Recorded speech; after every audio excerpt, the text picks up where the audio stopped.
I am sorry. Are you okay? Podcast is intended for mature audiences. The views and opinions expressed are those of the panelists and do not reflect in any way those of the podcast partners, sponsors, or affiliates. Enjoy. Hi, this is Michael Buffer, and you're listening to the Voice of the People. Let's get ready for Boxing Voice. Every day I'm hustling, hustling, hustling, hustling, hustling, hustling, hustling, hustling, hustling, hustling, hustling. Every day I'm hustling, every day I'm hustling, every day I'm hustling, every day I'm hustling. TheBoxingVoice.com. You walk away with a silver medal, which is an incredible accomplishment. Can you take any pride in that? No. I don't like to lose. Now it's like I know what feeling I don't want to ever go through. He was talking about you crying and like, you go watch Floyd. Floyd was crying after he lost. I don't ever want to feel that again. I don't want to ever lose. Like I'm not cool with losing.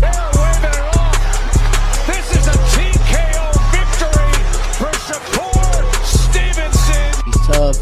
He don't take no for an answer, so I gotta beat it out of him.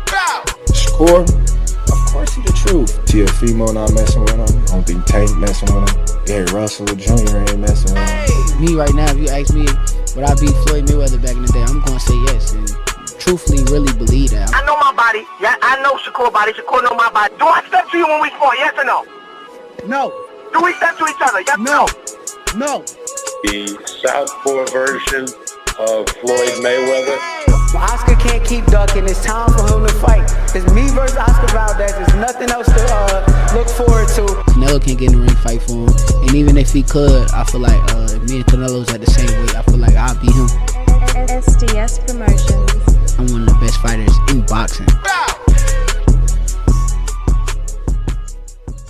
What up, what up, what up, what up? Welcome back, ladies and gentlemen. Welcome back to another edition of the Boxing Voice Radio. I am your host, Nestor Gibbs, joined alongside Two-Tone the Superstar. Don't forget to say the Superstar. What's going on, Two-Tone? How are you? Chillin'. Musty energy. What up? Yeah, man. A lot to talk about this morning. Obviously, we got Bud coming out, giving us the true definition of boxing. And we got to talk about William Zepeda, Shakur Stevenson. They're back and forth on social media, and the fact that it looks like there's been purse bids ordered for Shakur and William to face each other. And, then we have the return of Naoya Inoue, the monster. He's back, top rank, keeping him busy as he's going to be defending his undisputed crown versus TJ Doheny. Tough veteran. Can never be looked over, but certainly not the fight to excite the American public. But this is today's show, Two-Tone. I don't know how good it's going to be, but this is what we got to talk about. Let's do it. Salute Shakur, man.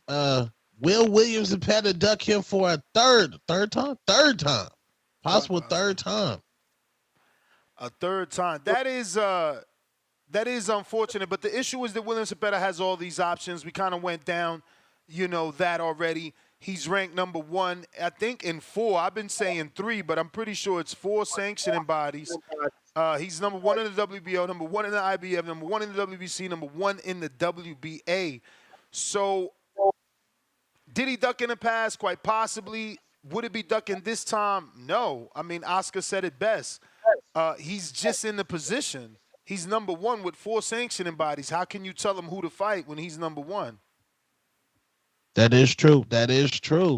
But why did the WBC go ahead and order this fight? Was this a ploy for Oscar De La Hoya to get Shakur Stevenson back to the negotiation table?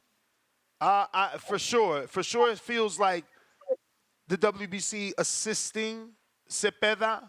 He is Mexican. They are a Mexican sanctioning body, so it does seem like they're assisting Zepeda in some way by, forcing the negotiations. It doesn't mean that they'll take place.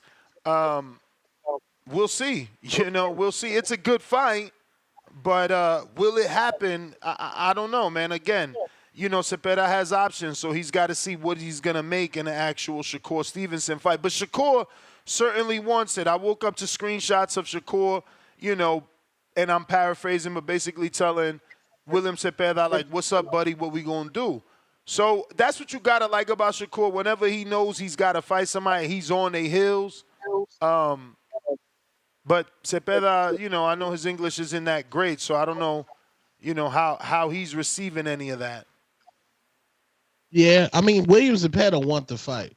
I think he fully wants this fade.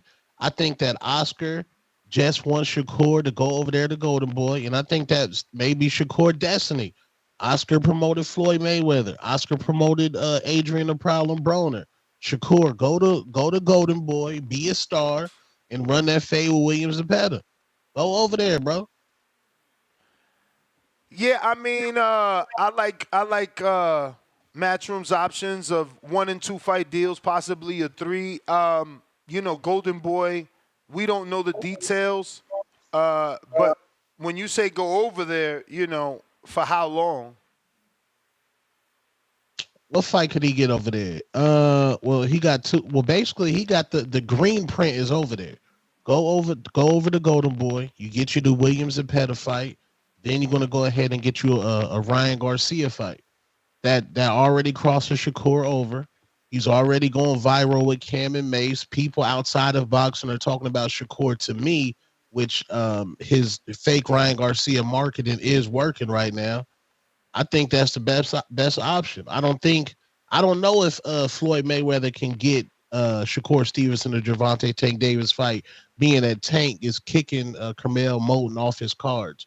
I don't know if Tank want to work with Floyd in that capacity. And Eddie, what Eddie really got over there? What, Andy Cruz? To be real? Andy Cruz? I don't know. Yeah, it seems like everything would be Shakur moving up, you know, after the William Zepeda fight. So you get 1 at 35. Maybe you can get 2 if you fight Floyd Schofield. I'm not sure.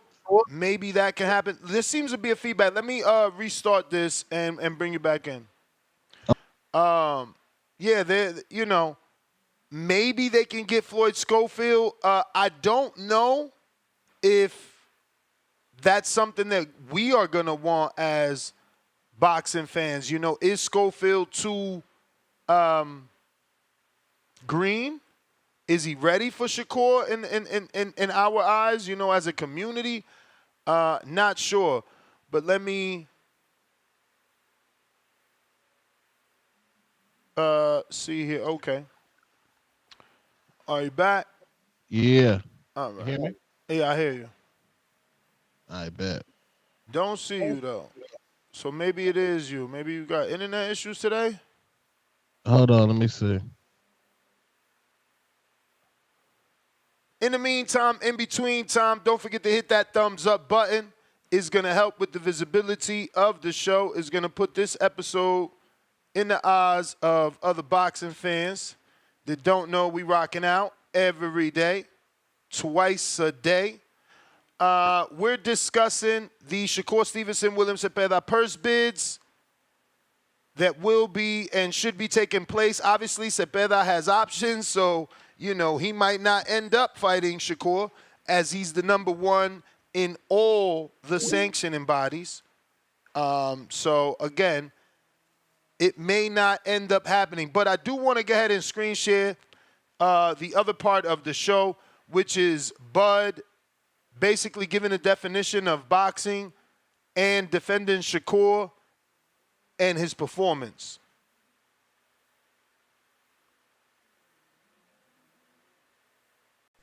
Does it pain you to watch him kind of, in some ways, be underappreciated and under-recognized, or you look at that as just like, oh, this is just part of the business. All of us have to go through this? All the greats have been through those type of adversity moments. You know, people talked bad about Floyd Mayweather. Mm-hmm. People talk bad about me. People talk bad about Ali. People won't talk bad about the great ones. You know, they want him to be basic.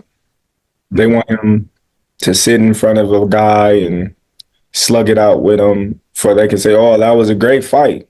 Mm-hmm. That was a wonderful fight. Shakur Stevenson got his head banged out, but he won the fight.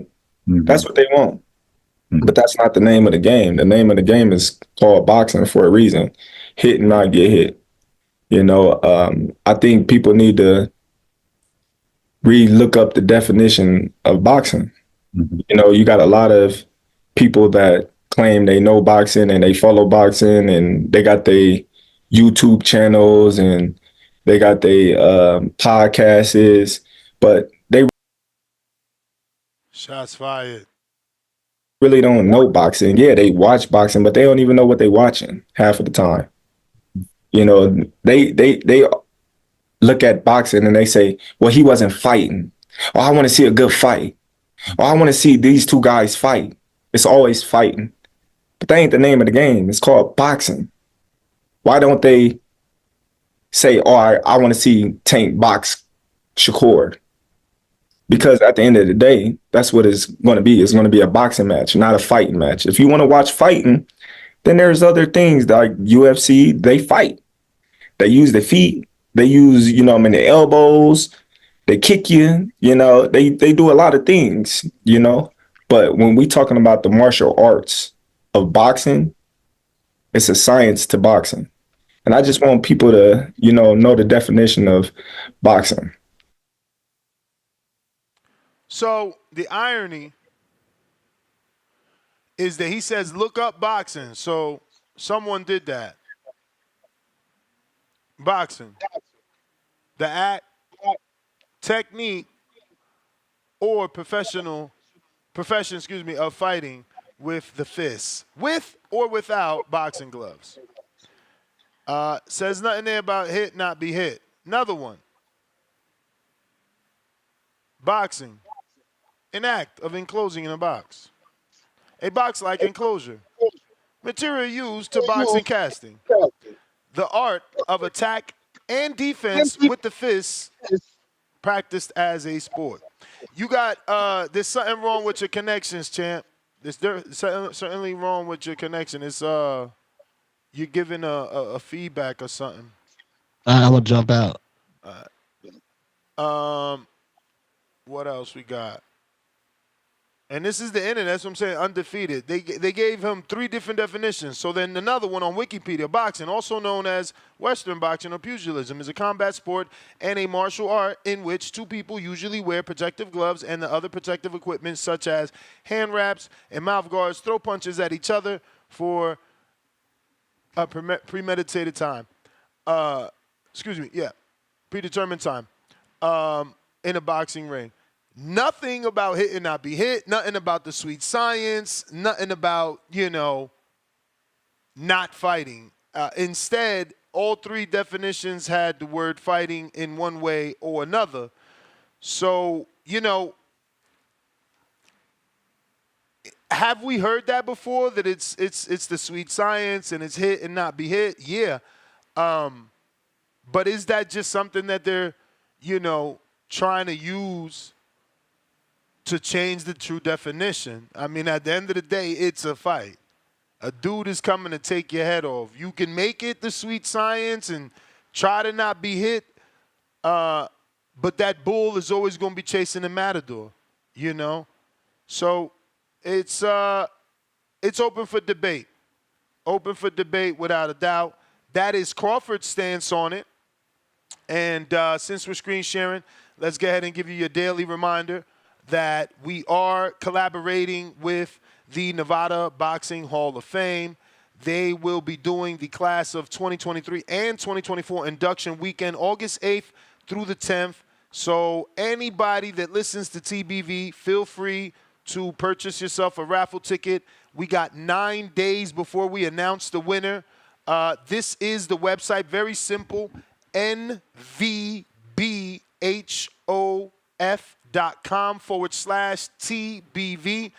It's all letters. It's an acronym for Nevada Boxing Hall of Fame.com, the boxing voice. On this page, you can purchase a $75 raffle ticket, which includes a 3-night stay at the New Orleans Hotel and Casino, where you'll get all access to all the exclusive events that will be taking place in the casino for the Boxing Hall of Fame. You'll get access to the bowling event that Zab Judah will be holding a celebrity bowling event. And obviously the induction, you'll get 2 weekend passes to the induction. There is no flight included. This is hotel and admission to the induction weekend only. $75 gets you a raffle ticket to win 2 tickets and a 3-night stay for 2 at the New Orleans Hotel where the event will be taking place. So once again, the website to go and get this is Nevada, NV as in Vegas, B as in boxing, H as in hall, O as in of, F as in fame.com, TBV. And yeah, don't miss your chance to win, man, and meet all these great fighters. You know, again, what's included, a 3-night stay at the hotel and casino right here in Las Vegas, New Orleans, plus 2 ultimate weekend passes to gain access to everything throughout the weekend with the Nevada Boxing Hall of Fame. You have to go to their website, NevadaBoxingHallOfFame.com/TBV. Yeah, your daily reminder. So obviously we got the return of Inoue, which is the other part of the show. You know, just put that in there for us hardcores. And I say us as I'm a hardcore, but I'm not the biggest Inoue fan. Like, I'm probably not going to watch this one. It all depends on the time. This is taking place, you know, in his home country. And it will probably be on at a time not too convenient for us. Hopefully it isn't, and hopefully it is during a time where we can, you know, all watch it without an issue. But the monster will be let loose yet again in September. Inoue is the 2023 Fighter of the Year and viewed by many as the pound-for-pound king, but obviously Crawford and Canelo have arguments to those positions. TJ Doheny is a veteran who could just never be counted out. He's a guy that's defied the odds in the past, and, you know, he's going to come to fight. And it's just not a big fight. It's not Stephen Fulton. It's none of those type of fights. Let me know on X Spaces, are we good? I see people dropping off. Bobby, let me know. You always communicate with me. It says connected. We should be good. Same thing on Discord. Let me know if that's working. As we did lose Two-Tone. I don't know. We could be having some sort of issues today that I'm not familiar with. In the meantime, we got the first super chat of the day coming from Body Work Boxing. Welcome to the prospect level, joining the members. And we got ASAP Sam, $2. Shakur crying at the beginning of the intro. 5, 7 laughing out loud emojis. All right, we are dropping people at a rapid time here.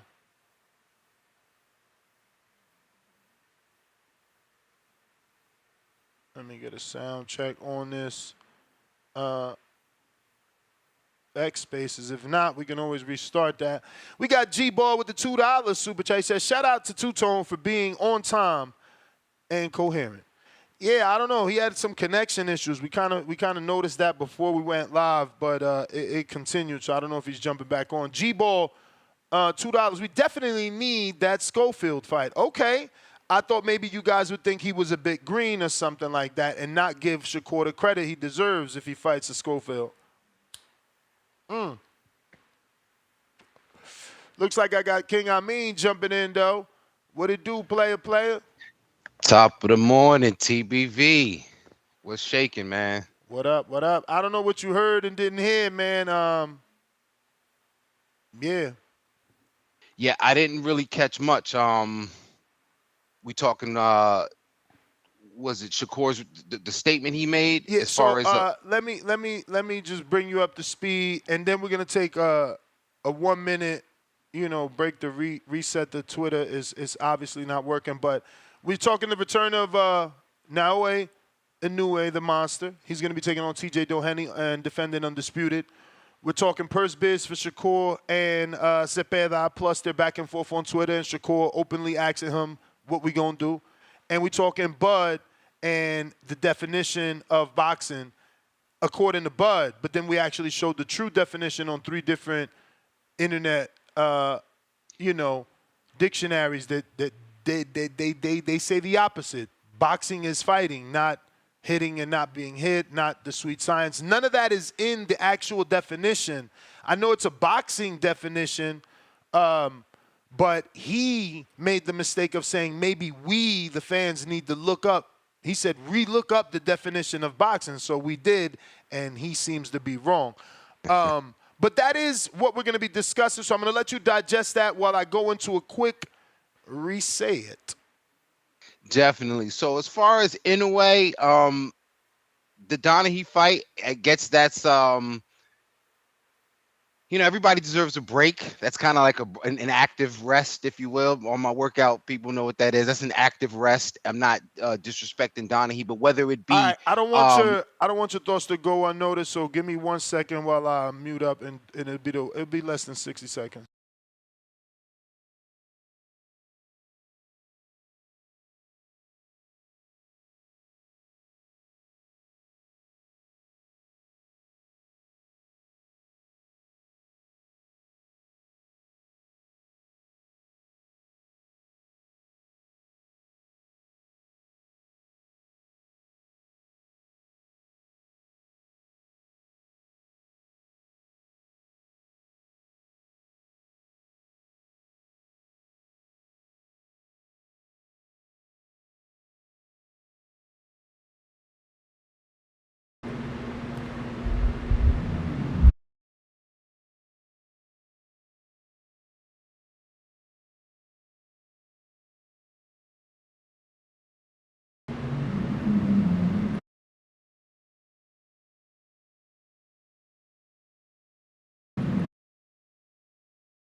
All right. I mean, I think you should be able to take it over from now. No worries, man, because the thought remains the same. Inoue is taking an active rest against Donaghy, and I feel like whether it was Donaghy or Sam Goodman out of Australia, it wasn't much going on, or isn't much going on at super bantamweight for him. So I respect, at this point, when it's like Triple G effect. When except Triple G never moved up, but what I mean is sometimes you just have to stick around in the division and just unify, as best as you can. So in a way, he'll be defending undisputed. That is right. Kudos to him, but I think some people are going to not rush him, and I don't think it would be a rush. I just think it's the scarcity of those lower divisions, but some people are going to push for him to find something else going on. So not that I'm saying Shushu's ready, not that I say Bam should take that fight, but Inoue is going to have some decisions to make pretty much after this fight. And again, not looking ahead, but the Goodman fight may or may not come after this. So and I'm glad we talking about this, because I heard some fools out there saying that this isn't a boxing show, this is a hip-hop show. Man, y'all are tripping, man. It's just that everything kind of melts together if you're of a certain age and era. So I mean, it's the culture. Boxing and hip-hop have been intertwined for how many years? Like rappers have been talking about being front row at the fights forever. So and they've been getting, and rappers have been walking out fighters forever. Fighters have been rapping forever. Shit. Might be a lot of fighters that secretly wanted to be rappers. They just they ended up fighting better. Like, there's nothing wrong with us crossing over, because it's part of the sport. Musicians have always been involved in boxing, like whether as spectators, part of the entourage, part of the entertainment value when walking a fighter out is just part of the sport. They're in attendance, so I don't get it. Can I add, though, that Al Heyman, the beloved Al Heyman, or maybe the polarizing Al Heyman, started in music industry concert promotions. That's where his background is. He first promoted the Budweiser Fresh Fest in 1987, which was the first rap concert where they got corporate investors, Budweiser. So you got Budweiser, a corporate entity, to invest in black music at a time when nobody was doing it. So hip hop definitely has his underpinnings within boxing. So that being said, I don't really want to talk about Shakur and the Zepeda. I want to talk about Terrence Crawford and us defining boxing, because, you know, swinging it back to music, like, somebody's going to tell you somebody's better because they're bars, right? Now, it's so convenient that fighters that, you know, and that's why I don't know why Bud is saying that he's shooting his man some bail. Like, I shot Shakur some bail. He's shooting his man some bail because Bud doesn't even fight that particular style that he's advertising. But he does though. He's just got, like, I think that a guy like Shakur would still be entertaining and get respect for what he does if he finished people. Bud is finishing you, so you can't say he's not exciting. He's like on an 11-fight knockout streak. So there is excitement in him going 11 rounds and then stopping Jose in the 12th. It's like, damn, he did it again. The streak continues. I'm saying Bud got that. Bud don't fight the hit and don't get hit style. Bud is there in the pocket to be hit, is what I'm saying. So for him to shoot Shakur to bail, like, oh, well, you know, that's not what it's about. You know, that's how you know it's covering for a friend, right? Now, the truth of it for me is, you know, the point I was making is fighters that have a more laid back or more boxing style, you know, more technical style, if you will, they're the ones that are always going to tell you it's hit and don't get hit. So it's all to, you know, perception and how you shape the reality. The actual definition, again, I honestly never looked it up. It's so, well, you know, I've been sent something that's not the actual definition on a dictionary, but it's the actual definition from its origination. Sure. And obviously the term sweet science is what I'm referring to. So let me just scale down a bit. And as you can see, the sweet science is a term used to describe the sport of boxing, including the art of fighting and the preparation that goes into it. The term was first used in 1813 by British sports writer and boxing author Pierce Egan. So that dates back very, very far. But obviously, he invented the phrase, it looks like, because he believed that boxing was a natural instinct and that fighters should approach it scientifically. Egan's idea was that boxing was more than just throwing punches randomly, but rather about strategizing and using technique like footwork, head movement, defense, and counterpunching to defeat your opponent. Now, it's funny you say that, because I think, and I thought you were going to mention Roy Jones's feedback, because Shakur seemed to accept Roy Jones's criticism because it involved his footwork. I don't know if you saw that. Yes. I saw Roy Jones speaking on it. I didn't see Shakur's response. So Roy Jones said, now, see, this how you, basically, I'm paraphrasing, he said, this how you communicate somebody if you want them to get better. So it was a temperament thing. But Roy pointed out something very specific. And for those that are not aware, what he said was Shakur's footwork is good, but he doesn't really know how to control the distance, because when he's backing up, he backs up too far, so it looks like running. But he said everything we've been saying. I heard him say he jumps too far out of range when he's fighting a puncher, and it's like he's just being nice. We saying you scared. We saying you jumping back out like a cat. You know, you like, we've never seen anyone jump that far out, but he's just being nice with his wording. Like, we saying the same shit. Like, well, that's why I said maybe it was a temperament thing, because I guess saying that, keeping it to the footwork, does that make somebody more prone to listen? But, you know, if you telling them, yo, you jumping back because you look scared, versus saying, yo, man, your footwork, you know what I mean? Yeah, because it's like, you know, he's naturally going to get defensive if we say the word scared, and even jump back could sound, you know, I don't know, offensive, I guess. But, you know, I think at this point, Shakur is just maximizing the headlines as he should. And I think that, everything at this point is fair as far as him and Zepeda going back and forth. I had my opinions about, the fight should be. I'm sure Shakur feels like he deserves the fight, or somehow he should be, angling for it. But as you mentioned yesterday, the orders don't necessarily matter, and the order of the day could be the bag over the brag. There's no bragging rights with Shakur, but there could be a substantial bag fighting either Tank or Lomo. So I do see that, but he's got to keep this momentum going. So if he is more approaching, again, instead of worrying about what former fighters are saying, now start getting it popping with the fighters that you can actually have opportunities with. You see Keyshawn already doing it.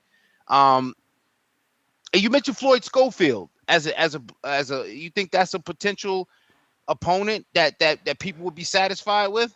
I mean, there's a possibility, right? I feel like you're going to have a fraction of fans that are going to try and attack Shakur and say that he's fighting a green fighter. They did it to Tank with Frank. They called him a 29-year-old prospect. So what they're going to call Floyd Schofield, at least Frank had Michelle Rivera on his resume and a few other names. Schofield is yet to have that, yet he's number 2 in the WBA. He may end up getting look, he was already in negotiations according to the father with Shakur, and they decided to go to Jake Paul, Tyson route, and that didn't work out. So it sounds like that fight can certainly manifest. The issue is, how are we going to receive it? Are more of us going to be like, oh, he's fighting a green dude? Or are more of us going to be like, okay, he's taking on a young up-and-coming contender. He's doing, not necessarily what Floyd did to Canelo, because Canelo had belts. But, he's picking them off. He's picking Schofield off early, because that's what it would be. Zepeda never had a world title shot, never been in a fight with a former world champ, and neither has Schofield. And those are the options that are there for Shakur if he goes to Golden Boy, along with Barboza, who arguably I don't know. I would have to Google him. Did he fight a former world champ? I don't know. The only guy that is a former world champ and fought champs would be Ramirez. So, you want to do a 4-fight, you want to do a 2-fight. Do you pick Zepeda and Ramirez because they're the most qualified? I don't know. It's not the best of options. No, definitely not. And Ramirez and Barbosa are supposed to be tied up, finally facing off, or whatever their situation is. They both left Top Rank to go over to Golden Boy. I'm along the lines of accepting the young man's challenge, and then it's new territory, if you will. So, okay, you say, this is his first fight with Golden Boy. He's going over to see how they treat him. And there's some history there. We like when there's a storyline, and history could make the press conferences interesting. I wouldn't see that fight as a bad fight. I would appreciate it, but I don't think most fans would. So yeah, Golden Boy. I think it's tricky if you say Zepeda, Schofield, and the winner. It has to be the winner of Ramirez Barbosa would be his options over at Golden Boy. And those would have to be at 140 because both Ramirez and Barbosa moved up, right? I mean, going down to WBC rankings, he could obviously fight, people in the rankings. And maybe he's with Top Rank. Maybe they could get Gustavo Lamona, come back down to 35. He's ranked at the WBC at number 9.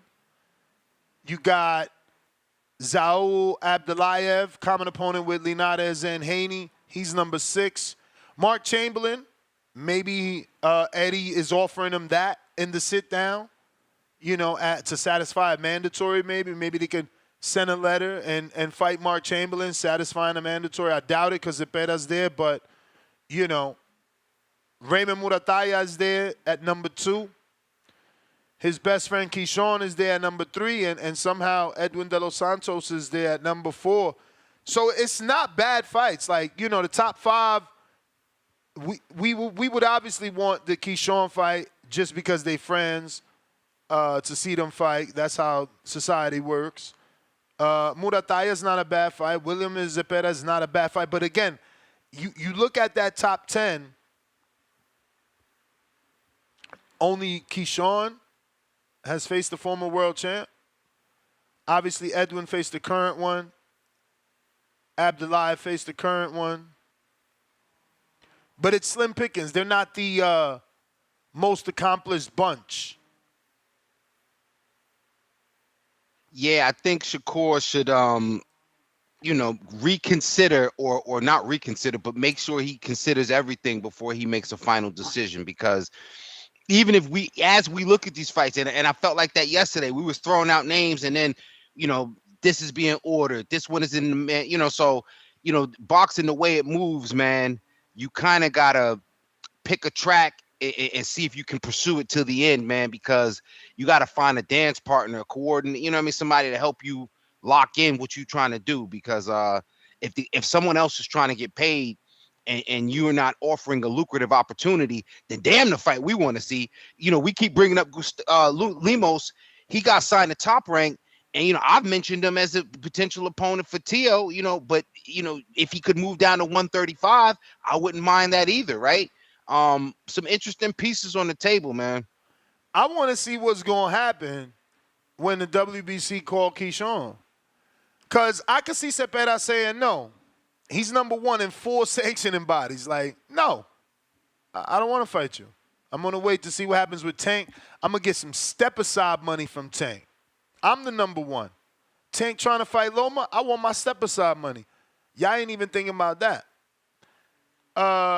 Then you got Raymond Murataya. He said he wants Baranchek. Baranchek said he wants him, but Baranchek did call out Shakur as well. But what if Top Rank is playing chess and he's like, nah, Murataya is fighting Baranchek. Now the WBC has to call Keyshawn the number 3. What does Keyshawn do? Does he really not want to fight his friend? When the WBC belt's on the line, he's in a mandatory position with a mandatory split. Because someone said pull up the rank and see who's ducking. Well, right now, no one. As of Saturday, Raymond said he'll fight him. We don't know what Zepeda's going to do, who's the number 1, and then Keyshawn is number 3. So the question is, will they duck each other?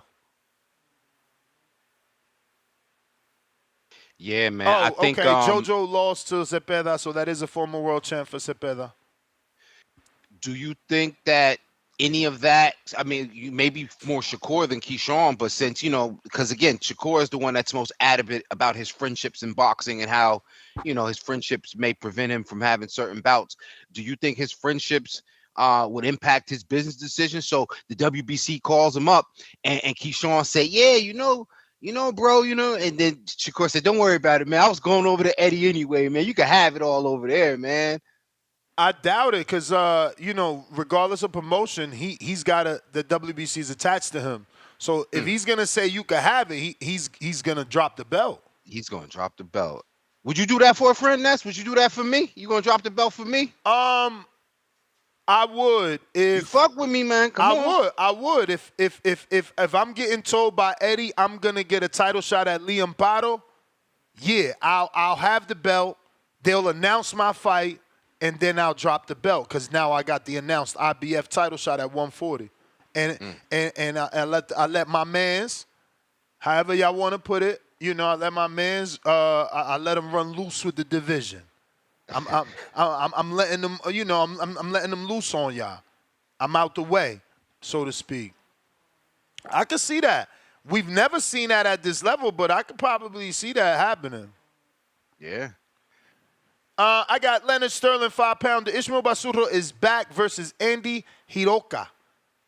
Unbeaten Japanese Guyanan boxer on a Inoue event. Hiroka has wins over Jin Sasaki. Better idea. Where he's versus Basuro? What? I mean, does he mean... Is he's like supposed to be Shakur versus Basuro? I got no clue. Yeah, I don't know why he put like he's. But shout out to Basuro, man. Hopefully we could watch that fight. It sounds like it's gonna be on ESPN.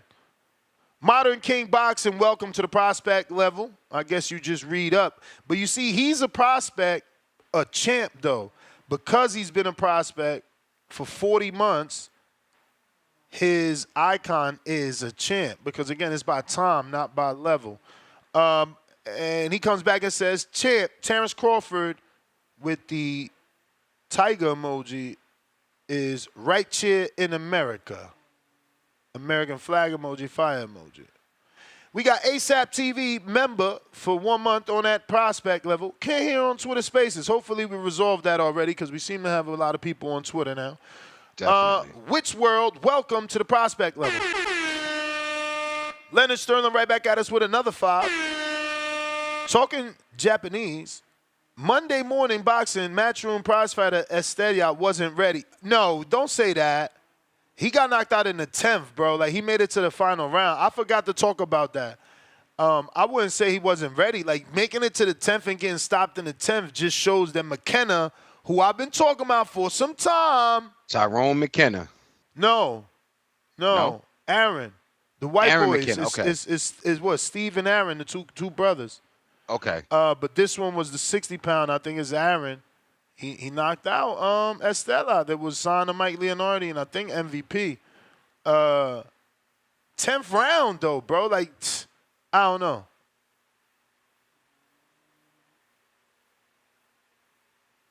Who we got next? What? Q from North Ness. We seen that. Maul got out the way for Mel to go.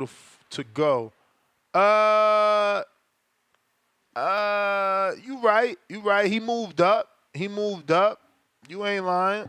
Yo, I misread that. That's why I was like, what the hell? At first, no, because I was at a casino the other night on date night, and a random listener walked up like, yo, Ness, what up? So I'm reading his shit, and it's like mall, and I'm like, bro, you ain't meet me at the mall. That was a casino, but I'm dyslexic. I just make shit up in whatever I read. But yeah, shout out to the listener that he didn't even tell me his name. He just said he rocked with the show and kept it pushing. But yo, Skip, take me down right quick. I gotta let this contract in. No, you got it. But shout out to him. And yesterday at the gym, shout out to my man. Oh my God, I forgot what's the last name. It's Dr. Something, but I know. Shout out to you. We're going to go to the phone lines. Ain't much else to talk about. I feel like I should play the Crawford again, but now, dip out because I do want y'all opinion on that, quote-unquote sweet science, quote-unquote, hit and don't be hit. What exactly do we think boxing is? Is it fighting, the art of fighting? Do we not use the word fighting? And that's why I want to play this audio, right? Because, according to Crawford, we got the definition all wrong.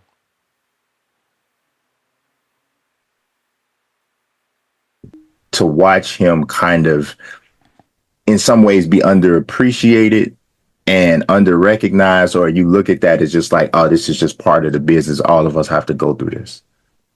All the greats have been through those type of adversity moments. People talk bad about Floyd Mayweather. Mm-hmm. People talk bad about me. People talk bad about Ali. People won't talk bad about the great ones. They want him to be basic.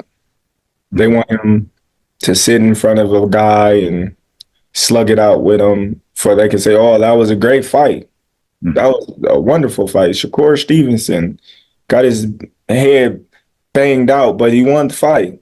Mm-hmm. That's what they want. Mm-hmm. But that's not the name of the game. The name of the game is called boxing for a reason. Hit and not get hit. I think people need to look up the definition of boxing. Mm-hmm. You got a lot of people that claim they know boxing and they follow boxing and they got their YouTube channels and they got their podcasts. Shots fired. But they really don't know boxing. Yeah, they watch boxing, but they don't even know what they're watching half of the time.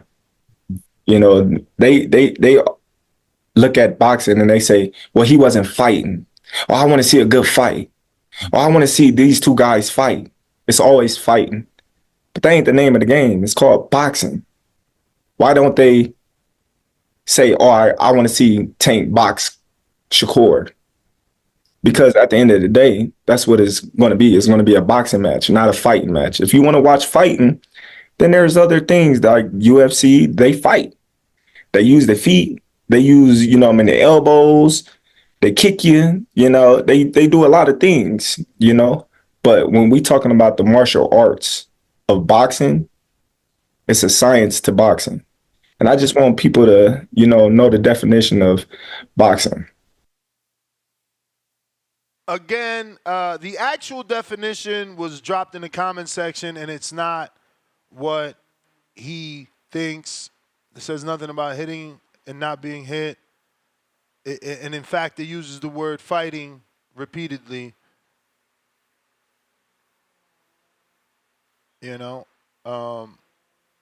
This one says the art of attack and defense with the fists. So 3 separate definitions. That being said, though, we do have, not that. All right, give me a sec. Because I was sent another. Oh, I got to reopen it. I was sent another boxing definition and its origination from a journalist in the 1800s describing boxing as the sweet science, and that's where the term first originated from. And I've already read this, so I'm just screen sharing. You can join us now on youtube.com/The Boxing Voice to read it in its entirety for yourself. We are taking phone calls. I see plenty of people on our landline. Don't forget to hit the 1 button on your keypad, dial pad. That's going to let me know that you are ready to rock and roll and you want to speak on the show. You want to voice your opinion. You want to talk about, the monster Inoue back defending his titles versus TJ Doheny. Or you want to talk Shakur and William Zepeda and their purse bid being ordered. Or you want to speak on Terrence Crawford and the fact that he feels we need to look up the word boxing or the definition of boxing and educate ourselves as fans, podcasters, and people with YouTube channels. We got Brandon in Cincinnati, first caller of the day. What it do?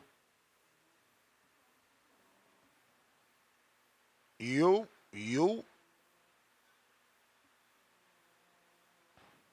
Moose on Discord.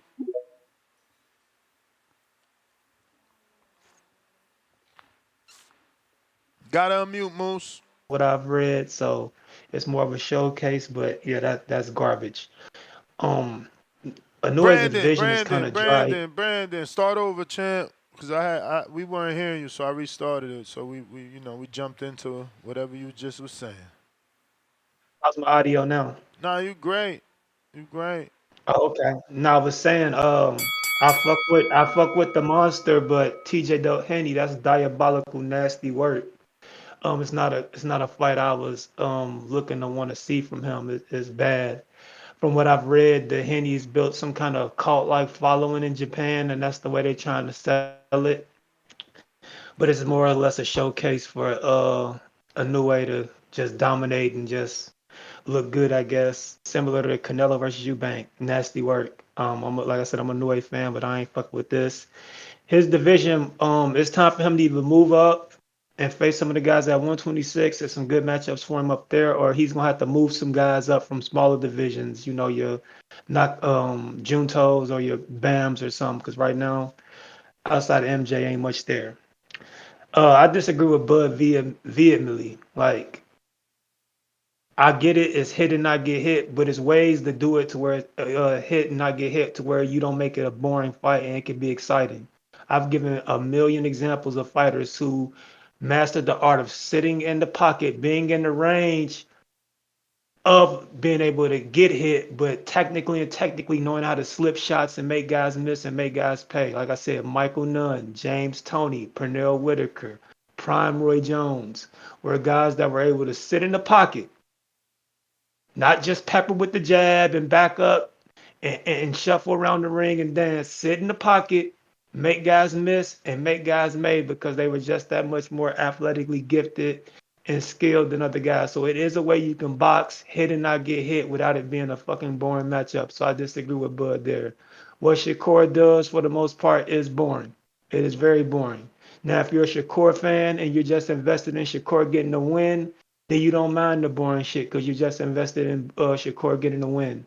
But if you're a guy like me who wants to be entertained by the sport of boxing and I really ain't got a dog in the fight as far as being a huge fan, then that style is trash. I'm a big time Packers fan. If the Packers will go undefeated and win every game 3-0 this season, I'm gonna be cool with that. But the average NFL fan seeing a team win every game 3-0, they're gonna say, damn, this team is pretty fucking boring. But because I'm a fan of the Packers, I'm gonna be cool with the boring shit just because we getting the wins. So yeah, I disagree with Bud with that shit. Shakur definitely needs to do something to make his style a little more entertaining and fan friendly and aesthetically pleasing on the eyes. Because yeah, it's just not it for me the last couple matchups. And then what was the last topic? Oh, Zepeda and Shakur. That's a good style matchup. And that's the thing Shakur is gonna have to start doing. If he ain't gonna be exciting and entertaining, we need to put him in there with some guys that have an entertaining type style, and we can see a clash of two different styles and who'll win that battle. But yeah, so I like that matchup. But other than that, I'll let you go and let's get to some of the callers, man. Take it easy. All right, all right. Phone lines are open. Moose is on you. You gotta unmute. Yes, sir. Yes, sir. Good morning, TBV. Buenos dias. All right. Now, to what Terrence Crawford said, I got a question. What's the most popular division in all of boxing? Heavyweight division and the welterweight division, in my opinion. Okay. Okay. Now, why is the heavyweight division one of the most or the most, popular division in boxing? All right. So it's a catch-22.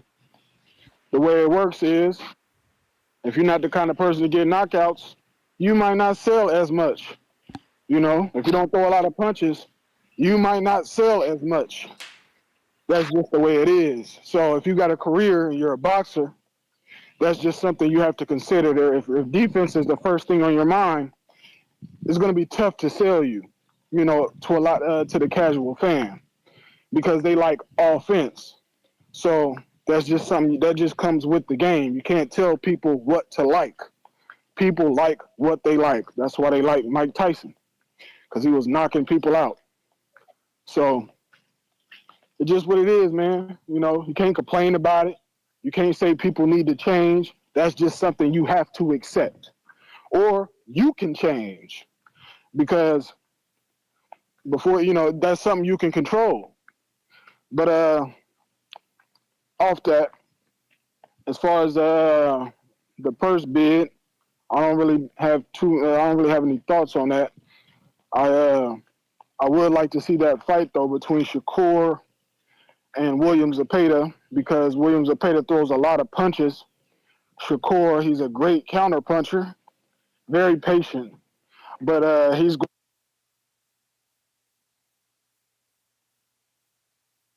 Looks like you got a call, player. You there?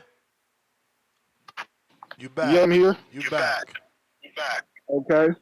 Yeah, I'm interested to see how Shakur Stevenson will deal with someone like William Zepeda and be able to lower his punch count, because if he's not able to lower his punch count, I got a feeling it may be a long night for Shakur Stevenson, because I doubt he's going to knock William Zepeda out. So that's going to be very interesting. And, and then Shakur, he doesn't like to open up like that. And you got this man throwing 100 punches around. It's going to be a great test. Inoue, the Inoue subject, I don't have any really any thoughts on that. Inoue is a great fighter. I would like to see him against Bam in the future, if that's possible. But yeah, shout out TBV. I appreciate you taking my call. Everybody have a blessed day. It feel like it's your turn. You the man, champ. But it's not your turn. CYP.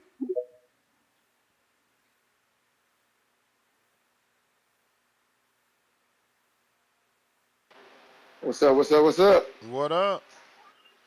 Hey, gonna be some mad people around me today. I'm gonna look at it like this, right? Say you got a battle rapper who's 30-0, nigga can't be beat. Is what it is. Then he got a match against a dude who's pretty good and shit. Everybody likes him. He's, likes his style, likes his aggression. But he about 20-4. The other dude's 30-0, cannot be beat.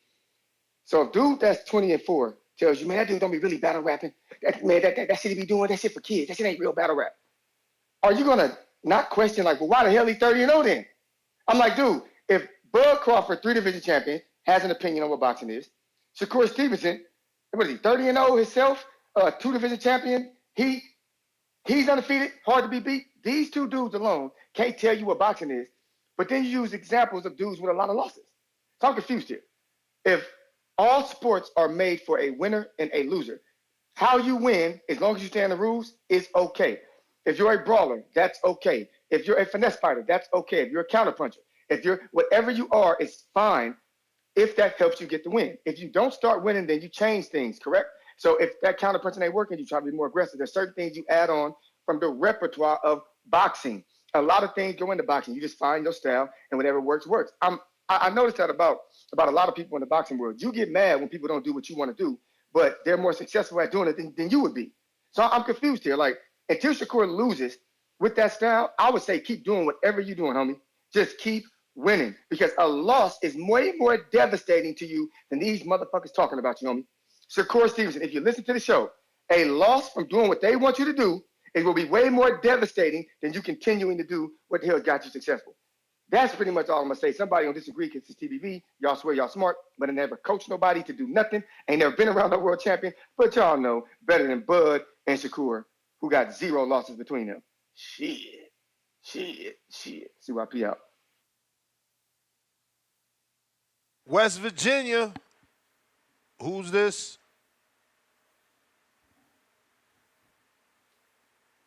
West Virginia. 304. Check.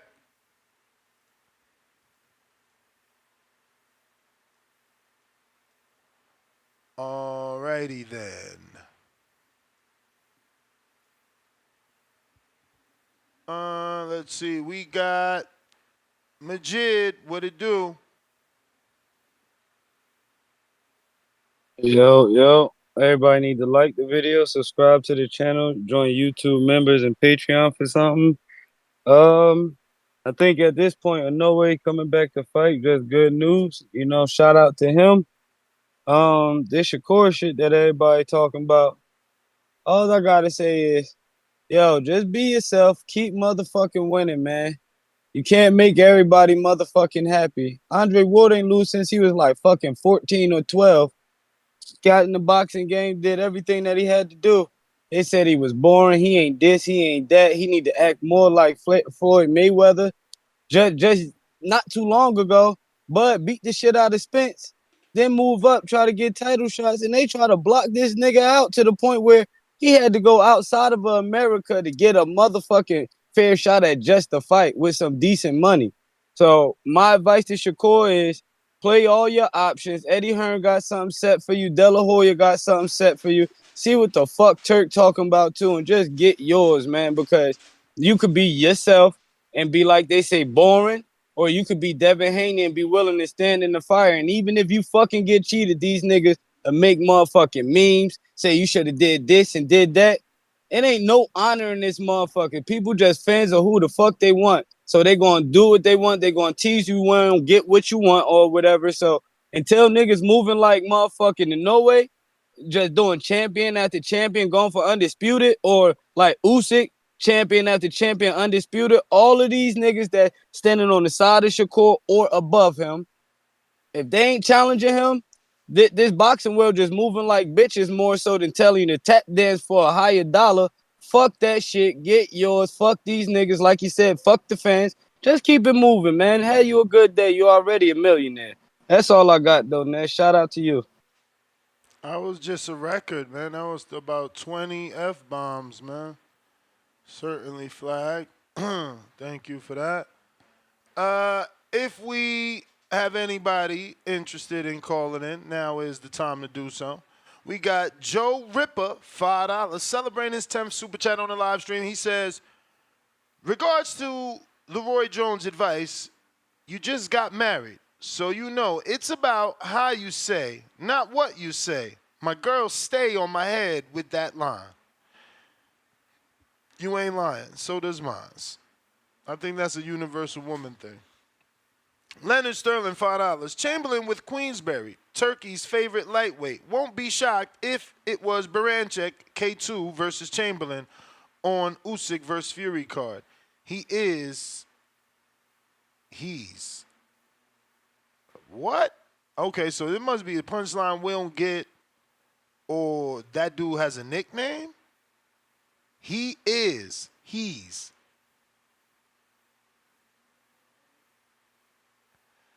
And I know what he's mean, but what I'm saying is you put he's versus the last time, what? He's versus somebody, and now you're saying he's. Is that his nickname? I'm fucking lost, bro. I'm sorry. We got John. What it do? Welcome back.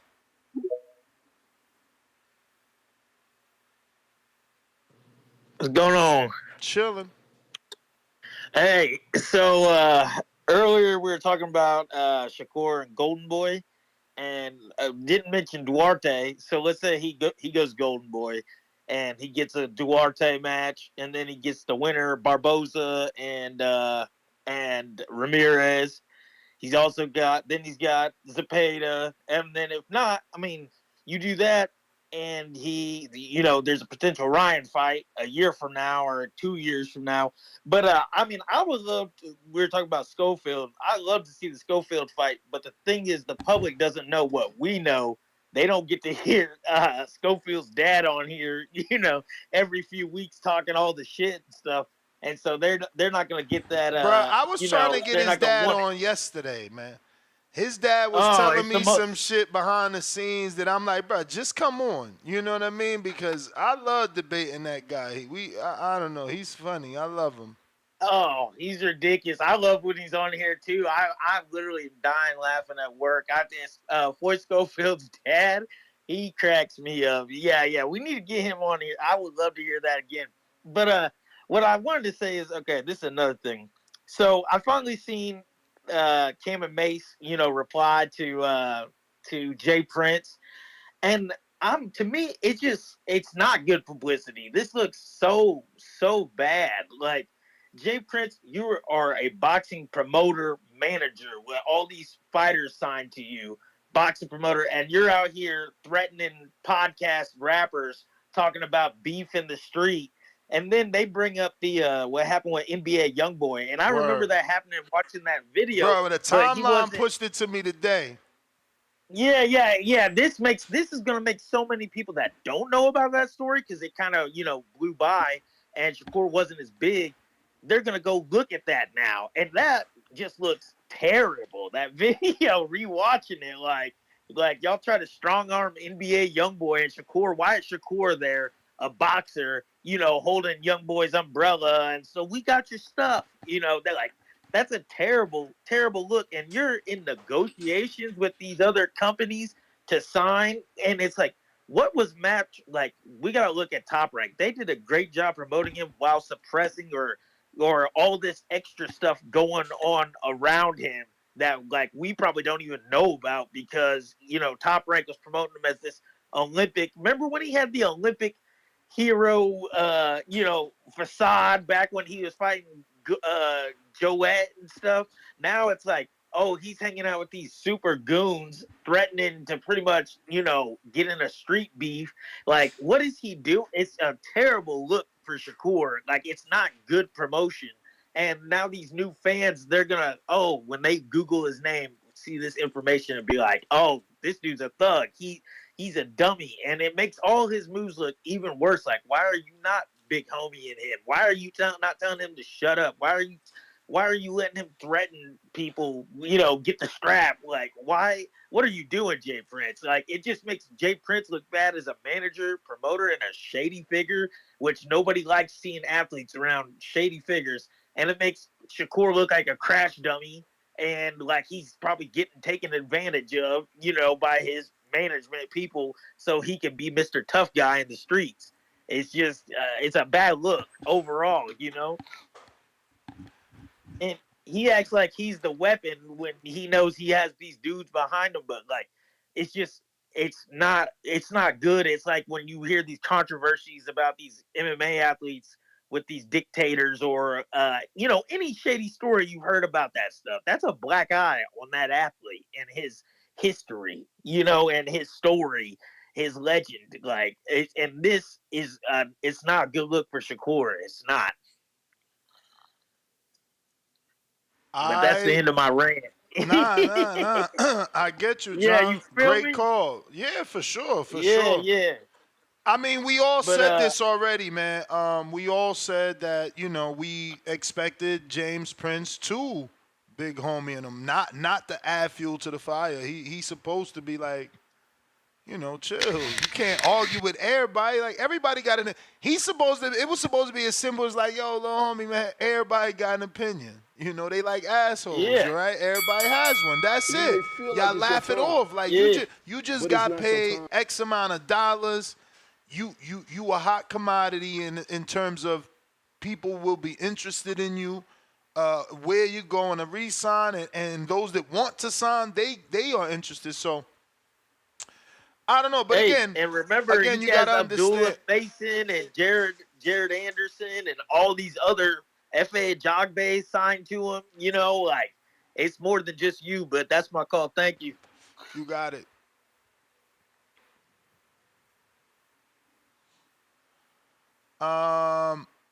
Phone lines is open. We got a new caller in West Virginia. Who's this in the 304?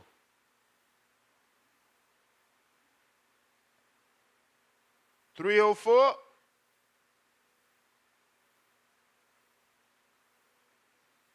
All right. Ronnie Phoenix.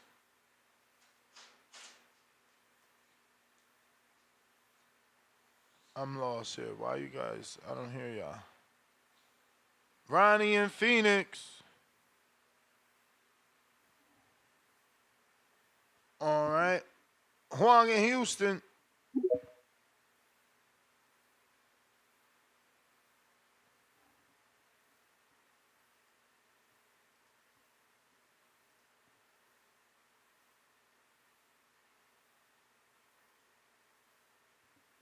Huang.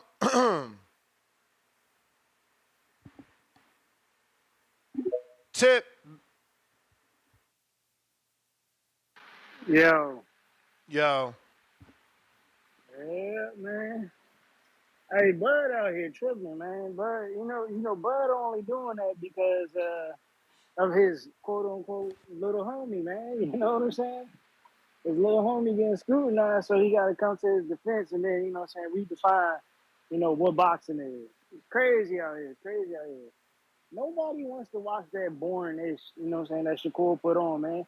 We already went through that during the Mayweather era. And you know what I'm saying? Like, those was rough times, man. Those was literally rough times. Like, it got to a point where, people were excited to see Floyd, and then we were starting to be like, yeah, this is boring. Yeah, we want to see Floyd lose.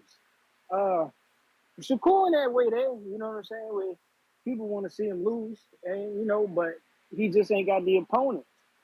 The fights could be exciting, but a lot of these dudes just don't match up well.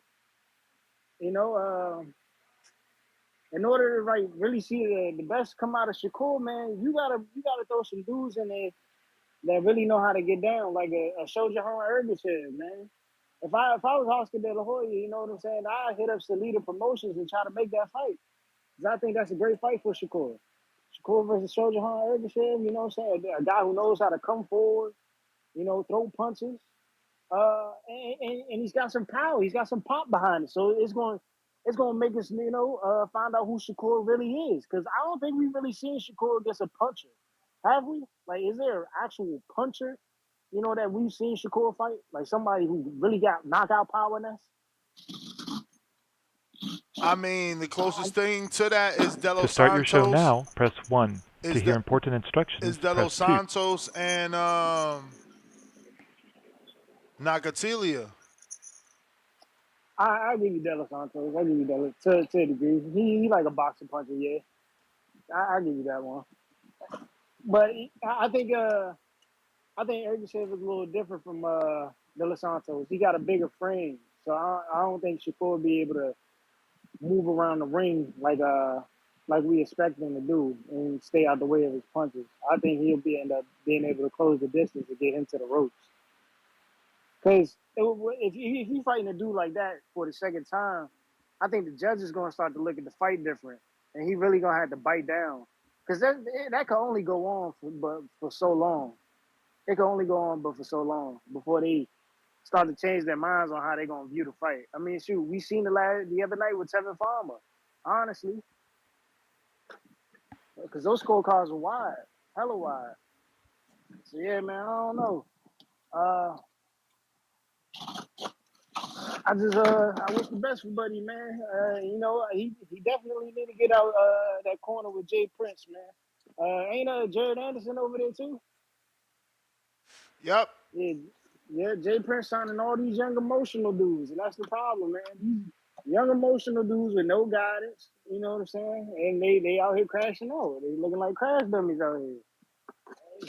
Nasty work, man. Nasty work. But I'll catch up with y'all later. All right, champ. That's Tip Bellis. Huang, you are ready.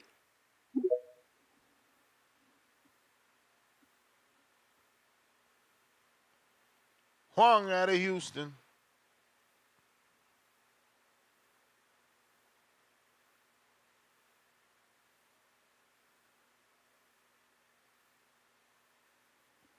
Man, Huang, you stay with the issues. Player.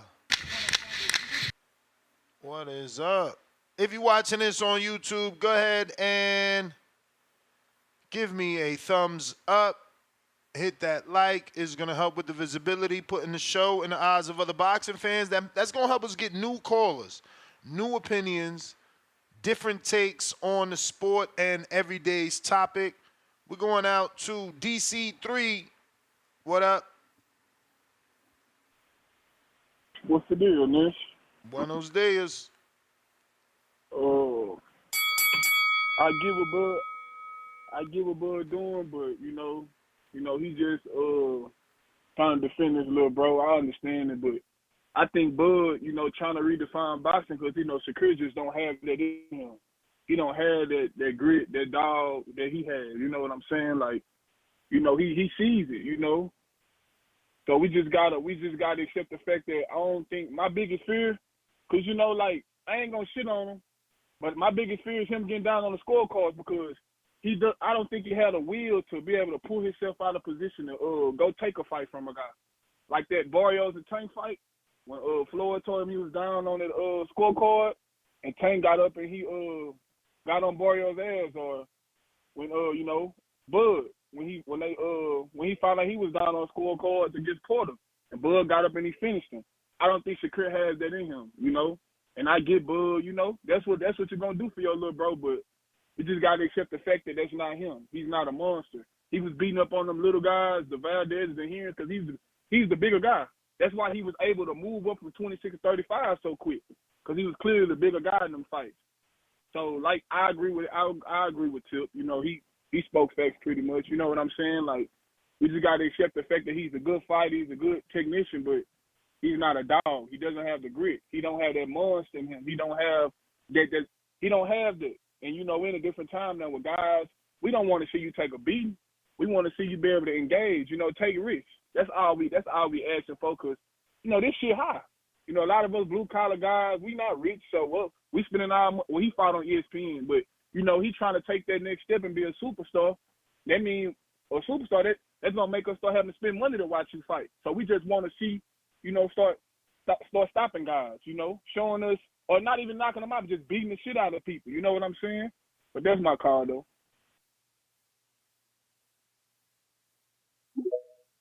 Huang, trying you again.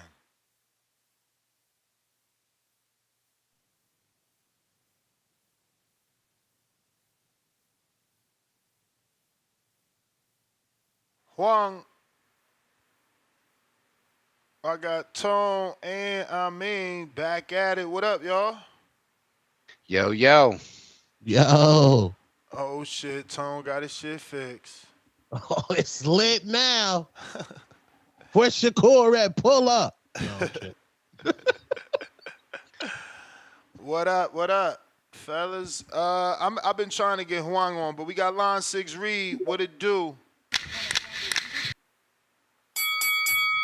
Hey, Ness, can you hear me? Yes, sir. Hey, man, I tried to call in the last 2 days, man, but I just couldn't get through to y'all, man. So I'm calling you now, and you already know. Hey, y'all was talking real spicy about Boots got hit too much. Like, y'all can't have it both ways. When it was Shakur, he's running. Boots go in there, clearly dominates the guy, and y'all talking about he getting hit too much. Like, that's some bullshit, man. Like, do y'all really think he would sit there with somebody he felt was a threat and let him hit? If you watch the first 2 rounds, that dude was just showing it, okay, he can't hit me. And then he proceeded just to do his thing. Like, stop always finding reasons to hate on people, man. Like, that shit is moist to me, man. Like, why can't y'all just acknowledge the man's greatness? Seriously, like, what can you do? So if he went out there and he just finessed on a dude and did get touched, then y'all gonna be talking like y'all talking about Shakur. Like, y'all is some fickle ass people, bro. Like, give Boots his flowers. Y'all should be thankful y'all witnessing greatness right now, man. Mess, am I right or am I right, bro? Tell me. When you right, champ. I'm just saying, man, like, that shit hurts my heart when I'm sitting back listening to people come on there speaking blasphemy about Boots. Like, y'all have never seen nothing like that in y'all's life before. And that's, man, I told you, man, I was like, hey, if it goes anything past the 6th round, I would send you $20, and it just didn't happen. I was fully committed to the cause, man, because, Ness, just tell me, what do I got to do to get Boots his respect as a fan of Boots? Tell me, what is it that I need to do more of? Enlighten me, brother. I mean, you probably need to call in and talk about him more. You know, people call in or super chat about Tank on a daily, and I'm not telling you to be them, but that's how you feel a fandom and the presence of a fighter's fans. Boots doesn't really get a lot of call-ins. You know, we've been calling y'all out. Obviously, last fight week, it was non-existent. You know, post-fight, the man does it faster than Crawford. He hasn't been back home in 6-7 years, and he sells almost 15,000. And you guys still don't call in.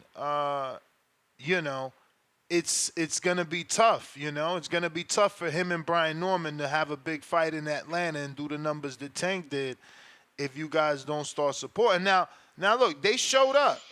They showed up. You know, again, we have 14,100 and some change. That's 15,000 to me. So they showed up, and we can build from this. But yeah, in that building process, I think his fans need to show up too. Yeah, for sure, man. I be trying to get in and call, but so many people be counterpunching left and right and stuff, and I'll be at work most of the time, You man. feel But like it's your I'm time. gonna do better, man. Hey, thanks for taking my call, Ness. Have a good week. Yo, Reed, we need line 1, Yeah. Reed, line 2, line 3, line 4, and you. Yeah. Hey, for sure. Hey, y'all have a good week, man. Shout out to Boots, y'all. I'm out. You the man.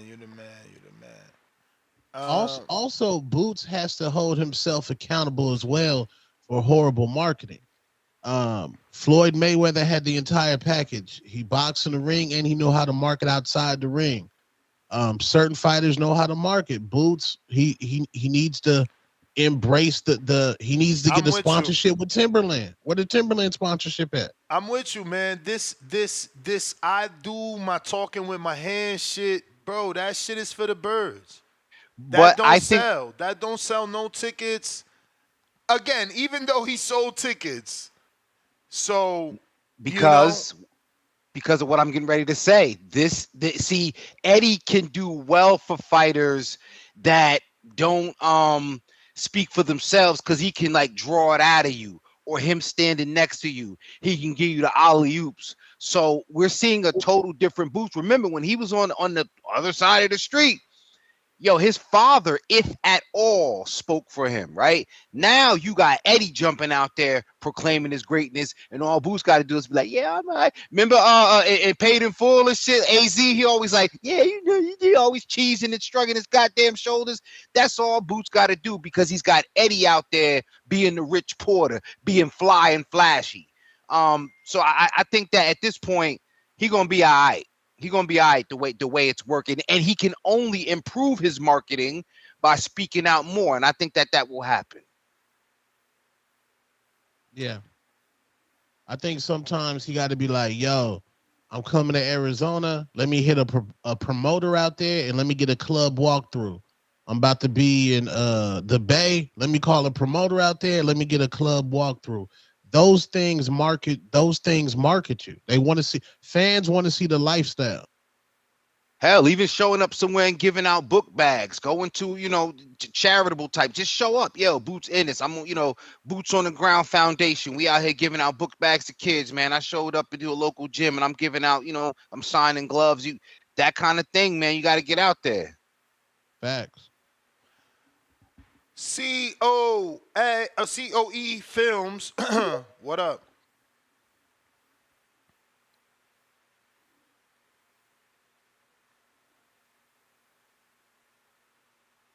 Can you hear me? Yes, sir.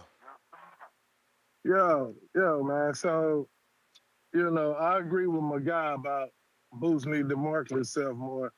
Most definitely need to market himself more. I've been saying that for the past few years. Yeah, he's one of those guys that was more like Terrence Crawford when he was with Top Rank. Not really one of those outspoken guys, but never was in that limelight to get exposed like that or have that it. You know what I mean? He fought with his hands, so that's what kind of person Boots is. I agree. So to go back on what Bud was saying about Shakur, man, and me hearing a lot of these guys talk, man, a lot of these guys, they really don't know what the hell they talking about. And you get to talking about boxing and what Shakur need to do. The man is winning. The man is winning. He can't help who they put in front of him. Of course, there are some things that he can work on. I mean, just like every young fighter that's coming up, with his record, they got a lot of things they can work on. They got a lot of things that they see and a lot of things that they can do. You just go back in the lab and you correct it. You know what I mean? So I think what Bud was saying is like, if you fuck around, my bad, man. I ain't mean to do that, but if you mess around and you get in that ring, man, and you try to switch your game up for these people, and you try to bang in there and stand toe to toe, and you get clipped, and you fighting how you usually don't fight, that can be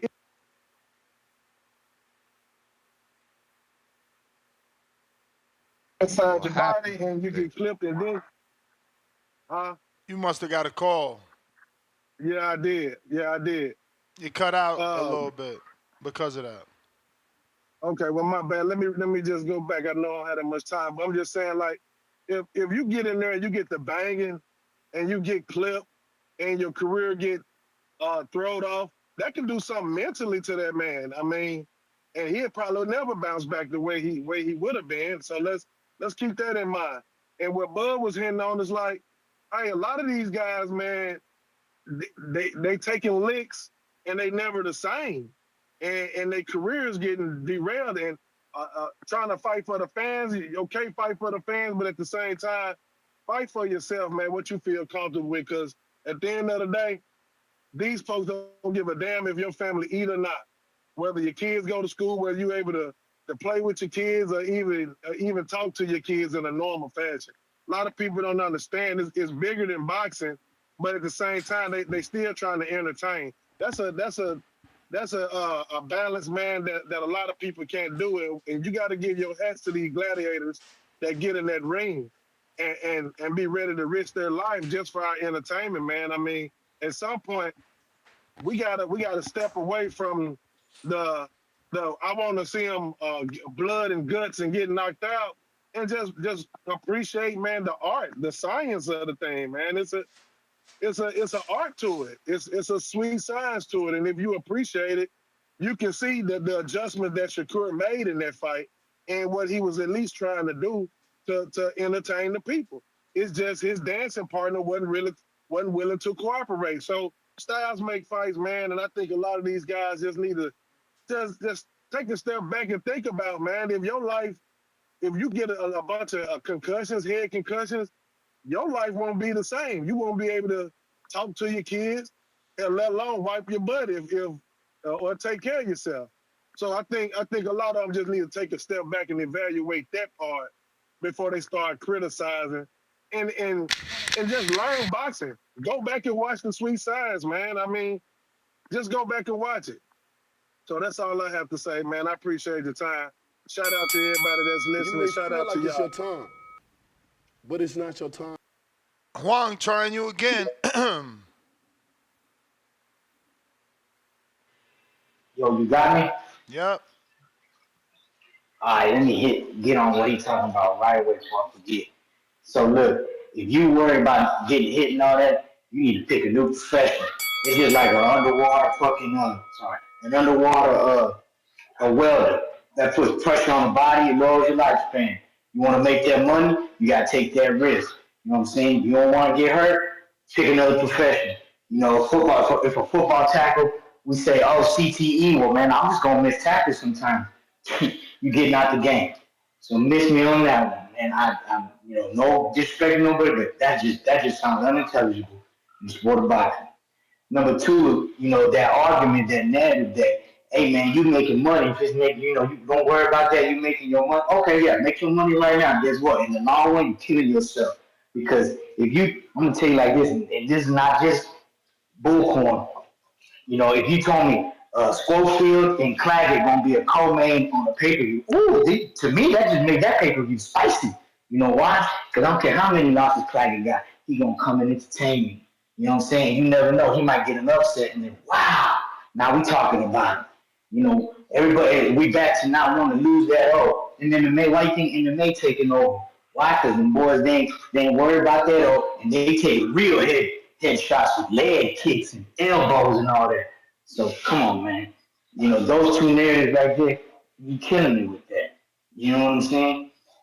And what's his name? With Boots, I'm gonna tell you, man, we watching the greatest thing ever. And Boots is nice. Right? Boots is nice. Real nice. The greatest thing ever. Man, I'm glad you're a Boots fan because we need guys like you. You know what I'm saying? We need the other side on the show. But come on, man, the greatest thing? Fight Blair Cobb and knock him out.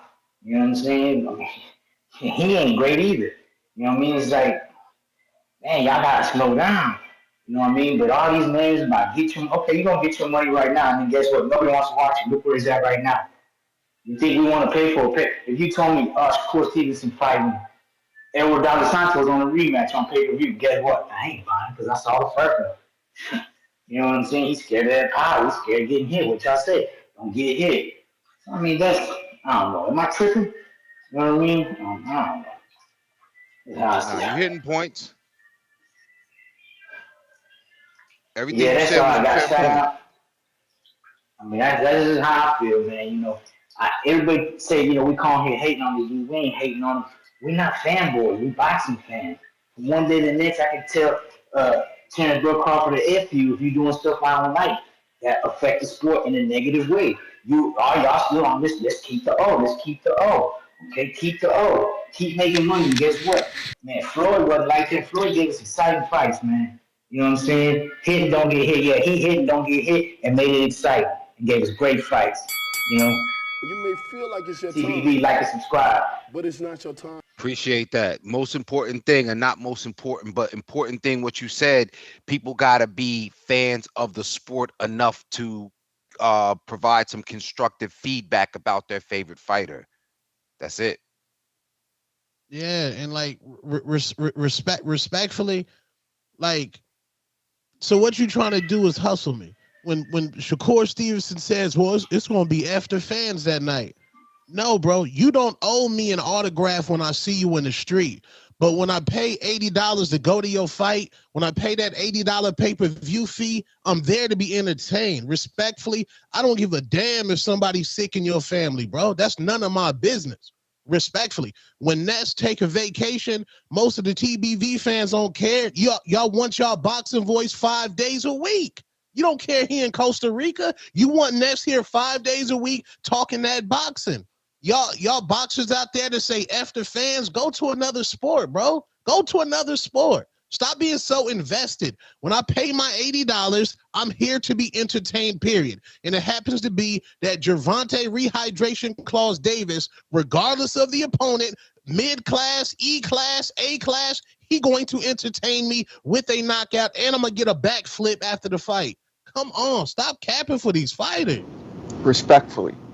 Yeah. Must the energy. Respectfully. Respectfully. What's That's up, good, Marco. What's up? What's up? Are you in the car? Nah, I'm in my kid's room. With the fan on you? Like Yeah, well, fans close to me, yeah. Why, it's that loud? what? Of course we hear the fucking wind gushing. Yo, like he in a goddamn convertible. It sounds like I'm in a convertible.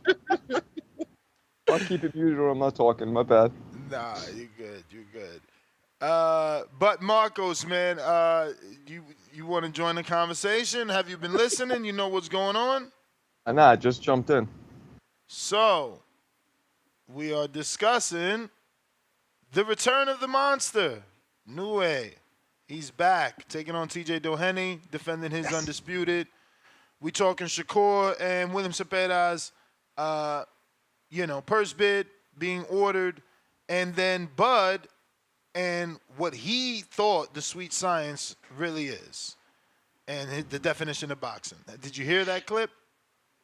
No, it's like a brief second of it. I saw somebody playing it, but I've been busy with this move all day yesterday.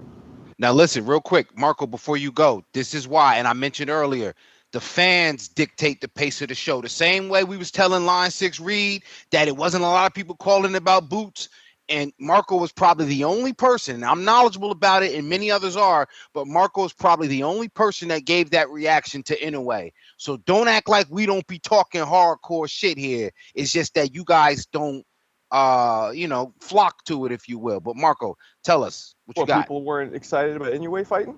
I mean, you don't hear many people talking about it, calling about it. Which is crazy because he's arguably, the second most exciting fighter in the sport? According to you? You guys don't believe he's one of the most exciting fighters in the sport? No, Sandy Ryan is personally, but go ahead. Oh, that sounds like some old school, like him and Sandy Sadler were like brothers. I don't know who the hell that is, but okay. Yeah, man, I think Shakur needs to be very careful with Zepeda because that's problems. That 80% knockout ratio he's coming in with, 28 KOs, if I'm not mistaken, out of 31 fights, that's a problem.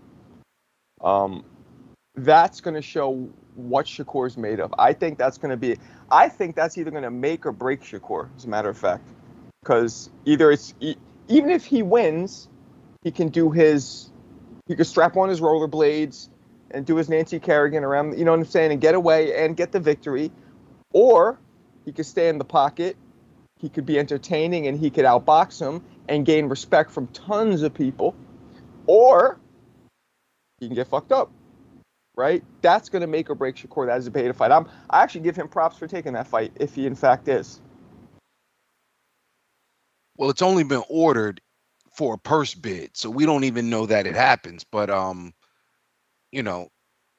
a lot of people would like to see it because a lot of people feel like you feel that's going to be the fighter that challenges him to fight a different style for us to see a more exciting, entertaining style. Or are we relegated to the survivalist tactics, if you will, which will work to get the W, but it will continue to upset people, like Tone is saying. We paying hard-earned dollars for this money, and we're not being entertained the way we should, man. So respect. I love Tones. Like go fuck yourself respectfully. So what did Bud say exactly? What was the clip? What did he say? He was talking about, so when in light of or in the context of Shakur's style, or how people been perceiving it as running, even your man Roy Jones had mentioned what we've all been saying, but just in a more, I guess, technical way about moving back a little bit too far, so not really understanding how to control the distance. Bud had mentioned that people need to look up what boxing really is, look up the definition of it, because alluding to the fact that Shakur is doing the definition of boxing. So yeah, I did hear this. This was kind of basically a rant, him defending Shakur. That's what I said, shooting him some bail. Yes, I did see this. Yeah. Okay. See. No, that's when you land a CompuBox shattering snooze fest. Now we're going into the realm of, okay, you can't just say it's just boxing, because while it kind of is, you don't get hit with the most rudimentary definition of it. Okay, I guess it is, but at the same time, the shit is boring, and with De Los Santos, I think it was mostly the jab, so he wasn't even landing any real punches. It was mostly just the jab. So that's just, I think, somebody's boy stablemate defending him. That's really what that sounded like to me. And there's some basis in it, I guess. You know what I mean? Like, yeah, you don't get hit. That's what boxing is, right? Right. Like, look at Purnell. People could say that, but it's like, yeah, but Purnell was entertaining. Purnell landed more than just jabs, straight, crosses, hooks, uppercuts, body shots. Does Shakur ever even throw body shots? Nah, not really. And listen, Purnell, he didn't. His elusiveness was in the pocket. It wasn't necessarily with retreating. You know what I'm saying? So really, really dancing underwater and not getting wet. He wasn't, sticking his toe in the water and jumping back. James Brown in it. Right. And when Shakur, James Brown, and when Shakur jumped in the pocket, we never seen him get hit that much, right? Now, granted, I think the dude he fought, Artem, was very, very unorthodox, was very tricky, a lot of angles, so not every fighter maybe could hit him like that, because that was a tough fighter to deal with. Luckily for Shakur, he didn't have power, because it would have been a problem. So, I don't know, but the Inoue fight, I'm very excited about it. I'm surprised. I thought that this was kind of a consensus in boxing that people love watching Inoue. The dude knocks everybody out. He's number anywhere from 1 to 3 pound for pound in the world. Who's he knocking out, bro? What's that? Who's he knocking out? Oh, so you're saying because the fighters aren't known, it doesn't matter? It doesn't matter to the common public, yeah. Like, the only reason they're not known is think about the level of hate Tank gets, and people actually know his opponents. They just not popular. Like, we don't know who the fuck these guys are. Like, you got to be a hardcore to know the guys Inoue's fighting. Like, Yeah, but you know what? You also got to be a hardcore to appreciate boxing for what it is. And look, the lighter weights traditionally have not had superstars, right? That's just traditional. Every now and then you get a Prince Nassim, you get an Inoue, even Tank, even at that weight. That's just what it is, because they produce less knockouts. So historically, people just don't really flock to watch him as much. But that doesn't take away from what he's doing. Matter of fact, it makes it even more amazing that at 122 pounds, just 122 pounds, by the way, really 118, 115, he's sleeping dudes. Like, last dude to do that was what, Michael Carbajal? Yeah. Well, also too, I don't know if anybody's mentioned this already, but is he ducking? Was it Mirjan Alkhamedov?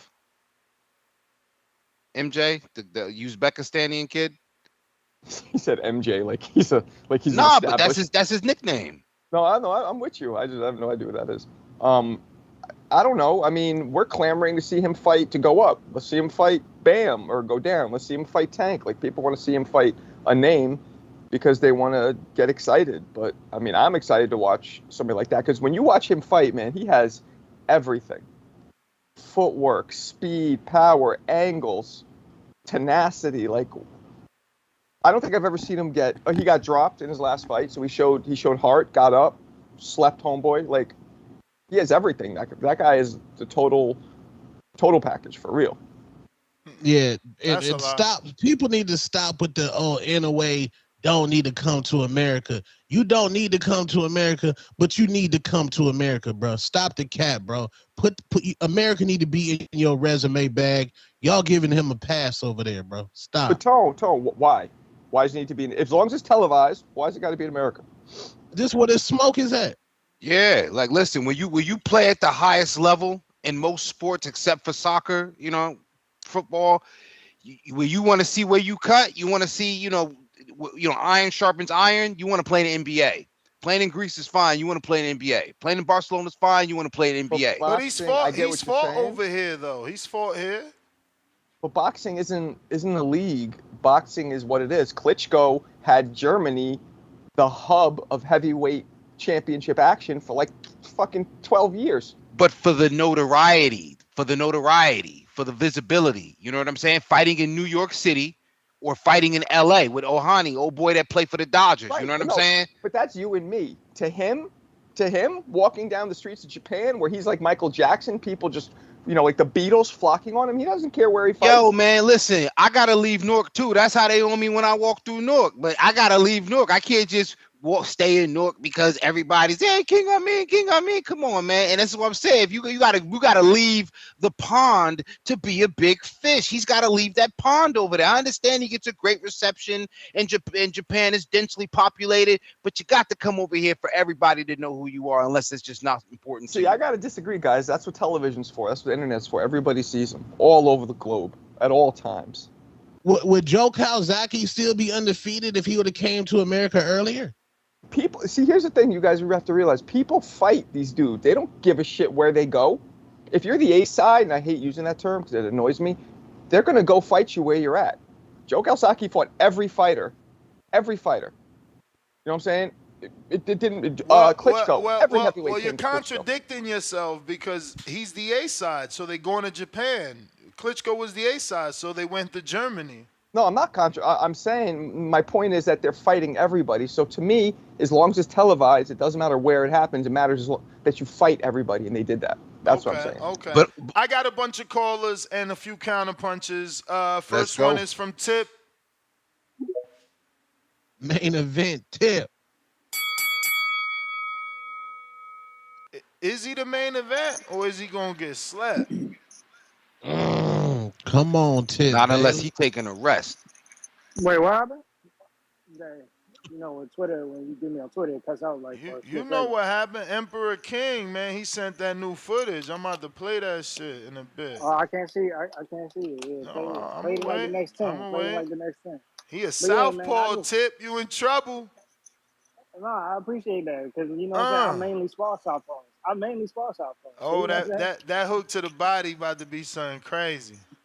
Yeah, tell him. You already know. Tell him. Yeah. You know what I'm saying? Southpaw, that's easy work, man. That's easy work. You know what I'm saying? Take away his lead hand. You know what I'm saying? From there, it's up, man. It's up in the air. That Milwaukee pack gonna be hitting. You feel me?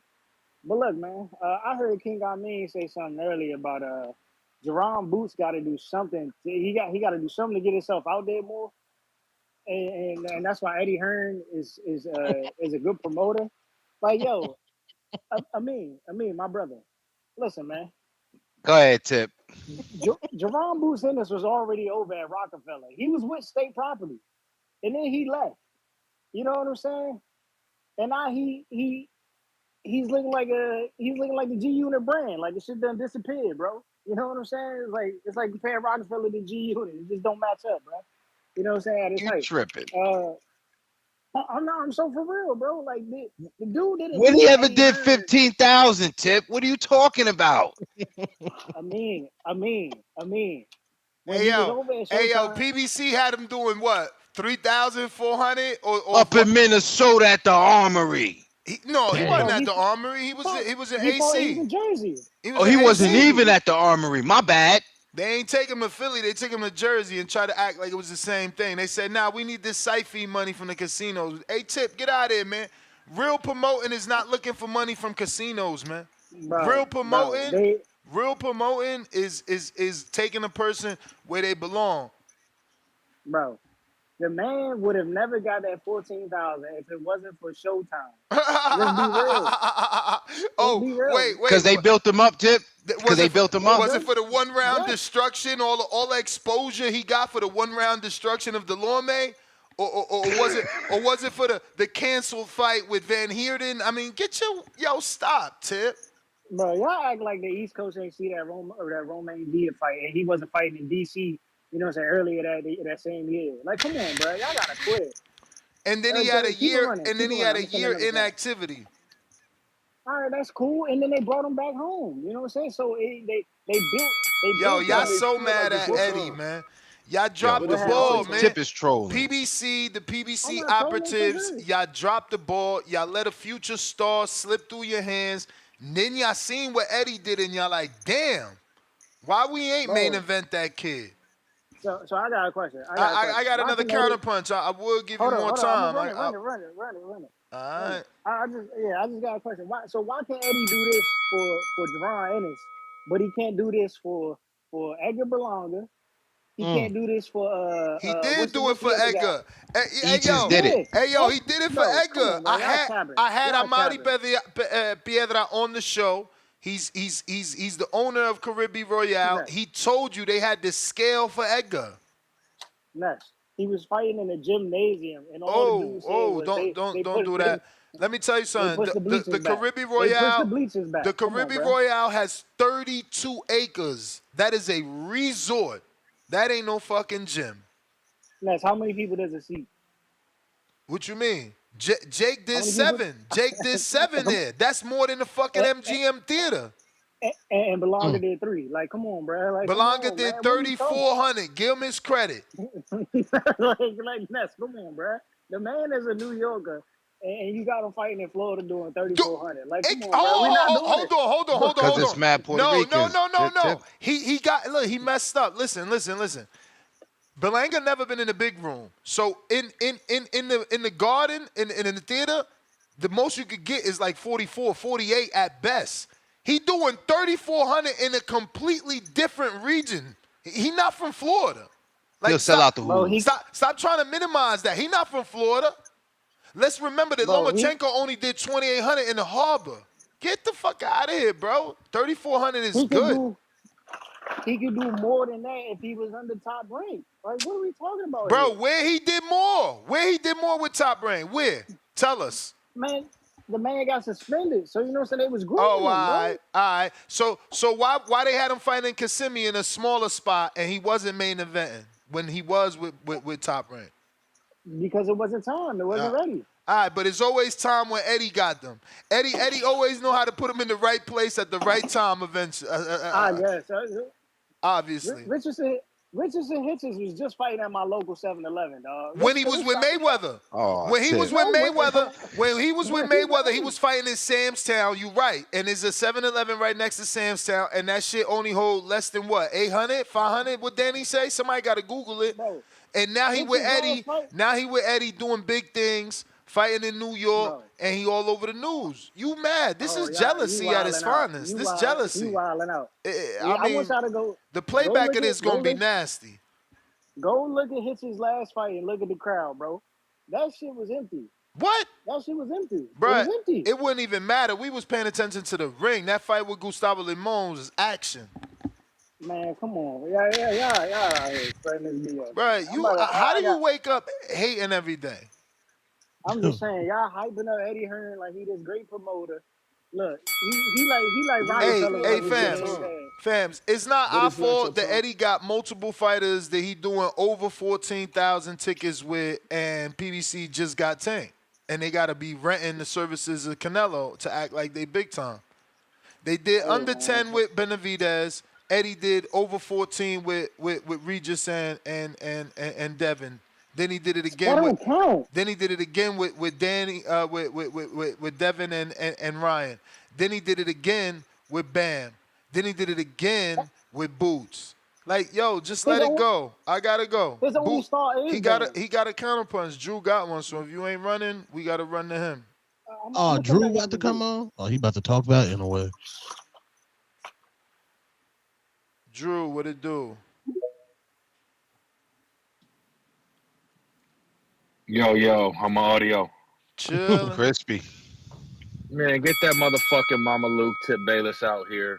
Motherfucker don't know what the fuck he talking about. Just pull up the Forbes list of the most profitable boxing promotions, Ness, and you'll see where Matchroom is and you'll see where PBC is. Enough of that. Go worry about that Southpaw Tip. As far as these motherfuckers, okay, let me stop the cursing.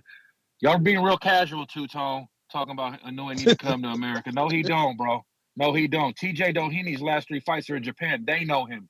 More people know Inoue in Japan than Americans know Tank, bro. So let's stop it. What Bunch he of needs to come to this mamalukes. crappy shithole country, bro. What is he gonna come? See a dirty subway? Yo, He was Drew. here in New York. Drew, real quick, real easy. Hold on. Where's I Drew was just from? saying, bring him out to LA with Ohani. You know what I'm saying? LA That's the Dodgers. You know plan. what I No, mean? that's the plan. He's gonna throw out a first pitch. He's gonna come, but he don't need to come here. Hey, You know what I mean? Luka Doncic. Hold on, Luka Doncic was a legend in Slovenia. He had to come to America to get that smoke, though. That's because the There's no smoke NBA in is America. what? You got What? a Mama Luke in Philly that flew over there and fucking got stopped. You got Doheen that's fighting out there. The smaller guys, the money's out there.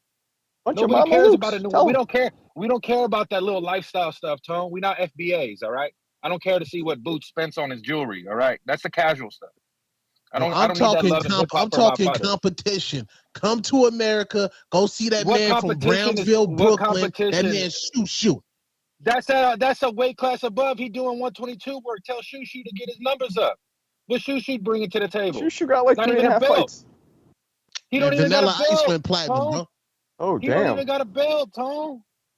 The Vanilla chilaquiles are Ice went better in platinum. Japan anyways than New York. So did They Gerardo. got better ingredients. But where I'm mad at you. I mean, you know this as the ambassador and the sultan of women's boxing. You know you're a worldly man. You know all the different fights. There's fighters out there that people know. He's ran through what? This will be his 4th top 10 in the ring. He's gonna clear out the ring of the top 6 guys and then move to 26. And Tone, if Shushu is available at 26 and not able to make the weight, then he'll get that smoke. But they still got the big Nakatani fight next year. That's a 70, 80,000 seated stadium fight. And as far as Shakur, like I said, Ness, I have no desire to see Shakur fight as long as he's the A side. When he fights Tank, I'll watch. Other than that, him and the 65-year-old Jay Prince that dyes his hair and his beard, they can go be Damn. tough guys in the street. They can go be tough guys. Well, if I was a Jersey Essex Italian, I mean like them Ditsuns can go step on a train or something. Step off the Damn. train, man. You know what I mean? I mean, come on. I mean, what are we doing here? The man's got Sweet Pea tattooed on his leg, and he's not Sweet Pea. You may feel like it's your Listen, time, man, but it's I'm not your not one of time. those people that believe in defying my age or belying my age. I like to look appropriate and I behave as such. So I understand that, Drew. It's a gentleman thing, you know. I'm not with the Beijing Black Squad. Oh, and real quick, before you let me go, I mean, did you hear the cheers Scott Nicholson was getting in Philly, baby? Absolutely, man. If she could Absolutely. just add She's one a more legend. punch to the fucking 1-2, bro, she would have got her out of there. I just need one more punch. I mean, you got to tell her. One more punch. Just one more after 1-2. Listen, man, and she sure Paul, she ate that steak. You know what I mean, in the locker room too. You can't really say pause if you're saying she ate the steak. Right? I don't know that. I guess I'm screwing up the etiquette. Marcos. Schooling. Marcos out here schooling, yo. I'm just saying. No, it's true. That Paul shit came from your city anyway, man. You fucking New Yorkers always making some I didn't weird make shit that up. Nah, but see, Drew, again, an educated caller. He's talking about that Sky Nicholson performance because, yo, she was making Vargas Bro, she pay. was made to look that way. She was we both said it. She was brought in with a girl that had a fluffed up record. Like I know that. Yo, but Serrano get ready to do it too to Stevie Morgan. But that's the point. Like they all out here fucking perpetrating, man. Like don't nobody care about this Clarissa fight. Don't nobody care about this Alicia Baumgartner fight. No. That is a good fight. Delphine Persoon is a world-class fighter. That And was I one of get Katie it, but Taylor's nemesis. But that ain't who we wanted to see, bro. That's just Well, that I agree with. All that is a girl that lost to somebody else, man. Like that's not who we wanted to see, and that's just that. Fair to competition, though. I mean, They just not giving us what we want in that women's division, man, and them women's boxing. Like Amanda still ain't fight Nicholson or Baumgardner. Facts. She's like the Triple G of women's boxing. She's sitting around waiting on Canelo, Katie Taylor. I'm like, ain't got time for this shit. They starting to frustrate me, bro. Yeah. I mean, look how long. Is it me? When did Franchon and Shadeja fall? Like, I feel like they took forever to bring Shadeja back. She ain't fighting until July 20th. When did she fight Franchon? I mean, like, I don't know. They got to do better. They got to do better. I mean, as a woman's expert, what'd you think of Clarissa fighting that super fan or whatever that was? I found that kind of weird. Sparring, I mean. Nah, you know, it takes me to when what was that? Wilder did that to what? Charlie Z back in the day? Yeah. Yeah, okay, but Charlie Z at least was calling, talking about his daughter. He was a known. Who was this girl that she? Again, if you don't know the details, again, I'm not saying it like that, but if you don't know the details, I wouldn't question it. I don't know the girl either. I just seen some sparring clip, and the girl got tired. Well, she didn't even stop it. The girl didn't want to come out the corner, right? Yeah, the girl said that the glove, she couldn't ball her fists up enough, that the glove was bad. That was after she got hit a bunch of times. Who is that girl, though? A smoker on the street. Clarissa Shields up on the gram soliciting smokers. It was a troll. Yeah, that's what I'm saying. So, Amin, what do you think of somebody at Clarissa's level doing that, fighing basically a troll? Hey, man, all publicity is good publicity. Fuck out of here. Yeah. You know nah, that was trash. Nah, Wilder did it. Wilder did it. He beat up on Charlie Z, and Wilder could have got canceled for that. Charlie Z got borderline mental issues, so people laughed at it. That's a good point. I didn't think about the Charlie Z is way smaller than Wilder. Bro, way smaller. He's also got the mental capacity of a fucking peanut. Like, you can't take that dude serious. Like, if you take him serious, it's showing where you at. Ness, that was a smoker who didn't make an auditions for Baddies Carolina. Clarissa should be ashamed of herself. No, she put it out there. She said, anybody want to get this ass whoop, I got $100K. I'm just and mad. That's what I'm talking about. I'm just mad she ain't offered the Baumgardner because Hannah Gabriel's raised their hand and said, I'll take $100K. That's more than what y'all was offering me in the rematch. So was this thing for the $100K? No. I don't even think this was that. I think this was something separate to where the girl had said something else, and then she showed up at the gym and she was like, oh, I'm trying to get some work. And she got some work. Listen, man, Clarissa doing what she got to do. She just got to keep doing it on a higher level. Like, she got to keep getting exposure however she could get it. You know, I'm shocked the video shoot didn't do better. I thought she looked amazing. Bro, you a hater, Tone. You hate her for real. It ain't just a hater. He's a hate of her. Like, yo, bro, Tone treat Clarissa like Tip treat Eddie Hearn. Bro, she was looking for, like, she totally looked different than her normal self in that video shoot. You know, she got all the accolades. I think we said it best the other day, man. Like, she need that Beyonce or someone like that. Like, look, she even tried Lotto. That ain't help, right? Was it Lotto? Maybe she need the other girl, Meg Thee Stallion or Nicki Minaj. Bro, what you mean? Nah, it was Glorilla, but it didn't catch on. She need a push, bro. Like, there's no maybe you mentioned Serena, her not being Serena, maybe getting the love from Serena, but she definitely need the traveling the what is that movie? It was like the Traveling Pants of Sisterhood. She need the sisterhoods. She need them girls to come out and support her. Like, yo, this is my girl. This the GWOAT. You know, she is me in her respected let's sport. flip this though. Yes, she said she would. Let's say Tank, because Tank's probably arguably the best male fighter. Tank already shitted on her. That ain't gonna work. No. I'm saying, let's say Tank was like, yo, I got $100K if anybody wants to get in the ring with me. What would you say about that? That will help. That will help. But the thing is, the girl that Terminator ain't look like the Terminator. You know what I'm saying? So Deja dropped the ball. You know? It's It's really not much out there, and I'm with you, Ness. Clarissa got to do a lot to kind of keep the opportunities coming and keep the and that's why marketing and she's fighting a opportunities going. heavyweight. I mean, that's why she's at heavyweight because nobody know the girl, but it's another accomplishment. It's another belt, and she's moving up. Yeah. Yeah. Degree of difficulty. But I agree, Marcos. Marcos, you gave them. Wow, that might Say be what? you gave them the best idea of 2024. It might take her to the next level. That's what she needs because. Think about it. The back and forth with Tank, that didn't even help. That got her more hate. I mean, Tank fan, you gotta just not mess with Tank right now. They love him. His fans are brutal. They didn't care that she was a woman. You know, normally they'd be like, yo, chill, Tank. You know what I'm saying? She's a female. Nah. They was flipping on her.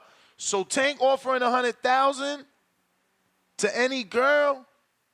And Clarissa having to dodge that social media heat every day for every girl, like, willing to fight for Tank, that could help. But will Tank do that knowing that it's going to help? I ended her rap career. That's just one. That set her back a lot of years.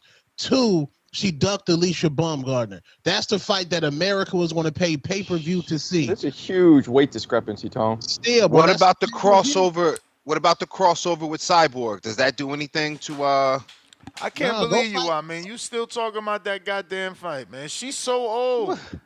I was gonna say she's still fighting. What is she, 50? She not even relevant in MMA. Who talks about Cyborg? Like, she's literally being talked about because she might get a fight with Clarissa, and it's been like 7 years of that bullshit. And we're gonna ignore the juice? Like, she's mad, juiced up like Tropicana. How do you know? I mean, when the last time she popped? That's how it go. That's how it go. That's like Tropicana. No. That's how it go. The last time you pop, we date back from then and have you pop since then. Like, you can't pop and look at her. Use your eyeballs. Just. You said she's juiced to the gills. Like Tropicana, baby. She's that concentrate. Shit that you add to the water and stir around. I don't know, man. That's not fair. That's not fair because, you know, you're assuming. But I tell you what, I don't care because she blocked me. She blocked me. She corny. Why she block you? What'd you do to her? I don't know. Something about me not wanting her to fight fucking Clarissa. Don't nobody want her to fight Clarissa for what? For what? It's not Conor Floyd. Everybody out here trying to chase their Conor Floyd. Find you a real Conor Floyd. This ain't it. That's so, yo, Ness, what about in MMA? Cyborg is relevant in MMA. Now we talking. Bruh, what the fuck? Who cares about MMA? She already lost in MMA. We try to get Clarissa a bag, a sponsorship, something. You lost to some girl nobody ever heard of. You made her famous in MMA. Now we believe you about to win versus a GOAT in MMA. We good off that. We don't even talk MMA over here unless they getting their ass kicked in the ring. Lomachenko lost early in the game, bro. Come on, man. Give Clarissa, you know what I mean? Bro, it ain't exactly Michael Jordan in baseball. Only time I care about MMA is when they coming over here to get their ass kicked. I don't care about watching them. I don't. Yeah, man, I'm with you. I loved watching Anthony Joshua do what he did to Ngannou. Bruh, let me tell you, I was at a sushi restaurant the other night for date night, and it's just disgusting to me. You know, the world is coming to an end. It don't matter where you go, they got this garbage on the television. I'm at a sushi, all you can eat. They got UFC on the fucking television. No boxing in sight. I'm forced to whip out the phone, watch my boxing on the phone, because I'm sure it's like Saturday night. And I'm forced to look at the shit because it's two girls fighting. You know what I'm saying? She got her fucking eyelash knocked out.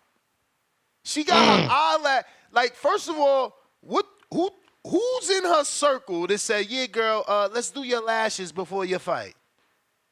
Like, who's in your fucking look circle? Look good, feel good, fight good, baby. Bro, who's in your circle? Like, no, girl, nah. Let's not do the $150 ones where they individually put lashes inside your, let's do the glue ones. Let's do the cheap $20 glue ones so when they punch you in the face, it could go flying across the screen and now you a highlight reel on ESPN for the wrong reasons. Very sad. Lashes? Oh, you ain't see that shit? Cause I watched it live, and then the timeline sent it to me as a meme. I couldn't believe it. I shared it to my girl because I'm like, oh shit, babe, I think they knocked her lash out, and then the replay caught it too. It's only a bad highlight though if she lost. If she won, it's like, damn, she went in there. I don't know. I doubt she won getting her eyelash knocked out like that. I doubt she won. You know, the only thing she won was the beauty contest. She was obviously the better looking woman, but she probably did not win because I seen that lash go across the screen. Well, it worked. Because what do you remember? But I don't know her name. And I only stuck to the screen like this. Like, and even though she was prettier than the other one, we not bringing her up because she pretty. We bring her up because that dumbass cheap ass eyelash went across the screen. Stop being fucking cheap. And look, they saying she lost anyway. Stop being cheap, putting this damn crazy glue eyelash on your face, getting knocked across. It slowly slid down. Bro, that shit was Arizona. Bro, that was nasty. UFC probably got spiked ratings for that. I'm telling you, bro, the shit was in slow-mo, and it's them abnormally stupid big lashes where you tap in your significant other like, look, man. Look at this dumbass lashes she got. Motherfucker sitting there in front of you like she this. Look higher than me with them big-ass eyelashes. Eyelash looking like the brim of a cap. It's like, man, if you don't get that shit off, I swear, nobody in my circle, but I'm a hit them shits like this with like we fucking playing jacks. Pop that shit right off your face, man. Never come around me with them $40 lashes, $20 lashes. I'm going to smack you and your man. He should have never let you out the house with them shits. Swear to God. You gotta appreciate a barbecue lash, man. Appreciate a barbecue lash. No, that poor girl career is over. It's over. She might get a lash deal because of that. Like, she might be in a few lash deals because it's like, don't ever let this happen. Come to us and get the real lashes. Like, you know what I'm saying? Like, she out here wilding. But shout out to the UFC for that. You know, they had that moment. Brambo, what up?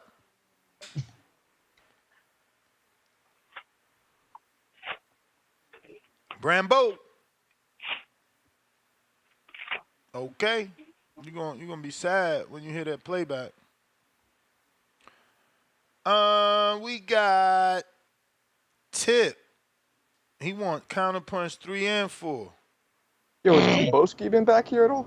Main event. Tim been gone. Tim Boski's in the gym because he mad that we seen him looking like, you know. Yeah, he was mad that day. He mad. He was looking a little, you know. He wasn't looking the best. He looking like he had a rough day. So he like, yo, I'm gonna hit the gym. I'll be back. He ain't gonna show up till he could really show some good footage. So he probably working. He was arguing with somebody, man. I don't know. I forget who it was. I hear he training with Coach Mitty to get right. What up, Tip? Yo, but you know what I'm saying, back to where I was, man, because it was a lot of cap going on. I'm glad somebody has super chatted it. Yeah, Caleb Plant and Trevor McCumbee is supposed to be at the Royale. You know what I'm saying?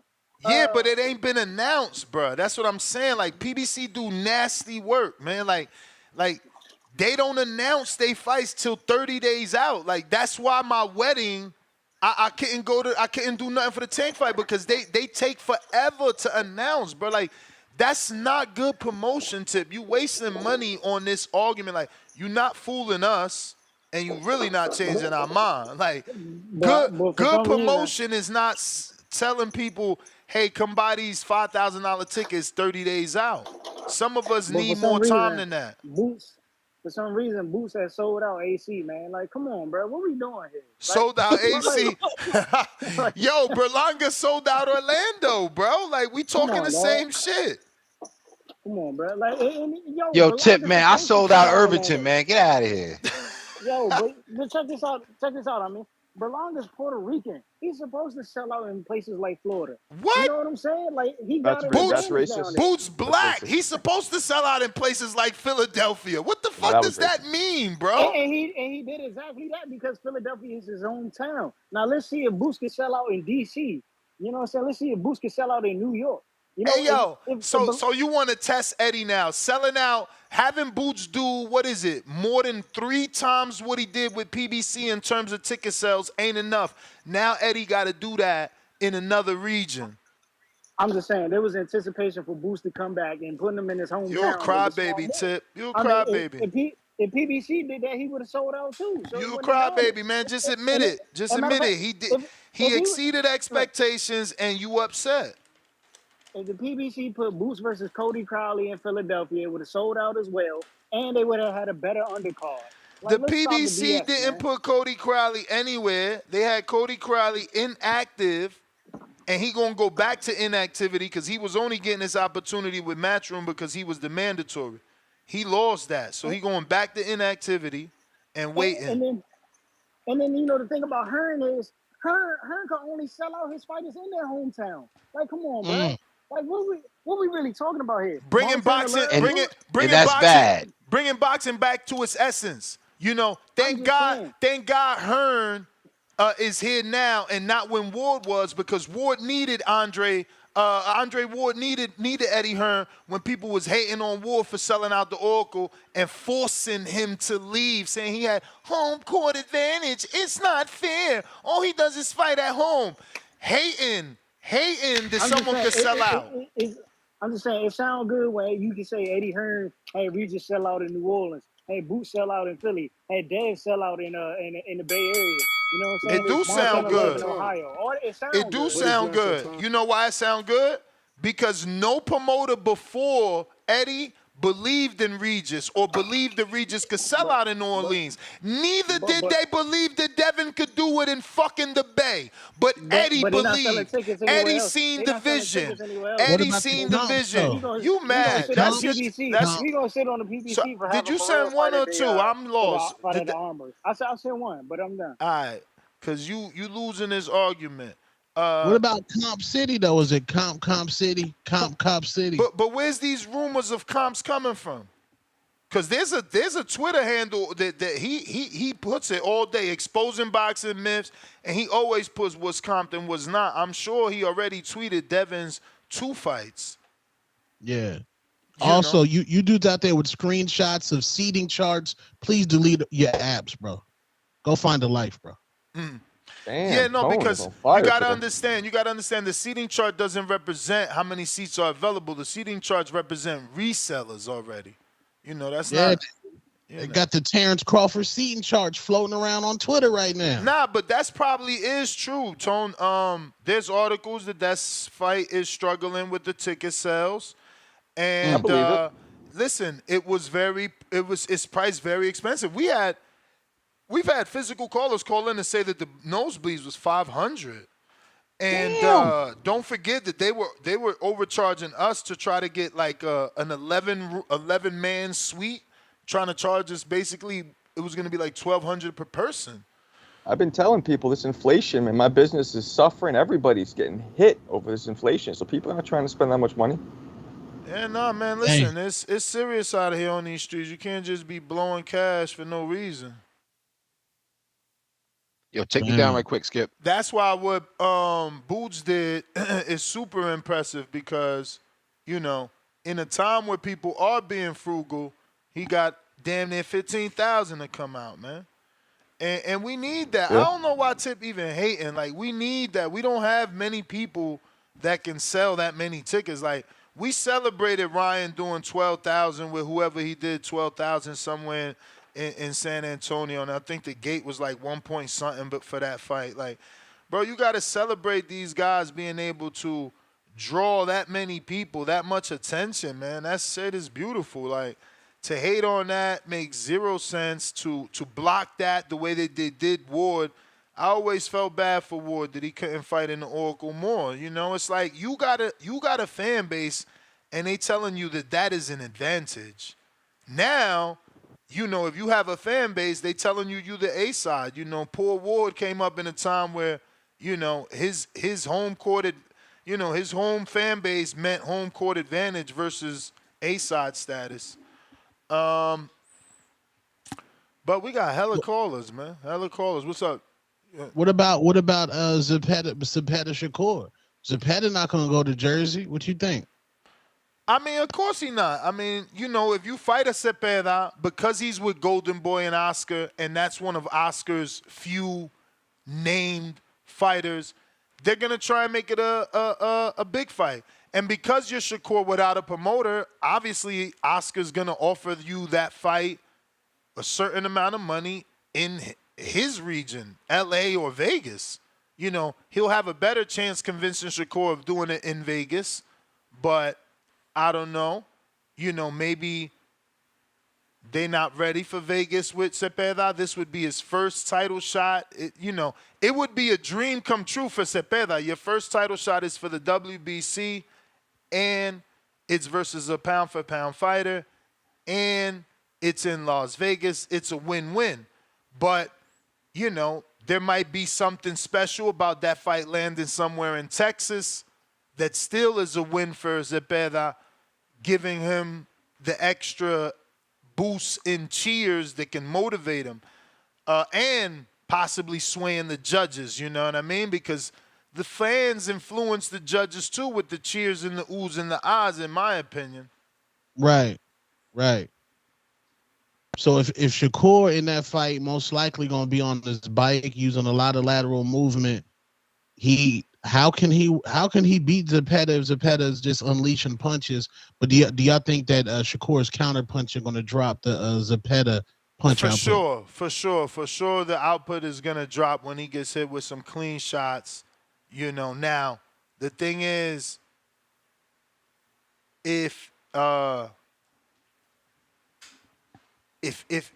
because there's fighters that feel what you got, like for instance, Boots fans are saying Boots felt what Avanesian had and walked him down. Yeah, he took some shots because he didn't care what was coming back. So Zepeda can do that. He can get hit with that clean shot and be like, oh, this is nothing, and unleash. Or he could put his hands in his pocket and not throw as much because he's being,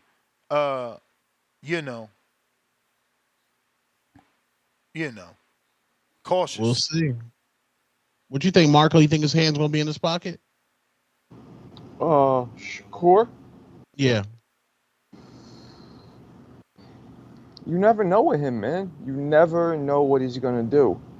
I think Zepeda's gonna put a lot of pressure on him, and I think this is a defining fight for him. I really do. See what he does, and then I really, really think that from this point forward, it's either going to solidify all the kind of negative, running, and that he's not at the level that everybody says he is, or he says he is, or it's going to make him cross that finish line, and it's going to make people be like, oh, okay. So I can't really call it. I don't know what he's going to do. Can't wait. I cannot wait to see Shakur in there in the fire. I just can't wait. Can't wait to see it. We need to see it. I mean, we've kind of seen it. You know what I'm saying? Like, we know he can't really hurt Zepeda. We don't know that for sure because it's boxing, right? But he's probably not going to be able to hurt him. He's probably not going to be able to hit him hard enough to keep him off him. So that's going to make an exciting fight. So the question is, can Zepeda figure out Shakur? Can he land those punches that'll either stop the fight or swing the momentum dramatically? Is he truly elite, man? That's what this is about. This is not about Shakur. It's about Zepeda. We know what Shakur does. Like, don't be the Manny Pacquiao fans going into the Floyd fight. Be the Floyd fans going into the Manny Pacquiao fight. Know that Floyd is going to do what he does, just like Shakur. It's on Zepeda to cut the ring off. It's on Zepeda to hunt down his prey. At the bottom line, he's got to hunt them down. No one is going to stand there, especially not Shakur. They're not going to stand there for you to hit them. That's not happening. It's just not. Let me get to these callers, though. Who we got next? Oh, you back. I don't be looking at the screen like that. I got so many windows. Yeah, I want to show y'all my commemorative Jamal Charlo cup that I'm drinking. Rum punch, baby. That ain't rum punch. I got my coffee. This is my CMOS smoothie in here, but this is in honor of Jamal Rum Punch Charlo. We miss you, champ. Come on back. Hey, rum punch. John, Counterpunch, Twitter.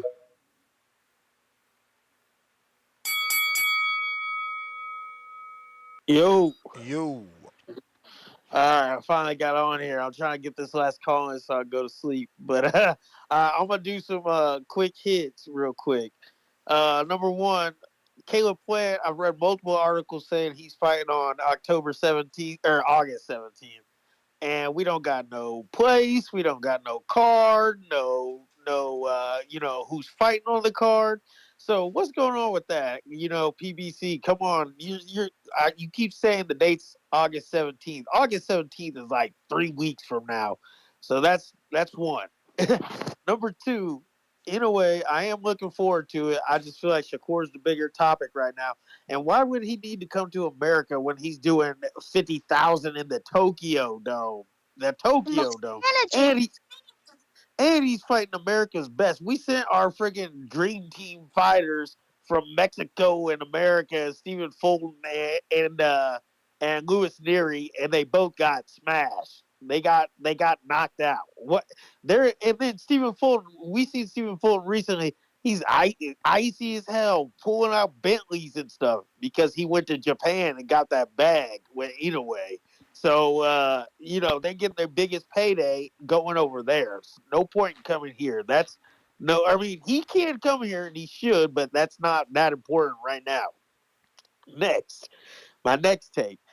It's gonna be real funny in the streets, real funny to the boxing hardcores when Shakur it comes up and Shakur ends up re-signing the Top Rank, and it shows, oh yeah, Jay Prince owned your ass. Yeah, we thought you was the big man. Yeah, but now you're back on Top Rank, like where all Jay Prince's fighters are. That's gonna be a real bad look for Shakur. Real like he works for you. He's supposed to work for you.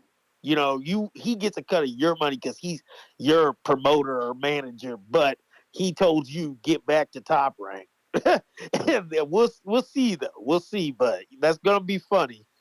And then my next one, the other day I named Boca Chica for Jalil, but I got to look at the rankings. Yeah, Boca Chica's record didn't look as good as I was thinking he was in my head. But I looked at the rankings. We'll just say fighters in front of or near Jalil. We got Greg Outlaw. That's right around Jalil's ranking, who's from DC. We just saw on the Pro Box card. That's, let's say we put him back on the Boots card. There we go. That's an opponent. Ahead of him, Abel Ramos. Abel Ramos' last fight was in Tijuana, so he might not be on the PBC anymore. Akhmedov, that dude that fought Barrios, Bakzir Akhmedov, that dude's a bad mofo. That'd be a good one. He fought Barrios. He's a little bit of a freaking. Are you talking about the one that fought Jamal James or the one that fought Barrios? The one that fought Barrios that swelled his face all up. Yeah. But champ, that's the bell. Yep. Chad, Canada. So it looks like Solomon Kuskosko is fighting Aegis Kavalaskas. Did you say that yesterday? I mean? Yeah. Oh. That shit went in one and out the other. Canadian Chad. Yo, Ness. Yo, Chad. You hear me okay? Loud and clear. Yeah. Sorry, guys. You got me? We got you. We got you, Chad. Okay. Yeah, what's up, Marco? I mean, Marco, was it you that mentioned Gerardo? Fucking hilarious, yeah, that was man. me. Yo, people don't know Gerardo. Dating myself. Like Rico. As they shouldn't. Oh, God, I remember that. Was some of the worst anyway, guys, music ever produced. What? Oh, yeah. He had just that one song. It was like, hey, you keep on insisting that I meet your parents. They're going to love my parents. Yeah. How about that? Rico. Suave. Remember that? That's used to bump that shit in Newark. Don't lie now. Hell yeah. Rico. There was a time when people had their windows down when that came on. Yeah, windows down. Look, I'm going to waste half my call reminiscing here. Just quickly, shout out Amin. Sandy Ryan, most definitely one of the most exciting fighters happening. Never mind women's fighting. I suggest everyone go back and watch the McCaskill fight. That was a great fight. And I mean, that fight, and you coming on TBV and like basically talking up Sandy Ryan really kind of brought me more like closer to you as far as on the panel and stuff. Like, because I felt the same way. And the day after that fight, a lot of people were coming on to talk shit about Sandy Ryan and McCaskill for that matter. But guys, as far as boxing goes, Shakur, the bigger picture to me, what made Boots fight and Boots so great at this exact moment was right from the fucking opening bell. Sorry, swearing. He threw hands. He started throwing hands. Okay, like the problem to me is people aren't throwing hands now. Like very, very, very selective shots and no combinations. Not working from behind a jab. It can be really exciting and fun to watch, but the reality of what's happening as more and more guys employ this, as trainers employ it, is you're getting boring rounds and stale fights. I got to say, the last Shushu and Tiger Johnson fights, I was really that was my thing. Like, I wanted them to throw hands more. That was kind of like the message I got, especially Tiger. Tiger defensive movement is like bonkers next level. And the guy can catch and shoot. It's like poetry watching him. But as soon as he started throwing hands in that fight, whoa, turns out his opponent can move a bit. And he was punching air, man. I mean, it was not a good look. Shushu was really, I felt, holding his hands back, too, in his fight. So it's not just Shakur that we got to be kind of like, everyone wants to blame Shakur and boring. Everyone's talking about boring. I don't see it like quite like that. I just see that they're winning it's a winning style. These guys are winning. But it's not, attractive as far as being in the crowd and watching at home. All they got to do is just let their hands go. Just let their hands go. That, to me, is what's missing right now. And if Shakur was to do that, there's no reason that he can't keep his safety and defense a priority. There was a caller who had spoke about, basically the fighter safety, and I totally agree with that. But the sport has already made the adjustments to make the sport safer, long term and short term. All right, guys, thanks. Great call, Chad. All right. Let's see. What do we got?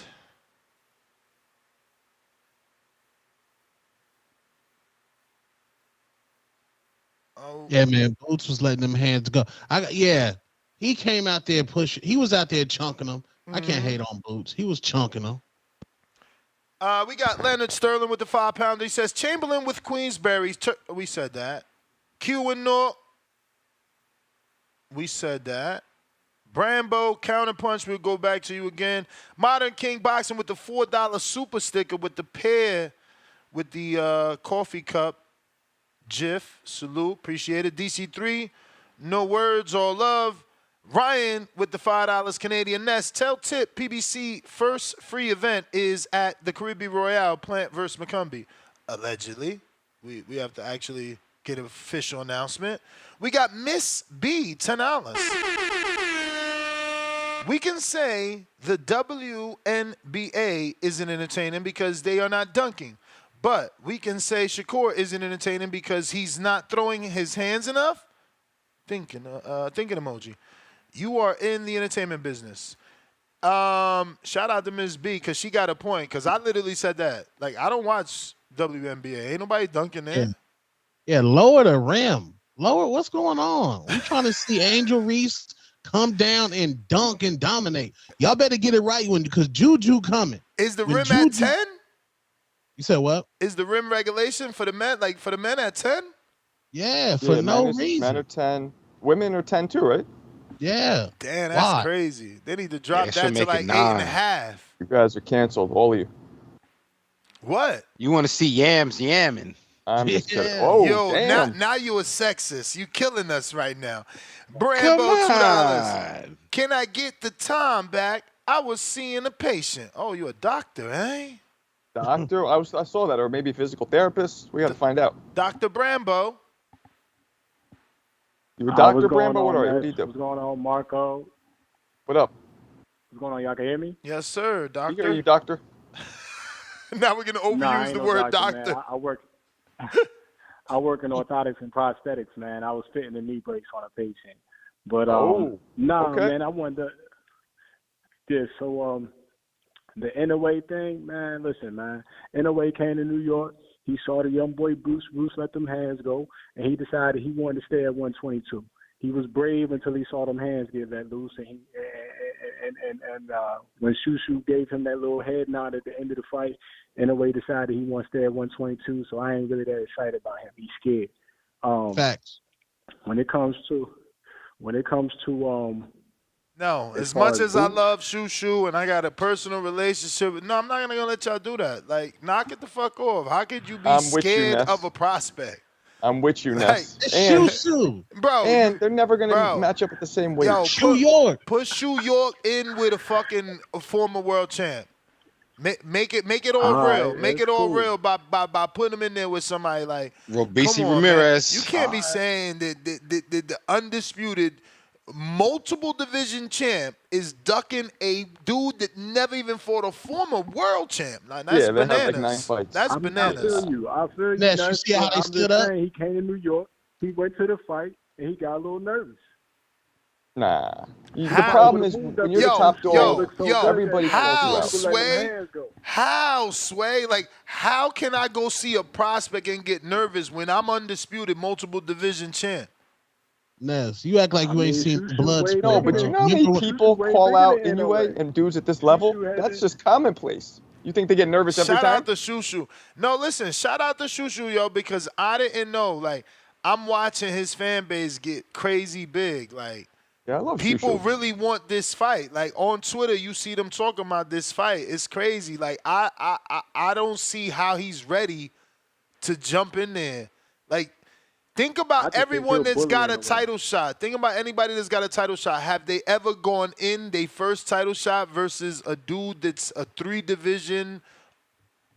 Isn't he two-time? He two-time undisputed. Two-time Like, undisputed. Yep. What are we talking about, bro? Rambo, are you from around here? Y'all New not York? giving Shushu a proper I'm from shot. Virginia. I'm from Virginia, Marco. Oh, okay. I Originally, thought maybe but I you were live doing in some Birmingham hometown now. shit. Okay. I live in Birmingham now, though. But what did I Bam just do? like Bruce, man. I think he put on a show. You know, he put on a show. But Bam ain't do what y'all asking Shushu to do. Bam fought Kit Kat. I don't think Bam will beat him. I think Bam too little for him. I think he'll drop Yeah, down. but that's maybe more realistic. So Bam I versus wanted Bam Inoue. at first, but I don't think Bam is ready for that. But I wanted to get on the Boost thing. I feel like Boost got Gillian Wallow. That's his promoters. You know, that's who speaks for him. You know, that's why he got such a big following. It's because of them. I mean, you could disagree with me. I mean, he not really that outspoken. He don't got that kind of character. But I think Gillian Wallow has that for him, especially Gilly. And then you know, Shakur is still relevant, so we're gonna touch on Shakur. Listen, all of y'all that saying Shakur need to keep doing what he's doing, I agree with all of that. Yeah, keep doing what you're doing. And then when you get in there with Zepeda, and he throwing 80 to 100 punches around to your little 36 to 40 punches around, and the judges sway the rounds his way. They don't award you those rounds just because you're making a miss. Then when he lose and he be crying like he did when he lost in the Olympics, then we can settle all that. I ain't gonna want to hear none of that robbery stuff, because that's what's gonna happen. He gonna get robbed because he didn't let his hands go. Now, and there was something else I want to say. All y'all talking about the sweet science is hit or not get hit. Well, Shakur is forgetting about the hit part. He's excellent at not getting hit, but he ain't hitting no damn body. Like, if this was football, Shakur would be a flag football player. You know what I'm saying? He want to pull a flag. He don't want to rock nobody. You know what I'm saying? He don't want to make no tackles. You know what I'm saying? Like, so in boxing, we want to see somebody get hit, man. Listen, all the greats, Sugar Ray Robinson was slapping folks' chins off. Muhammad Ali was knocking folks out going backwards. Sugar Ray Leonard, Roberto Duran, Marvin Hagler, Thomas Hearns, Sweet Pea, they was slapping folks' chins off. Everybody want to compare him to Floyd. Listen, even older Floyd was letting them hands go against Madonna. He had to beat Madonna. When Shane Mosley rocked Floyd early, Shane didn't win another round. It was rounds he was going without landing any punches and getting his face spun around. Okay? Listen, he outclassed Canelo by hitting him with everything that he wanted to hit him with and not getting hit. So can he give us the Canelo performance at least? But he's not going to. He's going to stick with what he do, and then he's going to be crying after the fight talking about he got robbed. And I'm going to call in celebrating because I'm tired of him. He a diva. He always on the social media. Won't even know who you going to sign with, and you talking about fights. Sign a contract with somebody. You don't know what you're going to do. He just want attention, and James Prince want the attention on him because as long as we talking about him, then his name hot because we ain't talking about him for nothing else but Twitter. I mean, he owned the name, baby, Twitterson. So and half this panel's from Newark. Look at that's this. Shadiva Tweetperson. But y'all have a good day, man. I appreciate y'all for letting me get that time, Yes. man. Y'all, I love No y'all. doubt. You got off. But it's Pause. not your time. Yeah, that's the Chiller Killers, man. Chiller Killers. Yo, I never ate that. I see it on menus everywhere because obviously I live in the West now, and it's like fucking incredible. So many freaking like, yo, it's terrible how many Mexican restaurants there are. Like, there's no variety over here. I miss it. I swear to God, I have no hair on my tongue. Like, I miss the tri-state, man. Like, you could get Colombian, you could get Jamaican, you could get fucking Dominican, Puerto Rican, like everything, Argentine. Like, bro, it's nothing. It's just one Puerto Rican restaurant and 30 million Mexican spots. Not to mention the illegal ones that they don't even got a truck or a food truck or they just a stand with a table on the shopping corner. cart. Yeah, shopping cart. They out Yeah. here. Listen, man, listen. They need to give us more than just tacos out this bitch.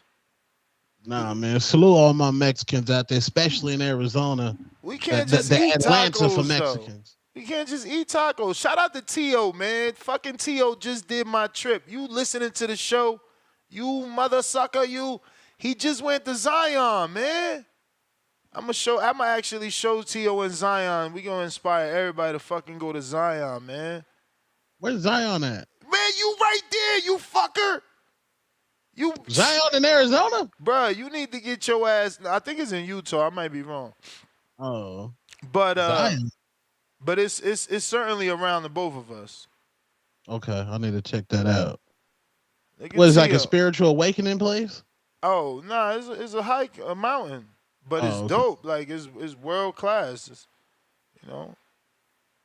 It's T.O. right here. Look, he wilding right now. He doing too much. Looking at his view got my stomach with the butterflies. Like, why? People love adrenaline. I'm good off that. I've been stopped getting on roller coasters and all that crazy shit. It's like, why? Like, yo, life is precious, baby. You feel me? But that's my man, Teofimo Lopez, in Angels Landing at Zion National Park. Those Oakleys better than the other Oakleys people be wearing. Let's be real. These is decent looking Oakleys. Let's give them a the little tank light. ones. Them the Gervantes. Nah, these ain't the tank ones. Stop. These more aviator style. Stop. Don't do that. Don't do that to T.O. Let me see what we got.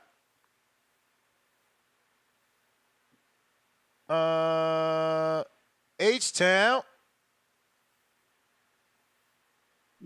What up, Ness? Can you hear me? Yes, sir. H-Town, baby. Hey, man, for all of the complaining about, he don't fight nobody or whatever, if you don't know Neary, if you don't know Tapales, if you don't know Steve Fulton, if you don't know Nonito Donaire, if you don't know Emmanuel Rodriguez, who took Jason Maloney's, Paul Butler's, and Gary Antonio Russell's O's, man, go watch more boxing. You ain't watching boxing. You're just watching a fighter.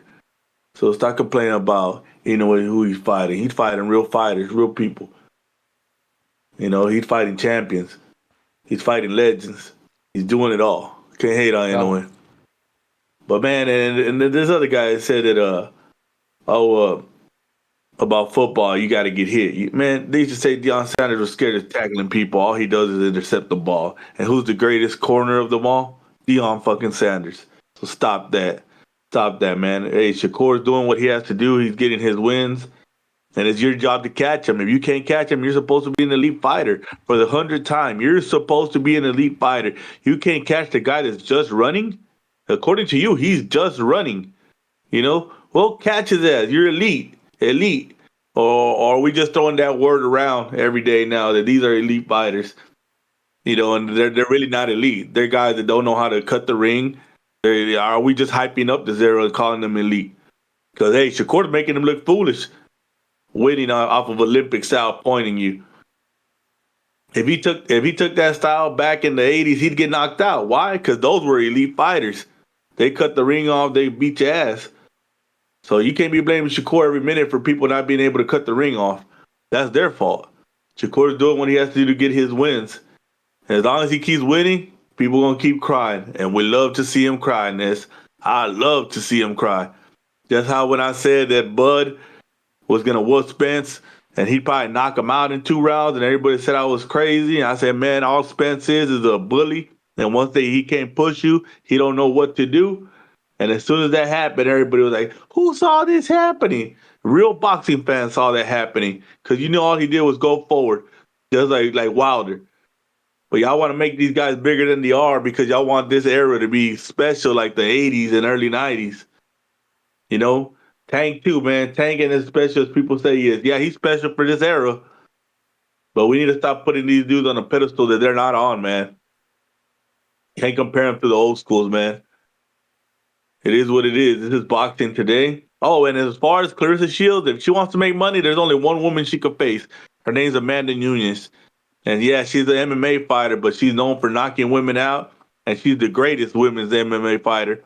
So if she get a boxing match with her, I got my money on Amanda Nunes. And just remember that if that ever happens. When y'all talking about, I didn't know Clarissa got knocked out like that because she's going to go to sleep and she fights Amanda Nunes. Like it's your time. But that's your time. Thank you for calling in. Real quick, I want to do a quick reminder that we are collaborating with the Nevada Boxing Hall of Fame. Head on over to their website, NVBHOF.com/TBV for a chance to enter into this raffle to win 3-night stay at the New Orleans Hotel and Casino for the class of 2023 and 2024 induction weekend, where you can meet all the fighters that will be inducted and be part of the event, as well as the weekend festivities. Remember, Zab Judah is having a celebrity bowling event in the casino. Part of this, you will have access to that because that's what you get if you win the raffle ticket. Now, doesn't the late great Diego Corrales' wife run that? Yep, she does, along with my good friend Anthony, who I believe is her brother, maybe. I'm not 100% sure, but yes, you get you and your guests will get the VIP access to each of the events for the entire weekend, plus 3-night stay for 2 people. No airfare included. But, you get everything else. So don't miss your chance to win. It's only $75. And you can see right on the website, their website, not mine, what's included and how to purchase the raffle tickets. Winners will be announced now in 9 days. Yesterday was 10. It's July 25th. We're announcing the winner. So head on over, purchase your raffle ticket, and hurry up and, be part of the event. So we got Noble. What up? Hey, Spades, you able to hear me? Yep. Indeed, I just ran in. I was outside working, man. It's crazy how you just came to me, but it's cool. So I was watching a fight last night. I seen it before, but I just happened to watch it again, and it was Floyd Sr. fighting Sugar Ray Leonard. And we all know, Floyd, right? And we all know Floyd Senior was a good fighter, but he wasn't elite, right? And we know that Ray Leonard was definitely elite, but the action, the skill level, right? Some people say Floyd, that would be somewhat of a preview of what would happen if Floyd Jr. fought Sugar Ray. Some people say that. it is definitely a preview because if you actually look at the fight, Floyd Jr. look a little bit like Sugar Ray, and like he got a little bit of, he got his pops in him for sure. A lot of his style from his pops, but his pops is taller.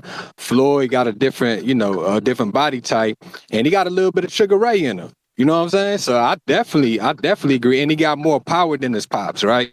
Floyd had more power, especially in his early days, than his pops. But what I'm saying is this, man, Floyd got rocked a couple times. And didn't nobody say, oh, he got rocked, he's going to, you know what I'm saying? Like, he's out on his feet. Wasn't no AB to jump in the ring and try to stop the shit, you know what I'm saying? He's still fighting. It ain't no, I know you ain't no historian, but ain't no comparison with today's, man. Ain't no comparison, man. They was getting it, man. These cats over here, these cats today, I ain't gonna call them soft, you know what I'm saying? Because they still pugilist artists and they doing they want to, but they not comparing to the older days, you know what I'm saying? So, we not applying no type of titles from the older days to what these young cats got going on, because y'all not the same, except for people like Terrence Crawford and Spence, those for people like that.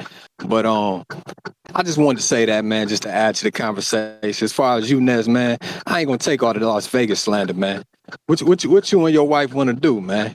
You know what I'm saying? Let me know. Let me know where y'all want to go, what type of restaurants y'all want to get to, man. Las Vegas has a variety of restaurants. It has one of the most restaurants and venue. Then Chicago is probably the only place that's kind of rivaling with Las Vegas, Chicago and New York. You know what I'm saying? So anything you want to do, man, it's out here, man. If you looking for a particular type of style of cuisine, I could probably put you on. Yeah, y'all ain't got no Dominican, fam. We do got Dominican. And we got Cuban, and we got Jamaican. Y'all ain't got no Dominican, man. But send me the Better holler address. at Noble. Send me the address. Yeah. I've been to the Cuban already. It's all right. It's all right. You may feel like it's your time. And it's a Shout few out to the Cubans. breast cancer warriors, breast cancer survivors, and the breast cancer angels. Go ahead, Ness. You know how to get that in real quick. Peace. No, for sure. Shout out to the Cuban community. That's crazy. There are a lot of Cubans out here. A lot. Like, I didn't know. They got a lot of restaurants out here. And jewelry stores, barbershops. Cubans is pretty heavy out here. I don't know how heavy. I can't be saying, oh, they need to bring fights out here for the Cubans, but like, I mean, it's easier to find a fucking Cuban restaurant than, a Dominican one or a Colombian one. What's Dominican's like main dish? Like, what's like, if you like, you got to try this. It's Caribbean food. It's Okay. Caribbean food. It's very similar to Jamaicans. Like, we do oxtails, very similar to Jamaicans. We do lamb, we do goat, But these are like normal things. Like, there's always gonna be oxtails in the Dominican restaurants. Always gonna be some goat in the Dominican restaurant. You know what I mean? Like, always some chicken. Yeah, this shit is lacking out here, bro. But look, he said that's slander. We'll see. I did find like the music I was looking for, but I mean, it's not in the ideal area, like, you know what I mean? And yeah.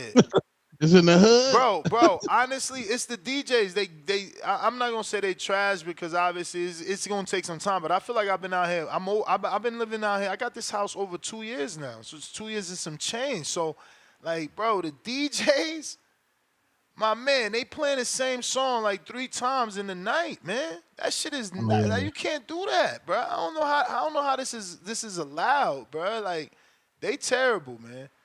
But whatever, we still experiencing and exploring. Hopefully we find shit that we like. We going out to in the 810. Look like Flint, Michigan. Maybe we forgot to store your number. What's your name, my friend? Yo, Ness, this is Nathan from Flint, Michigan. What's going on with you, boss? Mason? Mason. Yeah, I feel like you called in. I must have not saved it. Thank you for calling. What's going on, champ? Oh man, I'm all right, boss. How you doing this morning? Can't complain, man. Another day, another podcast. Happy to have a bunch of callers. Okay, for sure. So, what's up with this PDC fanboy shit that's going on, man, with these dudes? Haven't they only had 2 cars this year? No slander. I think it's 3. 3? I think 3 cars? So Yeah, What them the my tank, man Canelo, and the zoo. Tim Zoo? Where them numbers at? Where them zoo numbers at too? So my man calling in defending PDC, riding for PDC, and they only done had 3 cars this year. What you say, Tone? That's musty energy, man. That's just disgusting that he's even standing on that shit. But anyway, as far as what Bud was saying, I get what Bud's saying. Nobody's asking Shakur to just go out there and just die in the ring. We just asking for the kid to be. And if he can't be more, when he gets to that level of pay-per-view, and people have to go from free TV to actually pay to watch him fight, nobody's going to pay to watch this kid run around the ring. He can't sit down on his shots because he's too busy, jumping back and worried about jumping back. So you can't sit down on your punches when you too worried about jumping back and being so defensive. We just want the kid to be a little bit more offensive. And like my man said, it's hit and not get hit. But the first word of that shit is hit somebody. You got to be able to get your punches off, and people just want to be entertained. And that's my call, man. That's all I got. You the man. You the man. Throw the brick.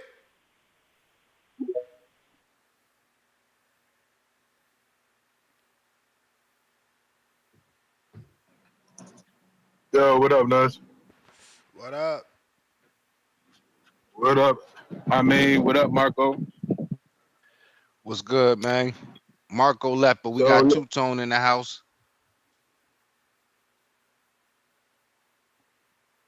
Throw the brick. You there? Mike likes TV. I'm saying, so like, man, he was going back and forth with Terrence Crawford. It was like they trying to tell him how to fix it, but he's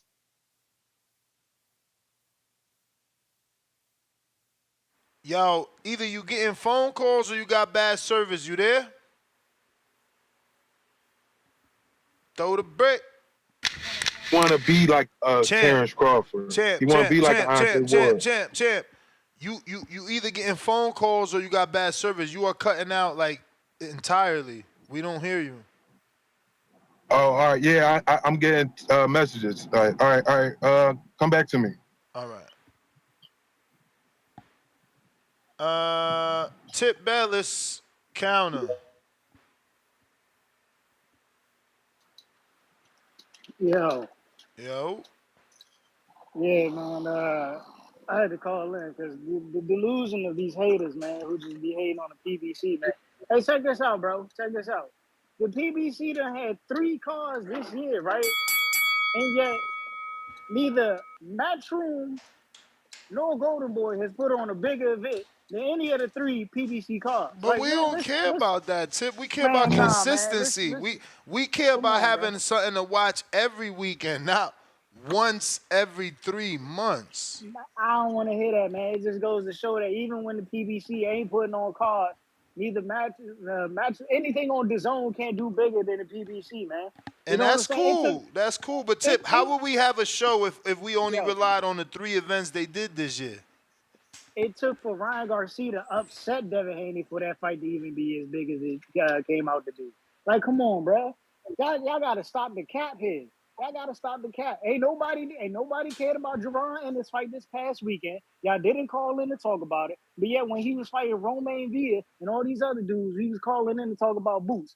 But all of a sudden, since Boots left the Showtime, you know what I'm saying? Ain't nobody calling in to talk about Boots. It's crazy out here. You know what I'm saying?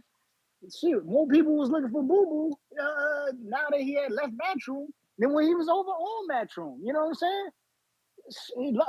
I feel sorry for Demetrius Andre that HBO had went out of business, man, because HBO would have probably made Andre into a star. You know what I'm saying? He signed with Eddie Hearn and his career just went downhill. You know what I'm saying? When we gonna see Montana Love again? You know what I'm saying? Like the dude He got got beat up cut. by Steve. He got cut. Oh damn. He had a Damn. 3-fight deal. I mean, it's over. It ain't even a cut. Your deal's up. Damn, that's sad, man. Put that dude in his hometown and had Oh, him it's lose to sad. a. It's sad. Didn't PBC have him? Wasn't he on Showtime? I'm just saying, PBC ain't have him lose in his hometown like No, that. they You know, also and they really, also ain't have him in his hometown doing it like that either. They ain't maybe give he him no just wasn't big good fight to enough. bring home too. Maybe he just wasn't big enough to put in his hometown. You know, it works like that. That's how I'm it just is saying. with you. Every time the fight is with PBC, they ain't big enough. Soon as they leave, all of a sudden they Hey, magically big enough. I'm just saying, bro. When the PBC puts on events, they make noise. This Caleb Plant versus Trevor McCumbee fight, when it's announced, is going to make noise. When It's it's going to be bigger than announced, any. can you give us a heads up on that? When it's gonna get announced? Hey, man, the upcoming days. That's all I can say. Mm. You know what I'm saying? But look, what was I going to say? Yeah, matter of fact, if Edgar Berlanga had even signed with maybe Golden Boy or the PBC, we would probably be seeing Edgar Berlanga fighting the Barclays, not down in Miami, Florida. You feel me? On Don King type production. You feel me? Like nah, bro. Eddie Hearn don't know what he doing, man. And when we gonna see Berlanga again? He's still waiting on the Canelo fight. He not even about to get that. We about to watch Canelo fight another UK dude. Wasting his time, bro. You may feel like it's your time, but it's Shout not out to your Al time. Heyman and Louis DeCubas, man. Put on big cards. All right. Tip in the building, man. We got Trees Toledo. Trees, what up? Yo. What up with ya? What up, though? What though? If I spill over, let me burn, by the way. I got you. Hey, King of Mean, man. I seen your girl Sky Nicholson and shit on that MMA hour shit with Ariel Hawani talking that Tierra Brown shit. You feel me? She talking like she might be trying to bring young Tierra over there to well, not really, but you get the gist. Might be trying to bring her over there to Australia or something like this. You feel me? Yeah. What you think about this, man? As long as the fight happens, and you know the irony of it, they spent a good part of it, and I said as much on the championship rounds. Y'all check that out on YouTube. I had a segment where I mentioned is the irony of it is that this girl is talking about Serrano ducking her, but she was ducking Tierra Brown. So you got to make that right. Maybe karma will come back your way. Now, hopefully the bag is right for this kind of fight. If Eddie wants to treat, I think Sky Nicholson has definitely benefited from nepotism. So if he wants to treat Sky right, give her a hometown fight, a title defense, to really clarify that WBC status. Yeah, go ahead. As long as what is often the case in boxing, though, I hope that the terms are enough or the circumstances are enough that Tiara says, yo, I'm relying on this pension in my career as an officer, so I got to take a risk with this purse when it comes to this fight. I'm hoping that that's the case.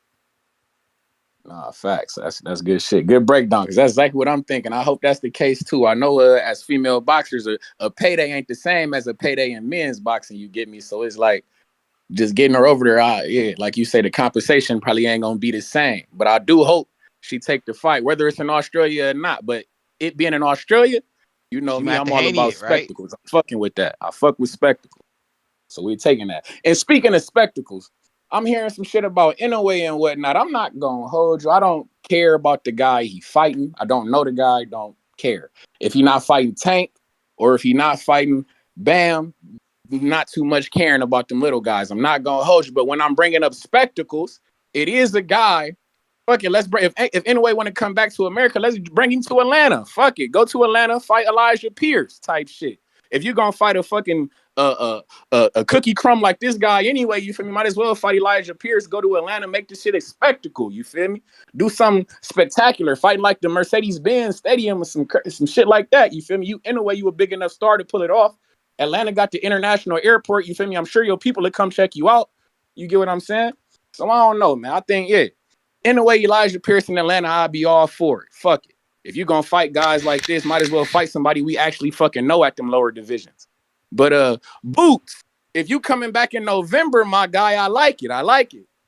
They should put you back in Philly, you feel me? Feel like it's your November will be time, around the election but time. it's not You your time. understand? Imagine my nigga Boots doing a little promo type shit in front of the Liberty Bell, you feel me? And it's Uncle Sam get up or something like that in November around election time. A little way to promote. And if you throw him in there with like a Conor Ben from the UK, you feel me? It's just American Revolution all over again. Hands and feet on that motherfucker. You feel me? He'd be a real patriot. You see me? So I don't know, man. This boxing, man, y'all need to get more on y'all spectacle shit. Bring a little bit of pro wrestling into this shit, man. And turn this shit up, man. Cause in a way, I don't want you fighting that guy. I don't know who the fuck that guy is. Amin or Ness, do anybody know who the fuck that guy is? Tough vet. Tough vet. He's popular in Japan. That's pretty much it. That's the best way to describe him. Yeah, all right. Elijah Pierce popular in Atlanta, man. Fuck it. Anyway, come to Atlanta, man. Let's do it. But shout out TBV, shout out Toledo, Ohio, man. Before Ness, did I hear you say that nobody don't care about that Clarissa Shields fight, by the way? Mm-hmm. Man, fuck wrong with you, man. We care around this way, man. She going up to heavyweight. Motherfuckers really caring, man. Hopefully we even get the motherfucking fight with what's Shorty who had fought her on Showtime, had knocked Shorty down. What's the Hannah Gabriels. She could have got that. She could have got that fight now, bro. Hannah Gabriel said she would have took the $100,000 that Clarissa was offering any girl to fight her, because when they gave her the rematch, she wasn't even making $100,000. Oh, word. Oh, well, shit. Well, shit. Why didn't she jump on it, man? Fuck it. Apparently, they got the $100,000 in cash. Clarissa, the one got to give her the fight. Like, she got her blocked. Clarissa is, Clarissa. Hey, man. She likable around here. We fuck with her. Nobody fucking with that fight. I'm sorry to tell you, man. Hey, man. I'm going to be there. You not even fucking with that fight because you ain't even say the girl name. I don't know. It ain't about her. You feel me? How many times? It ain't about her, nigga. This about Clarissa. You feel me? From my Latin, this about Clarissa. Nah, you it's always about the opponent. That's why people. That's why people say who it's never about. Why you think I just called in? Nobody care about you heard the man. It's about Inoue. Exactly. And you said you ain't watching it because you said, "Oh, I want to see." Whoa! I didn't say I wasn't watching. I said I didn't care about it. I'm gonna check it out. It's boxing. I'm a third shift worker. The nigga fight in the morning. He fight when I get off of work. I'm fuck with him. Same shit. Not caring about it. You might not watch it. You might fall asleep as a third shift worker. I told you, I'm a third shift worker, and that's when I get off of work is when the nigga fight, and I fuck with Inoue for that reason. Hell, I'm gonna watch this fight. I fuck with him, but let's get a spectacle going. Let's bring my nigga to Atlanta. Let's bring my nigga to LA or something. Let's do something fire. That's the same shit we telling you with Clarissa. Man, she doing something. Man, listen, man. Who the fuck? Before you got it, bro. She's too big. Like, who is she gonna fight, my guy? You gonna bring Michaela Mayer all the way up to her? You feel me? Bro, nobody cares about this girl, bro. Nobody. Man, you cut it out. You cut that shit out. You talking like you don't care about. If that's the case, you just say you don't care about women's boxing, my nigga. We care about Clarissa. You don't care about women's boxing. Listen to me. Shakur put a poll on his Twitter, and his fans still voted George Kambosos, who to us hardcores has 4 straight losses and one of those by knockout. No poll this girl wins, but guess what poll Clarissa could have did? She could have put Shadeja Green on there. Nobody would have been mad you find Shadeja off a loss. Nobody would have been mad you find Raquel Miller. Nobody would have been mad you find Hannah Gabriels. You giving us this fucking girl nobody gives 2 flying fucks, so fuck out of here with that bullshit. Fight, man. I watched the girl fight on the Iron Tiger card. You the A side. Like, she got to get the same hate and heat y'all give Tank. She the A side. A side. Hey, apparently from what I'm hearing, you giving her hate. You feel me? Like, damn, we doing this shit, we moving up. My man. How many more years does Raquel Miller, like, Amin is the expert, right? Well, I mean, how many more years does Raquel Miller need to be wanting to fight with with Clarissa Shields before we call that spoiled milk, since we calling Tank Loma spoiled milk? Like, let's be fair. Let's be fair. Or is it because she's a girl and you think she's attractive? Because I don't think she's attractive, and I don't think Tank's attractive. I'm looking at what they do in the ring. I'm with you. I'm looking at what they do in the ring, and what I'm seeing is Clarissa creating challenges for herself. You feel me? She's so good. Well, she's so good. She done wiped out a whole division. It's your fault that today's a loss. It's her fault. Like you said, Adrian Brunner has shit to bid. When he was supposed to get that Floyd fight, your girl shit to bid. There's other girls though. Raquel Miller is there. Raquel Miller is there. Look at this girl right now, the Canadian Nightmare. She was there. This girl's there. Like, stop this cap shit, man. Hey, man. All I know is the girl that she fighting is a heavyweight. She from Canada. I watched her last fight. She's an action fighter, you feel me? I know people gonna travel for it. Detroit, Canada, little hour-and-a-half connection, you feel me? It all makes sense. Like I say, Clarissa's so good, she done fucked around and cleared out her division. Like, what can she got to create challenges, you feel me? She done done it all. Like, damn, like she on some Canelo time. Unfortunately, you got to create challenges. You feel me? I get it. Motherfuckers be screaming for this Benavidez and all this shit, but he like, fuck that. I feel like I want to go up to light heavyweight, or I want to go up to cruiserweight. Nobody cared. My girl said, but that was fuck the that. thing. I'm going to go up to heavyweight. But we didn't care, though. That's what you're not getting. We didn't care about Benavidez Vazdat. That's not what we wanted. Like, you sitting when here we trying talking to about the only person that we want with Clarissa is Bumgarner. What the fuck? We can't expect her to put on 60 pounds, my nigga, and fight. Like, what the fuck? Stop saying Bumgarner. Raquel Miller has been asking for the fight. Man, don't nobody for years. Man, listen, man. Don't nobody think about no Raquel. I'll give you the Hannah Gabriels. I'll fuck with you on the Hannah Gabriel. But come on, so a girl, I'm pretty sure she's undefeated, that's been in the division all her life. We don't care. Whatever, bro. But somehow we care about some white girl. We don't even know how to pronounce her name. I seen her fight. I know she's an action fighter. I know she's going to come to fight. What's her name? Tell us her name. It's Johannesson. I know it's Johannesson. I don't even know the first name. Johannesson. I watched her. Don't help him. Let him tell us her name, since it's such an exciting fight. All I know is Johannesson. I watched her fight on the fucking on the undercard of the Billy shit, the Iron Tiger card. I watched her fight. You feel me? I know she's an action fighter who coming to bring the pain. She from Canada, like I say. That's people who gonna travel to the fight. That's all we can ask for. If you set them up, we gonna knock them down. Tell your girl Shadeja to get on her job and actually win some fucking fights, and then come see us. For sure. But for sure. Shout out but, TBC. But again, shout out but again, Loma got a title shot off a loss. Nobody cared. Nobody cared. Motherfucker, I cared. I said whoa. I've called in this bitch and say I don't like that when people get them. When Fundora got that title shot, nigga, I was not a fan of that shit. Fuck you mean? A title shot off. I'm not a fan of that shit. He don't deserve it, my nigga. You tell him to fight my nigga Conwell. Fuck you mean? I'm not. Priest don't call in support no bullshit like that. Don't put that on me. Yeah, nah. Like I say, Spence, you got Conwell problems. But shout out TBV, shout out Toledo, Ohio, man. You know what the fuck going on. Y'all be cool. Trace, who was that smoker Clarissa for?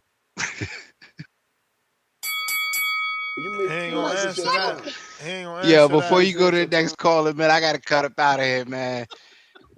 King I'm in X1 on IG, King I'm in X1 on Twitter, and Championship Rounds on YouTube. I got a Caroline Dubois fight announcement. If you don't already know, she's fighting Mayra Moreno.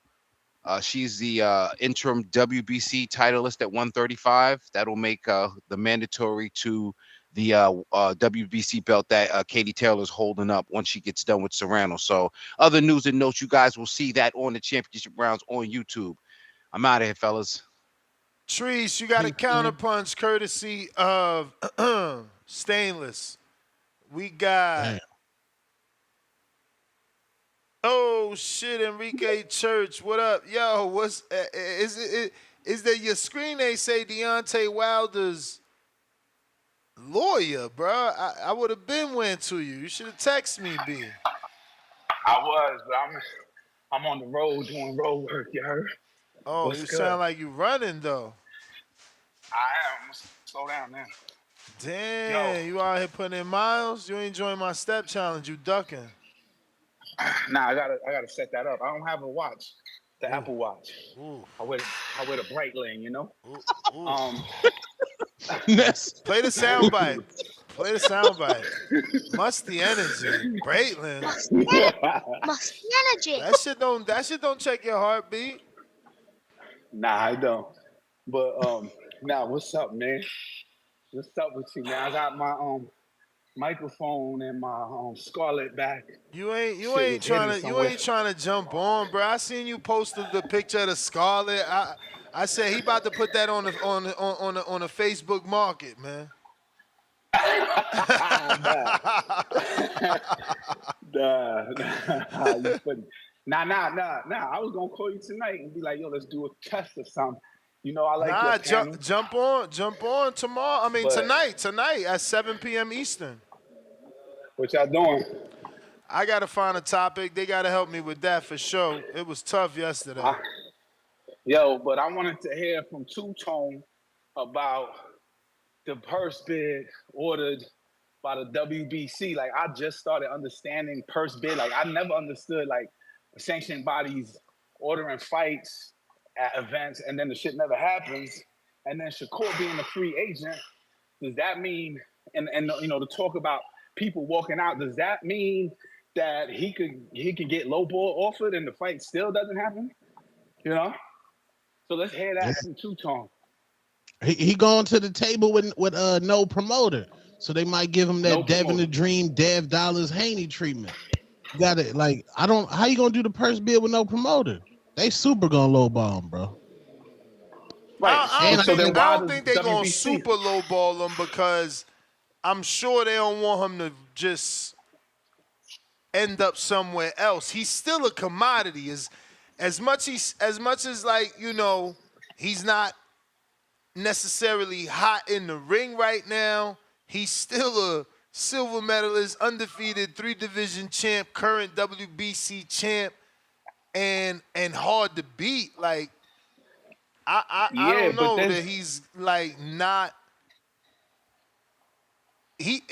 Golden Boy and Matchroom, even PBC, they can use him. I mean, his talents project long term. Because he doesn't You get think hit? so? Is that what Long you're saying? term? You think all right, tell me who's beating him next 5 years. Okay, Well, for one, I got potentially, if they Zepeda fight. winning that fight. I do have Williams Zepeda winning that fight. Oh wow. Chilaquiles. Yeah, that's the Chilaquiles. And Gervonta rehydration clause Davis is going to. You're about to see like these next 2 fights from Gervonta. You're about to see legacy, and y'all know I've been critical of Tank, but you about to see Tank about to go on a crazy run right now. Crazy run. Because he a free He's agent. already been on a run, really. I could see the Tank fight. Obviously, everybody sees Tank as the favorite in that fight because he's just the puncher. But Zepeda's not beating Shakur. What? No. Word? Hell no. That's your Arizona bias. Is that your Newark bias, though? Absolutely. He's not beating him, though. Shakur is a master at distance, and that's why when the distance gets hot, as he says, he could jump the fuck out. And listen, I'm not exaggerating. We never seen reflexes like that. We've never seen anyone be able to jump that far away from danger. I mean, I don't know about never, but you're right. It's definitely top tier. And Roy Jones said Shakur distance was trash. Yeah, because Roy wants him to change what he do, but what he's doing has got him to undefeated.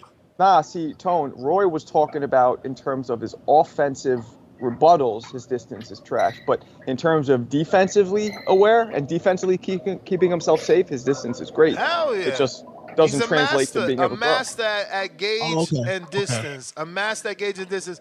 And he stabbed, like, I don't know what Marco was talking about, like, body shots. Bro, Shakur is a master at the stab jab to the body and pinning your guard. He's taught everybody in his clique does it. They pin your guard. You're right. He throws a lot of straight lefts to the body. Straight left to the body. Like, bro, he's gonna be hard to beat. Like, obviously people gonna pick Tank because he's this puncher, but like Shakur's gonna be hard to beat. I'm not picking Zepeda. Based off what? Yeah, I mean, Shakur, who's hands gonna be in his Zepeda's pocket. Yo, who's Zepeda Zepeda's best was victory? getting hit with Giovanni. Giovanni's jab. He was getting hit with Giovanni's jab. The thing is, Giovanni isn't as accurate as Shakur. He's not as seasoned. He's not as poised. Man, Shakur gonna be jabbing the fuck out of him. I'm telling y'all right now, don't lose your money. This is free advice. That's cap, and that's 130 and 126 Shakur was making people pay. What did I say is cap? I never even said he's not making people pay. What the hell are we talking about? But go He's not ahead, gonna be able to Cash. hurt Zepeda. You think he'll be able to hurt him? Absolutely. Everybody gets hurt to the body. He hurt Nah. Artem to the body. Everybody gets hurt to the body. What? Loma got I don't hurt think to the he's hurting body. anybody. Who he ain't But hurt look, to the body? He hits Look, everybody no, to no, the no. body. That's not what I'm saying. I don't think he's going to hurt Zepeda. But again, it's boxing, and punch placement is more important than actual power sometimes. Exactly. So, And he's accurate. That's what I'm saying. yeah. So it's possible. Listen, who the fuck is Zepeda been in there that it resembles Shakur outside of the southpaws he been in there that don't make you Shakur just because we southpaw? Just because you a southpaw like me don't mean you me. Yeah, go ahead. I'm waiting for you to talk instead of all that gymnasium background noise. You playing basketball? Who's on the call? Nah, man, I got the voice isolation on. Ain't no way you can hear the background. Crazy as hell. So- that shit ain't working today. Is you in the basketball gym? Nah, I'm not. Well, I hear Yo, we check this out. But What anyway, is this is that? what is entertaining. I don't know, man. I'm on the fucking X, formerly known as Twitter app.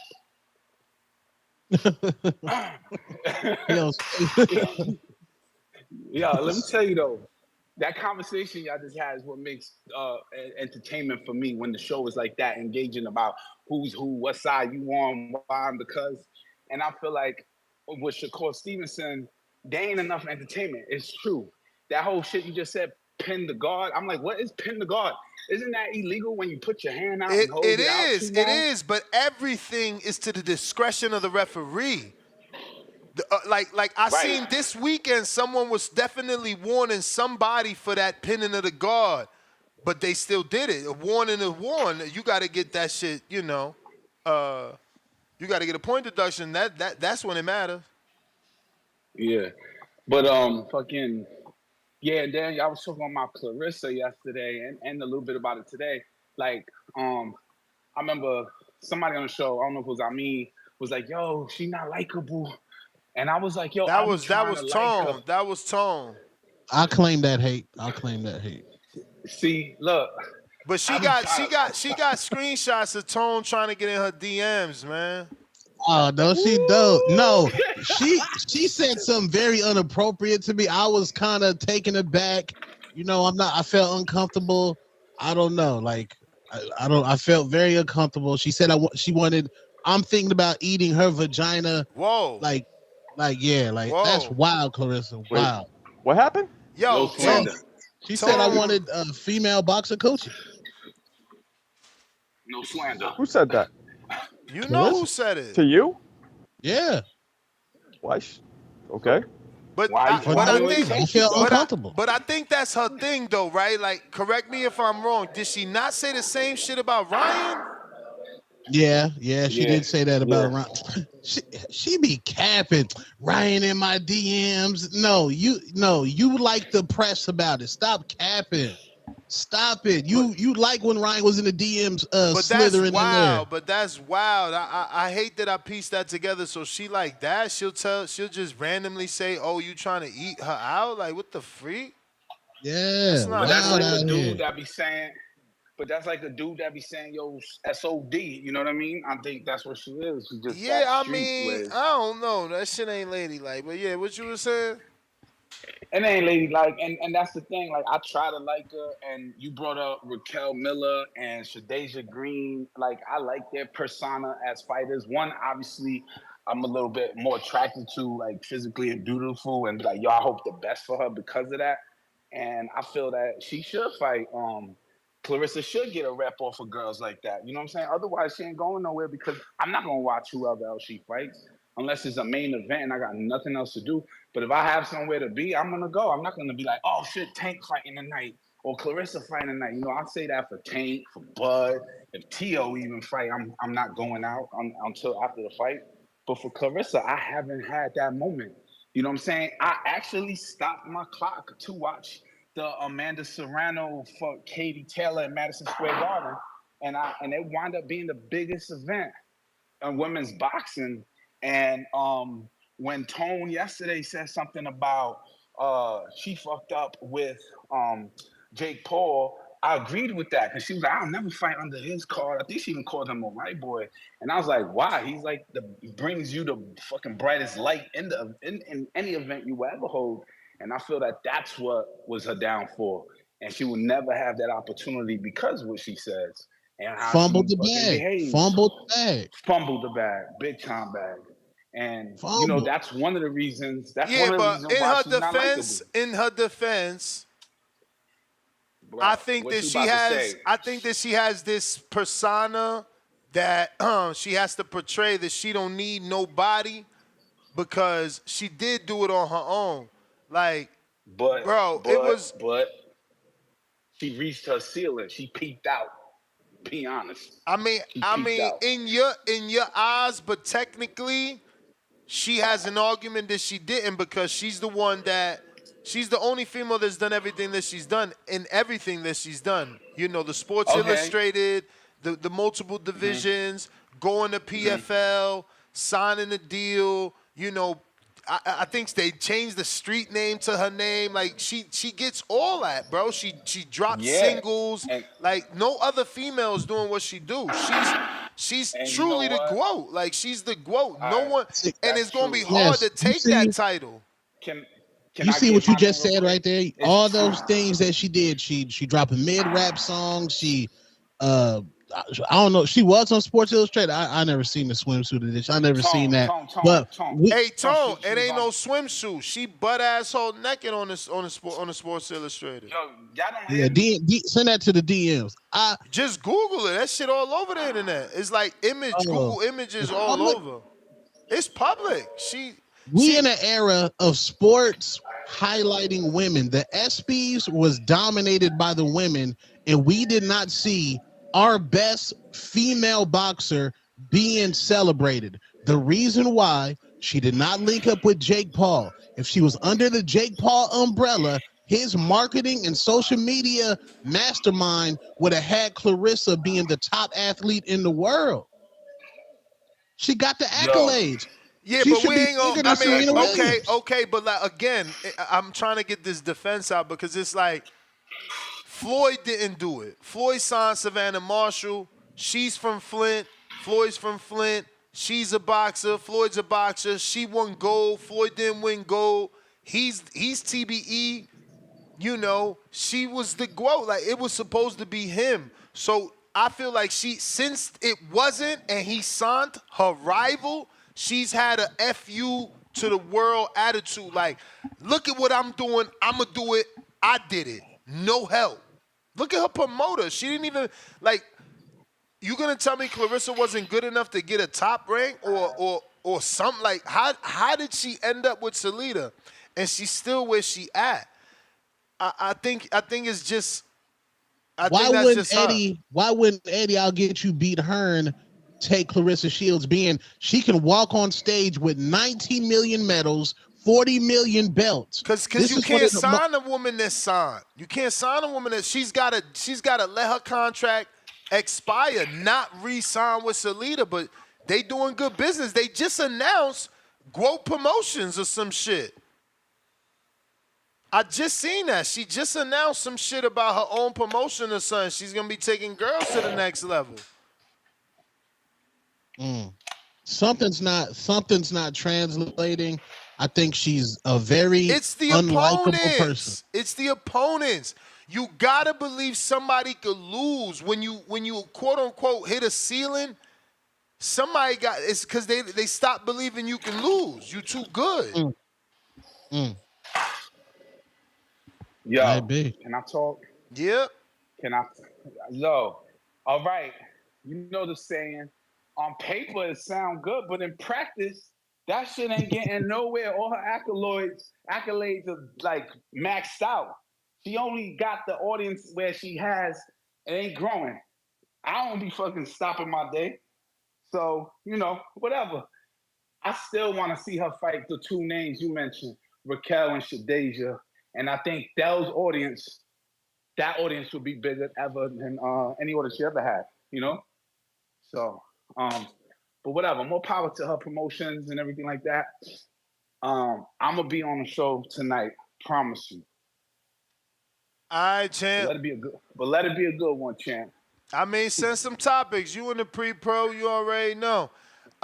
We got. Who's that on the call? That was Cash Wheezy, the original. You the fakey. I'm the fake? Yeah, All I right. mean, it's evident every day. Today you said Shakur doesn't go to the body. I'm like, look at this guy. I'm about to go to your body.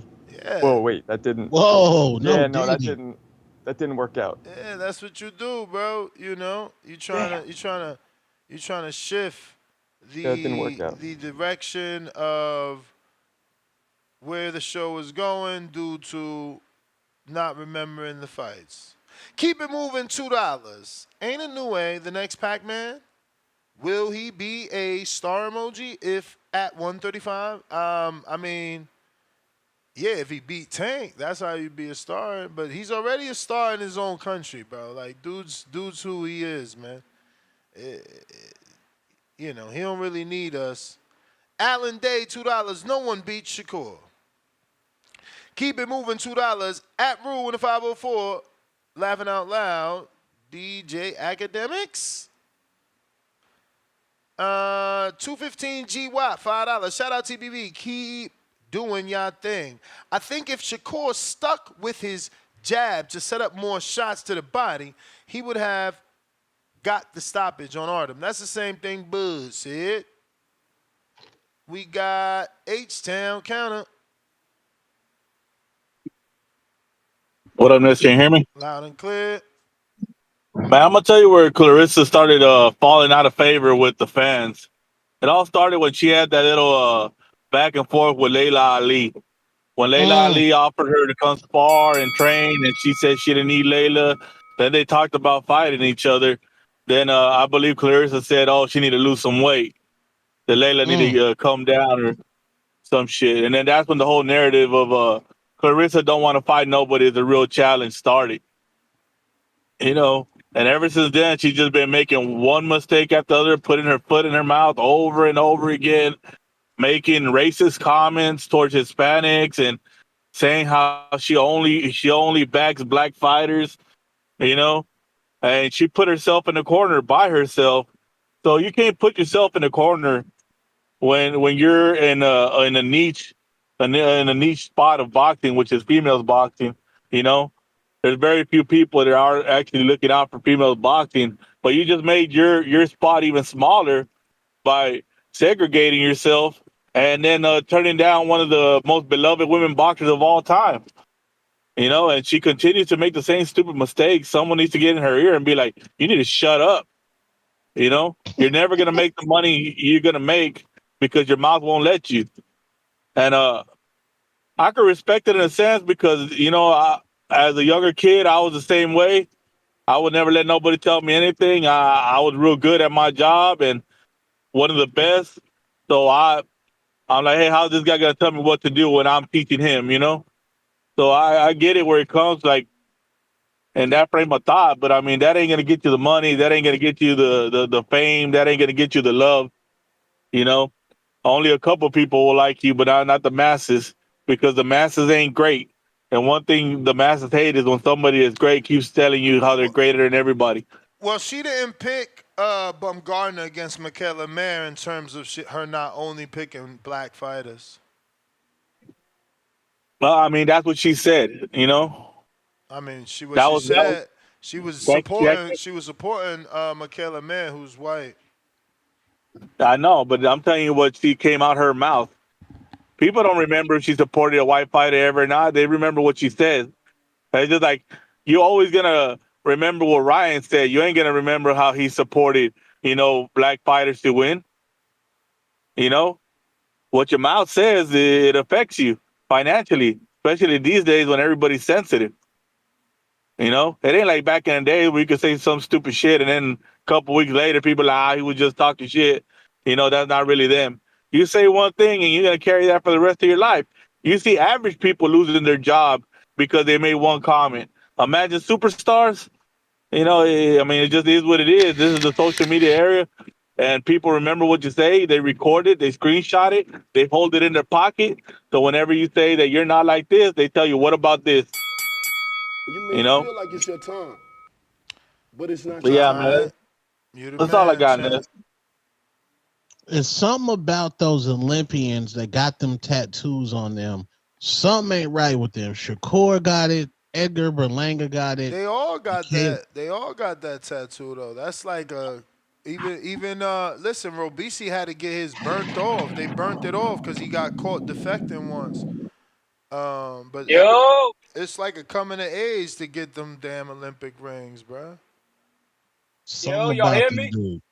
We hear you, Joe. Yeah, man, I'm with Two Tone, man. Clarissa's extremely unlikable. She's obnoxious.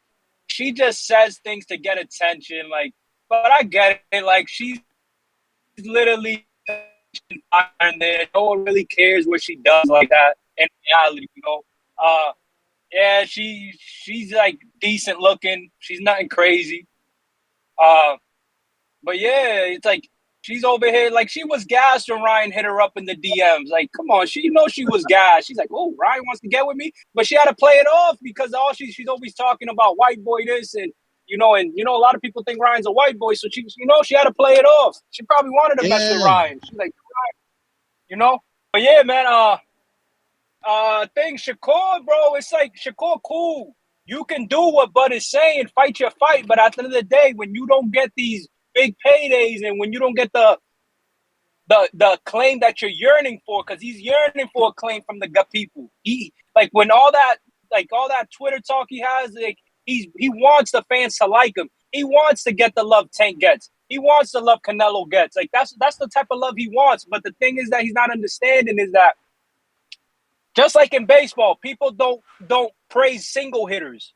People and then NBA, people don't claim unathletic guys that can't shoot. They don't praise guys that can't shoot threes and just play defense. Like people like the flash, people like the moxie. People want to see something. That's what people like. Like, cool, fight your fight. And it's true. It's like CYP said this morning.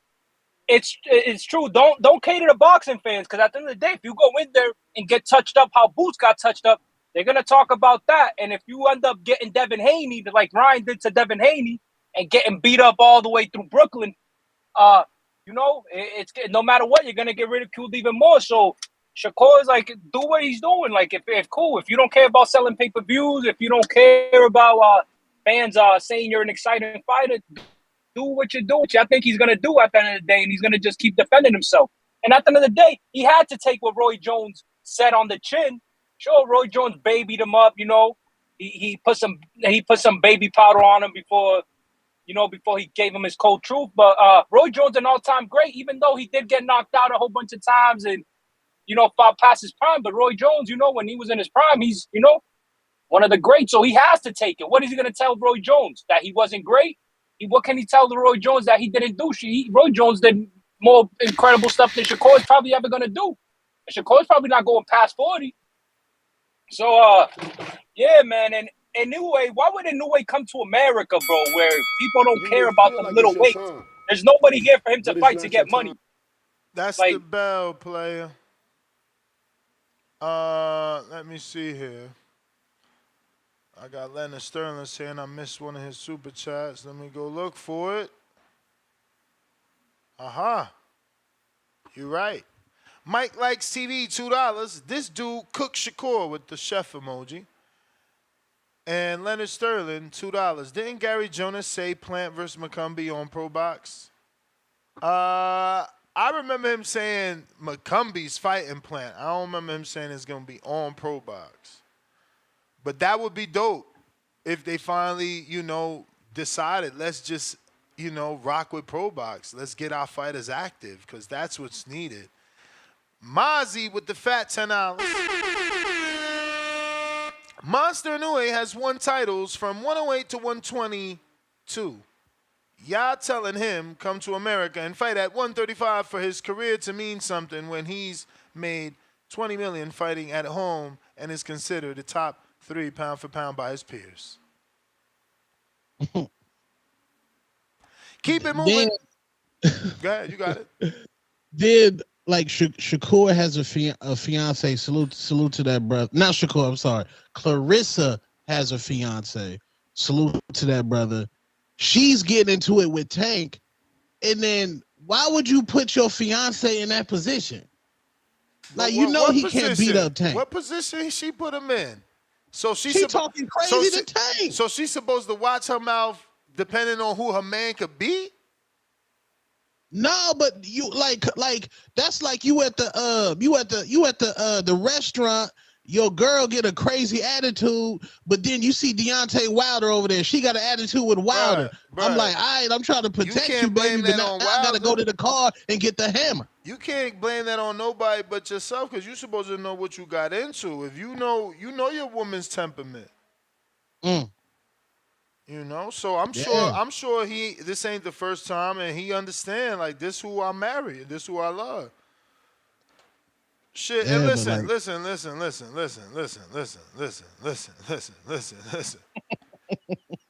Motherfuckers gotta earn their keep. She bought him that big ass truck.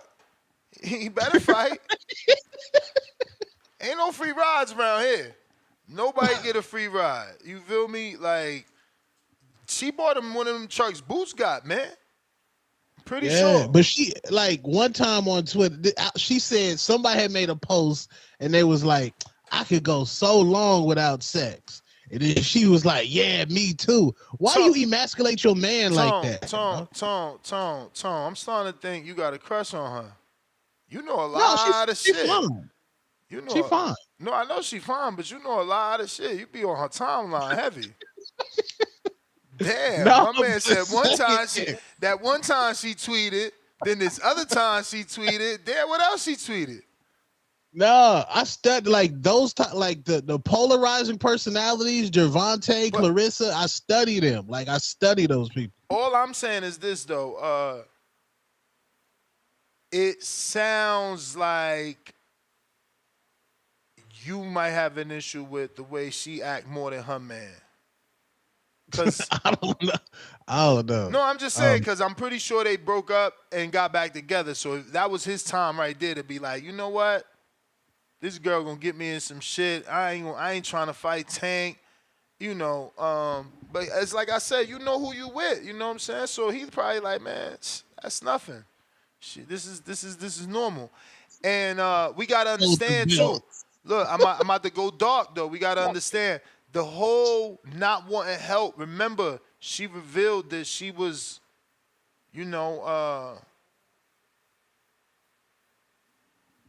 assaulted. You know what I'm saying? So she probably don't be wanting people help. She probably one of them women that needs to have that independence because a man did whatever, Alpha female?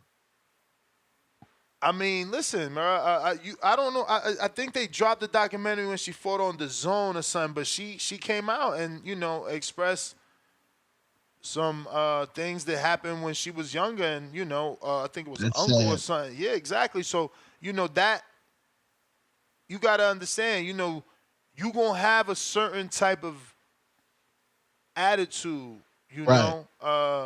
Because I mean I don't know. Maybe that's what drives her to prove that. I don't know, but yeah, we can't try to understand her. She just gotta fight the people we want to see her fight. All that other shit is irrelevant, bro. Like again, right? Even the Franchon Cruz fight, I'm not saying we need it, but from a Franchon Cruz standpoint, as her best friend, do I beat the drum for this fight and become an enemy? or do I hope that the fans do it, which the fans should, because I had to fight Clarissa Shields. She was the second coming. Imagine, that's like me telling you to fight Carmel on his debut. Right. But now she goes on to be undisputed, Franchon, and then loses and goes on to be a WBC champion again. She deserves, if anyone deserves a rematch. Like, look, you just said today during this show, oh, give it to Hannah Gabriel. She dropped her. Well, damn. If all she deserves a rematch for is dropping Clarissa in the first fight, then Franchon certainly deserves it for her accomplishments after losing in her pro debut. They both pro debut. Like, you know, that's a tough ask. And Franchon was always older. So if anyone deserves it on paper and has a storyline to sell a rematch, it's Franchon Cruz. So there's 3 women right there. There's 3 women right there that you could fight basically in the same division. You ain't got to worry about fluctuating in weight, none of that. You know what I'm saying? Would a crossover fight against a male, you think hurt or help man. Clarissa? Come on, man. Don't feed into her bullshit. I'm putting the question out there. This is what I'm saying. Like, how you want to fight Keith Thurman and you trying to fight whatever other mans you trying to fight, but then you end up with this girl that nobody cares about. Now, it has to be a realistic matchup. Obviously, Keith Thurman's, but do you guys think that would completely hurt her, or you think it would help her if she looked good against some kind of a male opponent? Maybe, I don't know, something. It would hurt her. It would exclude her from female competition. The minute women start seeing her be able to hang with men in a professional setting with professional gloves and, you know, no headgear. And in her case, it would be 8-ounce gloves, depending on the weight, if she's 54, right, and under. Like, if 68, maybe 68, she get 10s. Marco, she got dropped by a man, and she said she went to the car to get her switchblade.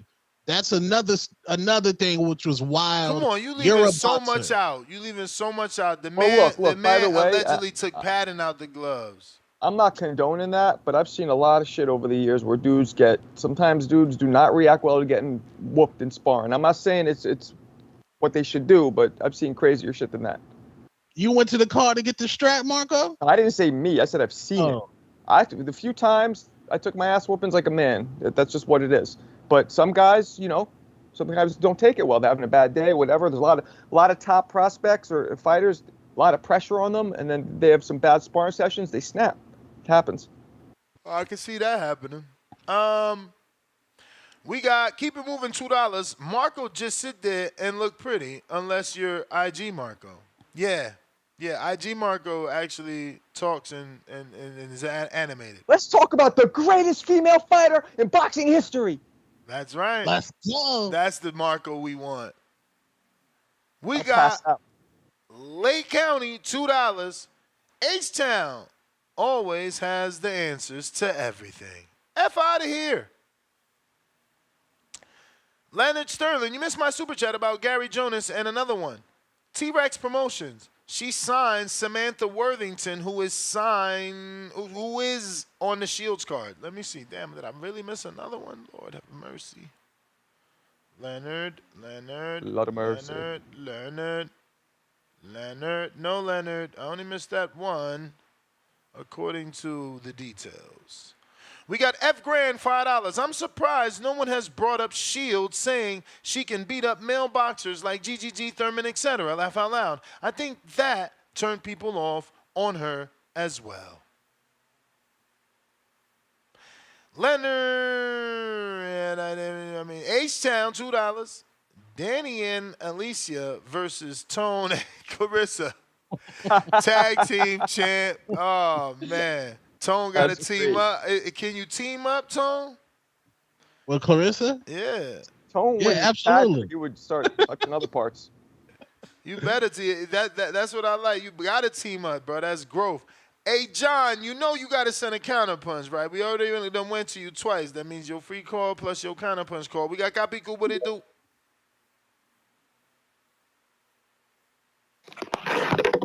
What's going on, gentlemen? What's going on, man? What up? What's good, man? So yeah,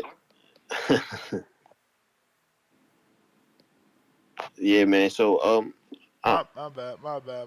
Fucking browser. what happened? No, my bad. Never mind. Yeah, nah. So yeah, the Stevenson-Zepeda, man, that's a good fight, man. I just think like you said this earlier, I don't see Zepeda beating Stevenson. I think it's like a replica fight with Valdez and him. They have similar fight styles, so I think that's gonna same outcome. The only difference is that Zepeda is not scared to get in there and throw the amount of punches. Where Valdez, once you clip them or you touch them, he stays on the outside.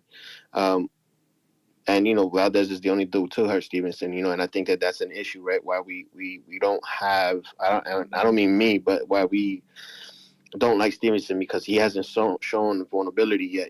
For some reason, the boxing community loves fighters being vulnerable, and that kind of uh, raises their stock up in a negative way, right?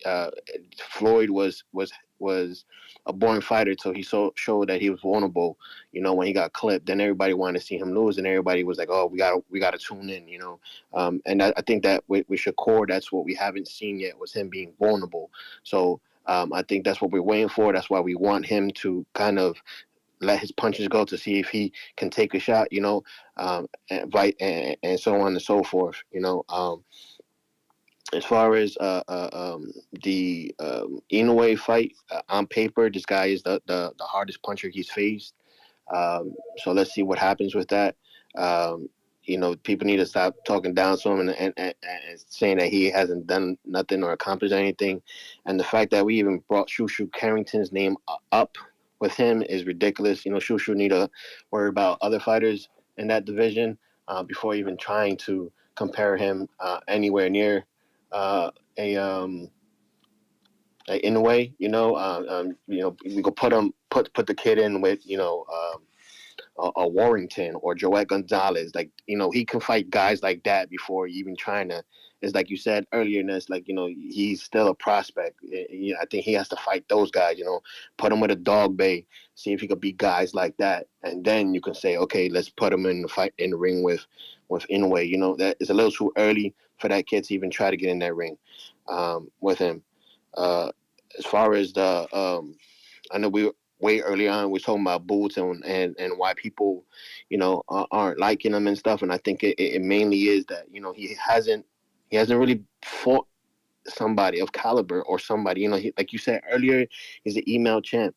And all of these things are getting to him, and it's sad to say, but this guy, he really hasn't fought a proper adversary, guys like Barrios, Stanionis, Rocha, Centillion, guys like that. Like, why not Boots versus Spence? I know it's a little bit too late because Spence is at 54 now, but that's the fight that we're talking about. Crawford. Why not see him versus Spence? Those things. And especially now, that's like the gatekeeper in a sense where, you want to see this guy come up in the ranks, not just sit there and just fight, just give him fights and then like potentially hurt him. He hasn't proven nothing. He was given the IBF champ. He hasn't really fought big names, and we're holding him on such a pedestal, that I'm scared that this guy is not what we think he is, and when he doesn't perform the way we want him, we're going to treat him like a Shakur, and so it's yet to be seen. I want to see Boots in the tougher fights. I want to see him fight these guys that are going to bring him to fight, that's going to come forward, that's going to give him some type of competition, before sitting here and saying he's the greatest thing next to fucking, but my man talking about Boots being with the American flag thing, it's like, well, he's trying to compare him to Apollo and Rocky. That's crazy, bro. He stole a scene from Apollo. But anyway, bro, I appreciate your call. Appreciate you guys, man. Thank you. All right. Hawk, Maryland.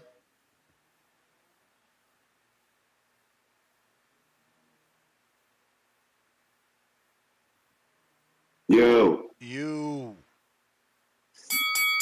man. What up? Put a disclaimer on this motherfucking joint right here, bro. Put a disclaimer. I'm listening to nigga after nigga. First of all, Clarissa Shields is my favorite fighter. Second of all, she looks good as a motherfucker. Third of all, she grinded from the bottom to get where she's at. She ain't get with no big companies, no big nothing. She grinded to get where she at. For all the niggas calling in talking about her finances, the bitch is rich. She's a millionaire. She buys shit for her man. Second of all, y'all niggas talking that simple shit. And two-tone, dog, you my man, but bro, you spending a lot of energy going at a woman. Come on, bro. This 2024, niggas On her spending pay all per this view, bro. energy Did you going buy at it? a woman. She's a woman. What part do y'all dudes don't get? Even Ness beefed with her, but Ness kept it cool. She acted silly. He didn't. He understands she's a woman. Y'all calling in call after call and just spitting a bunch of negative energy and a bunch of bullshit about a woman who came up on her own. She grinded. Floyd didn't help her. He right from there. He ain't help her. He set the other girl up. He ain't set her up. She came up on her own, bro. She in 2 different sports, and y'all worried about her money. She got money. What the hell is y'all talking about? Grown men calling in to shit on a woman sounds pussy to me. A bunch of fucked up energy going at a woman from men. You sound weak. Bro, she say she can beat men. So what? That means she's confident in herself. How about this, Two-Tone? You beat her in rap. Go box her like that girl did. Get in the ring with her 2 rounds, then come back on the show, log in, and let me hear what you got to say about it then. Because that's her sport. She's not a rapper. Get in the ring with her for 2 rounds, set that shit up, and then come back on the show, set up your pad, and tell us about how it is to get in the ring with her. We talking boxing, fellas. Stop talking about her relationships or money. Ain't got nothing to do with nothing. She grounded from the bottom, period. Even when she went on Ness hard as fuck, and Ness a Gemini, I'm a Gemini. Believe me, when people go at us, we don't even give a fuck if you're male or female, but you gotta have respect when it comes to a female. You will hold on for a minute unless the broad really goes at you. So he showed real restraint and just let her do what she do, and actually put him back, unblocked him and all that, because he didn't get like y'all dudes get. It's ridiculous what y'all talking about. Y'all not even talking about boxing. You worried about her attitude. She's a confident woman who came from the bottom, bro. Stop it. Come on, bro. Y'all niggas, y'all men. Put that energy into something else, not to be shitting on a woman. It's crazy. You sound weak. Understand you sound pitiful. You're going at a woman who's trying to succeed in life, who's succeeding in life. And she carrying a man, for your information. But if you think she ain't that good, fuck rapping. Get in the ring with her. 2 You may rounds, feel and like you it's will your change your time, mind. but it's Yeah, not your 2 time. rounds. Then come back and talk to us. Who's this caller? Hawk in Maryland. Hawk. Mwah, beautiful. Well put. Okay. Well, for one, So I Hawk, thought you was Bulgarian, because that was totally Italian. Yeah, but I grew up around mad Italians, Puerto Rican, everything. So I got a little melting pot. Why? And just for 90 seconds. For one, Hawk, you called her a bitch. I've only called her a bitch in raps, which is I get a pass for that. You called her a bitch on a TBV call. You violated her. That's nasty. That's disgusting. For 2, she a motherfucking boxer. Motherfucking quality. She make money just like the niggas make money. She gonna get this work. We can't talk to Gervonta. This is Gervonta. He's a man. Just because he paints his nails and wears a purse, he has feelings. No, she gonna get the same criticism Tank get, Shakur get, because when ESPN mentions undisputed champions, Clarissa will gladly tweet them and say, yo, y'all didn't mention me. Okay, so we gonna mention your ass with the slander. Equal slander across the board. Just because you got a coochie, you don't get no motherfucking pass. That's simp behavior. That's simp behavior. Equality, equal fucking slander, equal. No passes.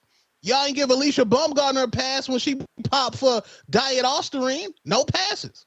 She ain't pop for Osterine. Cut the shit. Diet. No, her shit wasn't Diet Osterine. We not about to simplify everybody's pop to Ryan's and make it okay. No. She ain't pop for Osterine. Somebody send me what she really popped for. That wasn't it, though. We got a few callers left. what I do want to remind everybody is we do need that topic suggestion for the second show. Like right. Roy Jones. Roy Jones. No? What, talk about Roy Jones? Yeah, talk. You know what we should do? You never do this. Why don't we do all-time great discussions? Or you want to keep it just current? Yeah, I don't do history. I don't do. There's places for that. I think like Rummy's Corner will give you like a flashback video type thing, and you do that. You compare like everybody. Like have you made a video on Shushu yet? No, I should though. All right. I should. I want 10%. I want 10%. So the idea is, who does Shushu resemble? It's too easy to go and do a Mike Tyson Shushu comparison because the robe and the towels. Yeah, but he doesn't fight anything like Tyson. Exactly. So you got to use your historians, thinking cap. I'm dropping a video today on the greatest fighter out of Philly, and I put two options historically ever. The only one, the best I could think of, were Joe Frazier and Bernard Hopkins. Those are the two best out of Philly ever. Let me guess. And your accent is Boots the next. Nah, I didn't include Boots in it at all. This is no Boots included. No Danny Garcia? I mean, he's not better than Hopkins and fucking Joe Frazier. No. Whoa, I mean, just as the only Philly Rican to do it from Philly, like. That's Philly Rican. I like that. I don't know if my white ass could say that, but I like that. Of Philly course Rican. you could say that. He says it. You never know, man. Cancellations being tossed out from all over the place these days. He says it. That's his word, Philly Rican. He's a Puerto Rican to me, but he's a Philly Rican to him. I was going to throw in Meldrick Taylor, but those two dudes more accomplished. Man, Meldrick, Jesus. Yeah. Tough fight, man. Hey yo, does anybody's YouTube give him a chat summary? Chat summary? No, what's that? I guess some AI shit. Like sometimes when I refresh and I go to the chat, it's like chat summary, and it'll give a summary of everybody's comments and shit. Not like everyone's comments, a summary. So it's like, yeah, that is lit. AI taking over, man. Yo, I hope I'm not dead by the time we get like iRobot. We almost. Oh, y'all think we almost there, bro. Yeah, you see them kicking that robot dog? I was like, all right. Bro, forget about that. I think it was Amazon fired like 750,000 people, wasn't it? Did you see those videos? And like, how do you know which one of those are real or just AI generated? Where they do the robot? Like, you ever see the ones where a dude's boxing a robot? And I'm like, that's not. Yeah, no, I hear you, man. You don't know what you're looking at these days because of AI, but I do want a robot. They got Waymo in Vegas? Yo, they got flying cars, people. 500,000. It flies. It goes 80 miles an hour. That's the pre-order. Goes almost 100 feet up. But that's the pre-order, though. That's not. It ain't. Is that crazy to you guys or just me?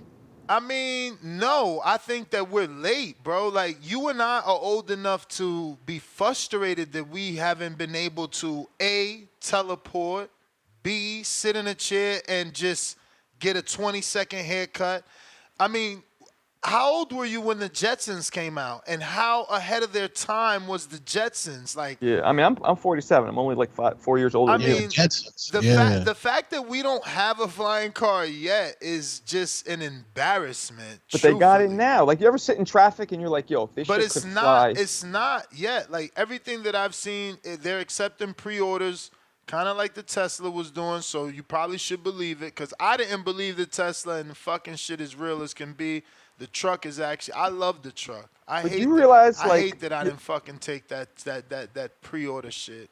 But you guys realize how quickly you can get somewhere, avoid just going from point A to point B in the straightest of straight shots?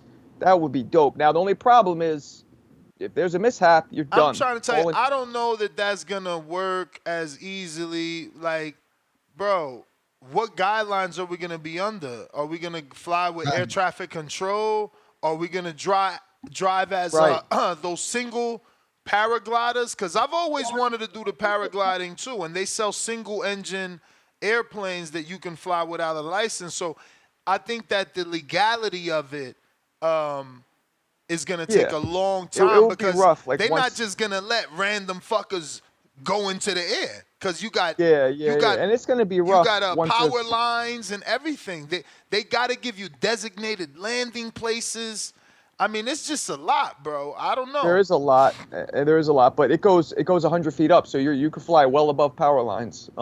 But once there's too many of them, then they got to start. You're right, some kind of like lanes of some kind. I don't know how they would do there's it. got to be something, bro. Plus, again, pilot license, right? You gotta get a pilot license. Got to right? be some again, but some aircrafts don't require a license, depending on weight and capacity. You can get and think of paragliding. Like they got single engine paraglide with the parachute, and you just fucking go. You know. So it just depends. It just depends. I guess. get it. I was just taken back. Like, wow, that's a thing now. That's a reality. That's wild to me.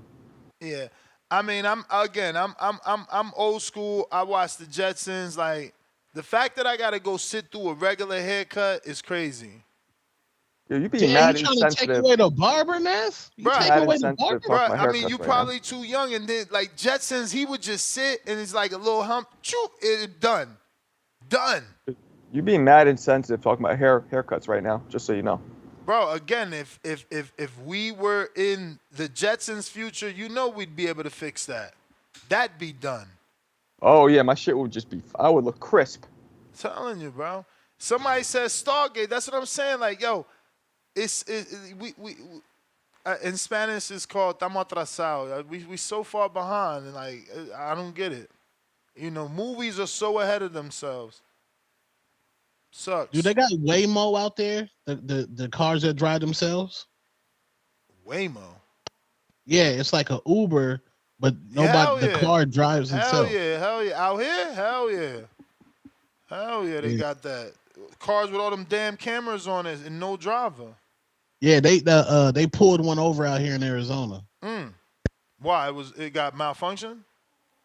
Nah, I guess it ran a red light or something. The police pulled it over, and I was like, all right. When they start shooting stuff about that car, some missiles or something. Yeah, it went viral too. They said, how you gonna skip the haircut? I'm just saying, he didn't skip it. He would sit in the chair, the helmet would come down, and it would go up, and that's it. He would have a brand new cut. Yeah. It'd be like a 20-second thing, bro. We still sitting at barbers, making appointments, walking in, whatever the case may be. However you doing it, you still going to do it. That's an hour and some change we wasted. Like, I'm just saying, we in the 20th century. As a person that's old as fuck, and they sold me the 20th century as the future, then Y2K comes, nothing happens. Cool. 20 years later, nothing happens? Come on, man. Hey, we need to get shit shaking. Like, we ain't got nothing. Like, Back to the Future, you know how bad I want a hoverboard? Like, I still want a hoverboard. Like, Michael J. Fox ruined my life. Why has the hoverboard not came out? Now, they tried to do the sneakers, right? I mean, where my sneakerheads at? Them sneakers came out. Oh, yeah. Them is fire, Them sneakers came out, so they could come out with the sneakers. They could come out with the sneakers. They can't give us the hoverboard. They can't give us the DeLorean. We can't get no flying cars, man. Fuck out of here, bro. Like, get this shit together. These scientists trash. And I say that respectfully. Now, the tone's on the show. Like, they got to step up. Like, come on, bro. Like, yo, the camera glasses just dropping. Like, that's pretty lame, bro. And it's still not 1280, 720. It's not 16 by 9. It's some random square whack shit that ain't even for Instagram. Like, we doing reels on Instagram now. Like, I'm telling you, we are far behind as a society. You know what I'm saying? Like, they need to step shit up. Just saying. They got FaceTime. You got to give them some time. We just got FaceTime. That took forever. Video phones took forever. Phones took forever. Like, it took forever. You know? We got Mike on Sports, $2. I'm trying to remember, like, what movies we was watching already was doing video phones. This is what I'm saying. That shit took forever. Like Total Recall. There you go. And I'm sure people What gonna about hit us that? with more. Y'all seen that Justin Timberlake movie with Out the of time, time? I love that movie. That movie, fire. I fucking love that movie. That Tone, movie, how old? crazy. Tone, how old are you? Bro, his mom running because she running out of time, and then she just dives because all she had to do was grab his hand and he could just give us some of that time, and he had unlimited because of the dude that died. No, that movie was. It's so many gems out there that go unnoticed like that, man. But yeah, that's a great movie. I'm 44. You're what? 44. God damn, what are you eating, man? You look young as shit. Yeah, man. Black don't crack, man. We out here. Yo, Juices. I thought you were smoothies, man.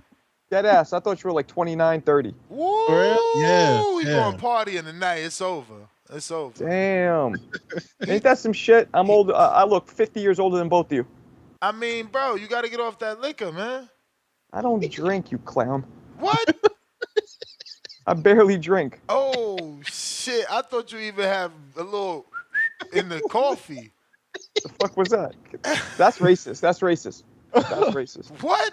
Because I said you spike your coffee. I thought that was Yeah, like an some Irish redneck thing. shit. Now that's racist. No, like UK dudes do that. It's like what is it called? Like a dirty Irish or Irish I'm coffee? not a football hooligan, in case you have not realized, but thank you. Mike on Sports, $2. Looking emojis, August 1st. Mike's going to be joining us on August. We got Seabass, or is it Sabas? Welcome to the prospect level.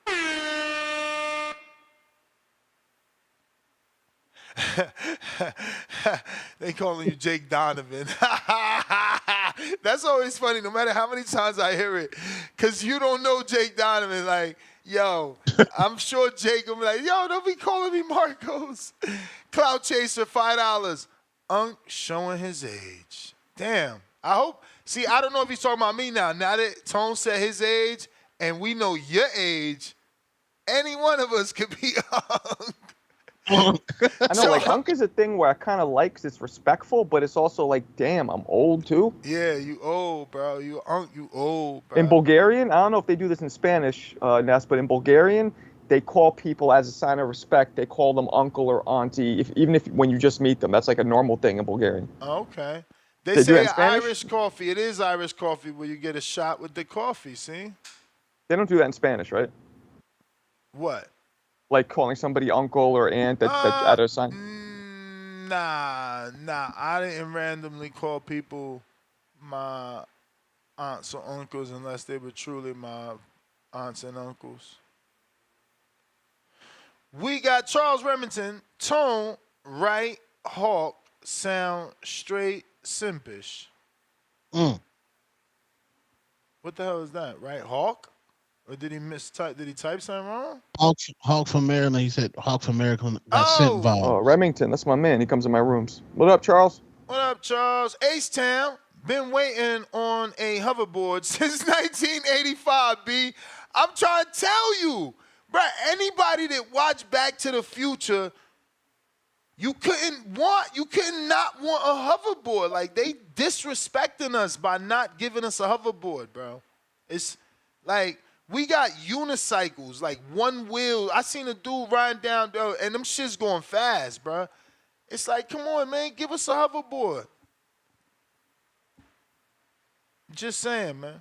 Just saying. Let's see. Yeah, we didn't get. They said, damn.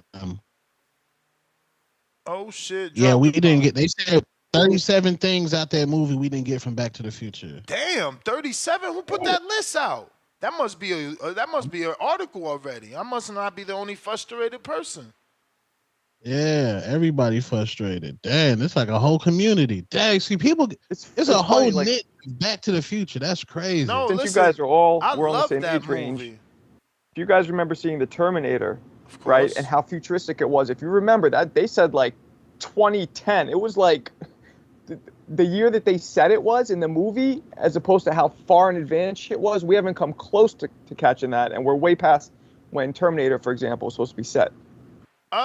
Refresh me. What haven't we gotten from Terminator 1? There was like robots walking around the Earth. It had gone into 25 different fights. Everything was in ruins, and it was mad. It was but that was crazy. more apocalyptic. I'm saying everyday life. But the robots, all the robots, everything flying. Anytime you see a movie from the 80s, and then when they do a futuristic scene, they would have it like the year 2000. Like they only gave it like 20 years. They thought shit would be way more advanced than it is now, and now we're like 40 years later. We're saying the same thing in terms of them overhyping this Y2K shit and 20th century shit that it just never, panned out.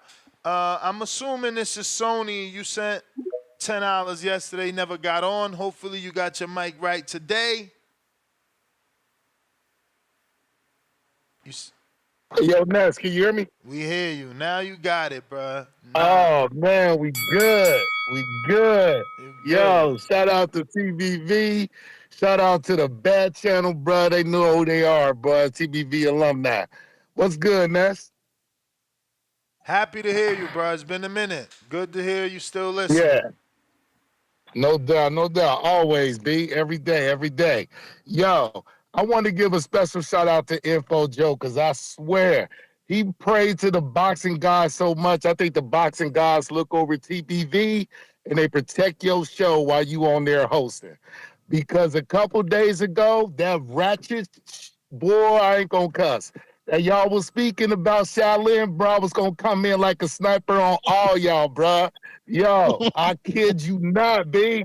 Yo, I was so mad that I'm on my work phone right now. I was in my office, B. I had to close my door so nobody would knock on my office door, because I was gonna let y'all have it, especially Tone Deaf in there, bro. Yo, word up. Yo, y'all was gonna catch them all, bro. Bullets everywhere. What we say, other than they can't fucking rap. Oh my God. And Marco, yo, dude, B, you still, you haven't moved to Connecticut yet, B, so you still in New York, bruh. You can't fuck up a woo verse, bruh. Abomatomically, Socrates' philosophies, and hypotheses came to found why I be dropping these mockeries. Lyrically perform armed robbery, flee with the lottery. Possibly they spotted me. Battle shot, shogun, exposure with my pen here's tremendous. Ultraviolet sound blinds, forensics. I expect you through the 50 millennium. Killer Bee sold 50 gold, 60 platinum. Shackling the masses with drastic rap tactics. Who is related to that shit? Listen. That shit First of all, sound that's like it belong on Back to the Future.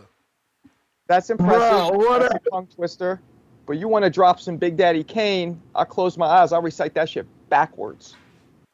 Hey, yo, bro, sometimes, bro, y'all make me want to bring back boxing bars. Hey, yo, bro, but to keep it on the topic, Inoue, yo, I love the fact that Inoue's back. That purse bid for Shakur and Zepeda, I love it, because I think that's going to be Shakur's coming out.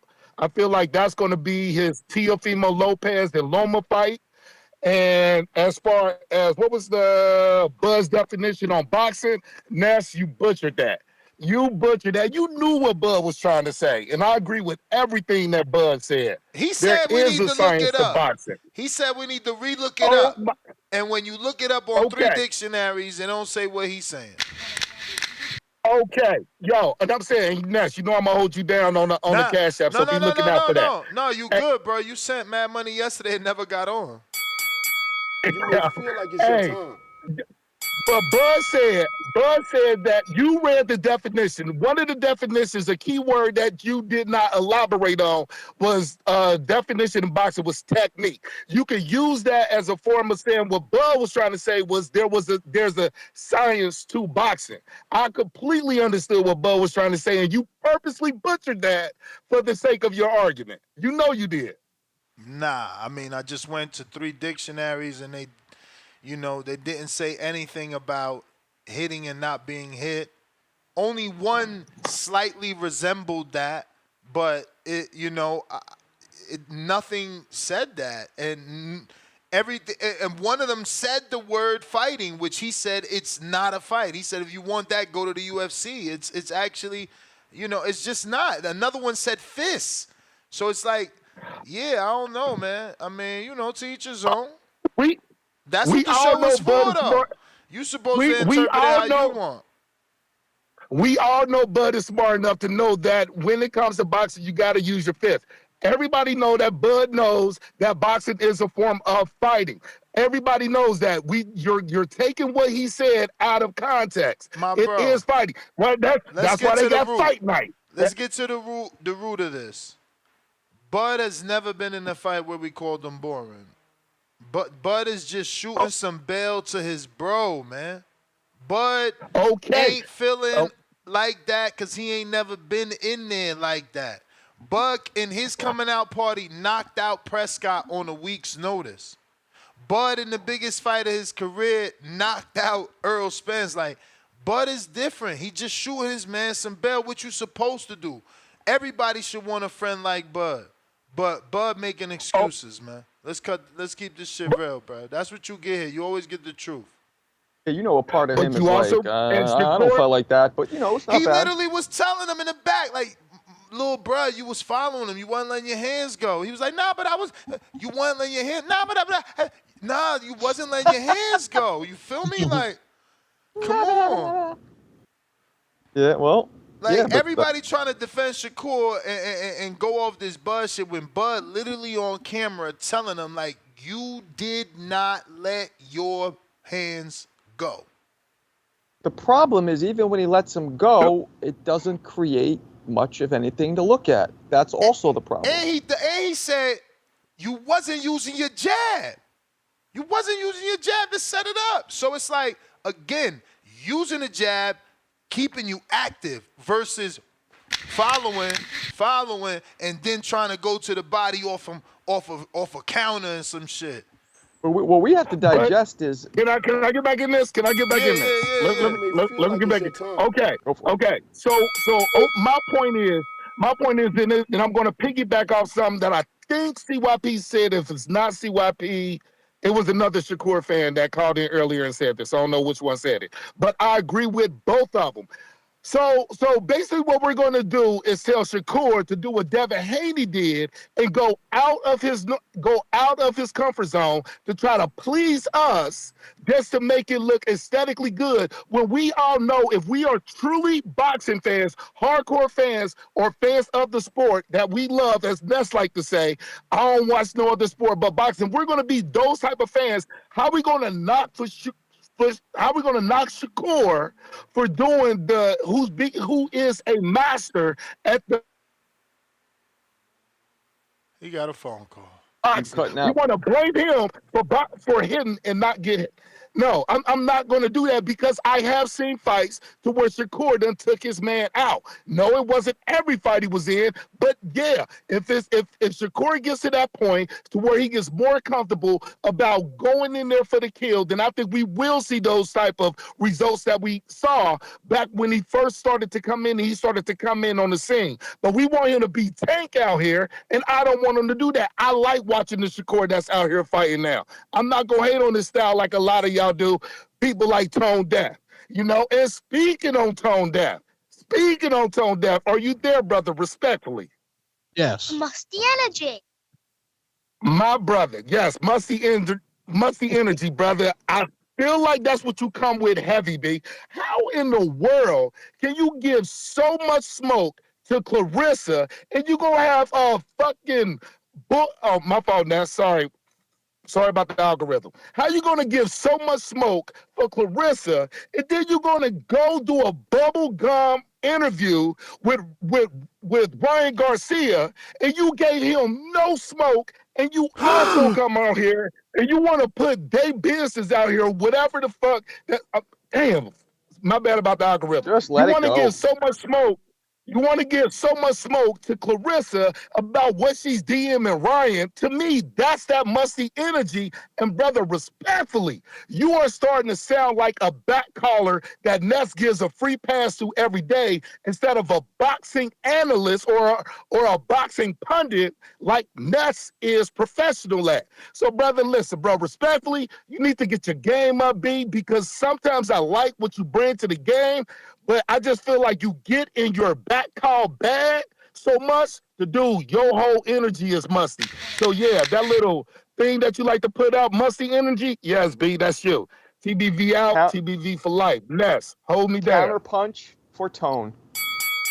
You may feel like it's your time, Tone, got but him. it's not your time. I thought I gave Ryan Garcia hard-hitting questions. I thought that was hard-hitting questions.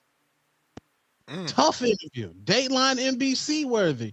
And for one, I've never been on the back call. They said there's no women back there, so Tone might not be back there ever, respectfully. I guess there's 2 aunties back there, but that's neither here nor there. Whoa! So you got an issue with? I don't know her age, and I guess they do call me Unc, but I wouldn't call her no auntie. They call themselves aunties. Really? Yeah, they say they aunties. I didn't say it. They back there. That's what they call themselves, aunties. Oh, wow. I love the new respectfully right before saying some offensive shit. That's funny. No, Tone got many one-liners, man. He's made for this. But they told you to step your game up, champ. Step your game up. What exactly did he want you to step up about? Stop saying shit about Clarissa, I guess. Oh. He said I gave Ryan a light bubblegum interview. Bubblegum interview. Damn. That's what he that said. means you ain't asked about the racism. I got 2 interviews. You got to catch the one that's on World Star, the one that went viral. That one was crazy. The one that's exclusively on TBV, yeah, that was one after me and Ryan squashed whatever we had. Like that was the cool one. But yeah, I already checked Ryan. I didn't even know anything about this. I gotta check it out. Yeah. Profound dreamer. Marco was right about Terminator 1. The future year was 2029. Crazy. Yeah, with like robots walking around everywhere. Okay. Years of lurking, $2. Nah, Tone, you gave him a pass on the N-word. No, I did. That's cap. That's cap. Go to World Star. It's on there. Oh, Ryan? Yeah. We had. What'd you say? What'd you say about the N-word? I told him he couldn't say it. And then him and his mid rapper friends got mad, and I cooked them too. All them got cooked in that Sprinter van. We got Tip Bellis with the 5th counterpunch. Yeah. Shout out to Tip. Eddie Hearn slander. Let's go. Man, shout out to the Queens of Boxing, man. Wilding out. Hey, but yeah, man. They call themselves aunties. Why y'all mad? I'm calling them what they call themselves. I hope you telling the truth, because I don't want no problems with them. That's my girl. No, yeah, because they go off. Hey, but look, man. Yeah, we getting closer to that Shia LaBeouf movie. What was it doing? Eagle Eye? You sound mad muffled, man. Yeah, you do sound muffled. And are we close to the Eagle Eye? I'm going to say yes, because you got all these damn Airbnb dudes coming up with these creative cameras and still getting caught. So, yeah, if Airbnb hosts are spying on you, America is certainly spying on you. And let's be real. I mean, I embrace it. I have no issues having a conversation with my lady and then my phone all of a sudden sending me things that I said in that conversation. Like if I say something about the air fryer, maybe they send me the air fryer sleeves I was looking for. I'm okay with them assisting my life. You know, some people get freaked out by that, but not me. Like I like that I'm thinking like, ooh, I want to go to this place, and I start to type the word and I only get 2 letters in, and Google knows what the fuck I was gonna say. I'm happy with that. Nah, that'd be a little bit crazy. I have to throw the algorithm off sometimes, because, you know what I'm saying, that's a little bit too informational. Nah, you know I like it. I like it. But I'm also the guy that's ready for I Am Legend too. I mean, I think we might get Terminator before I Am Legend. Terminator. I don't see that happening. I don't see a spaceship drop, or what was it? That wasn't even a spaceship. It was some sort of teleportation. No, you got to remember.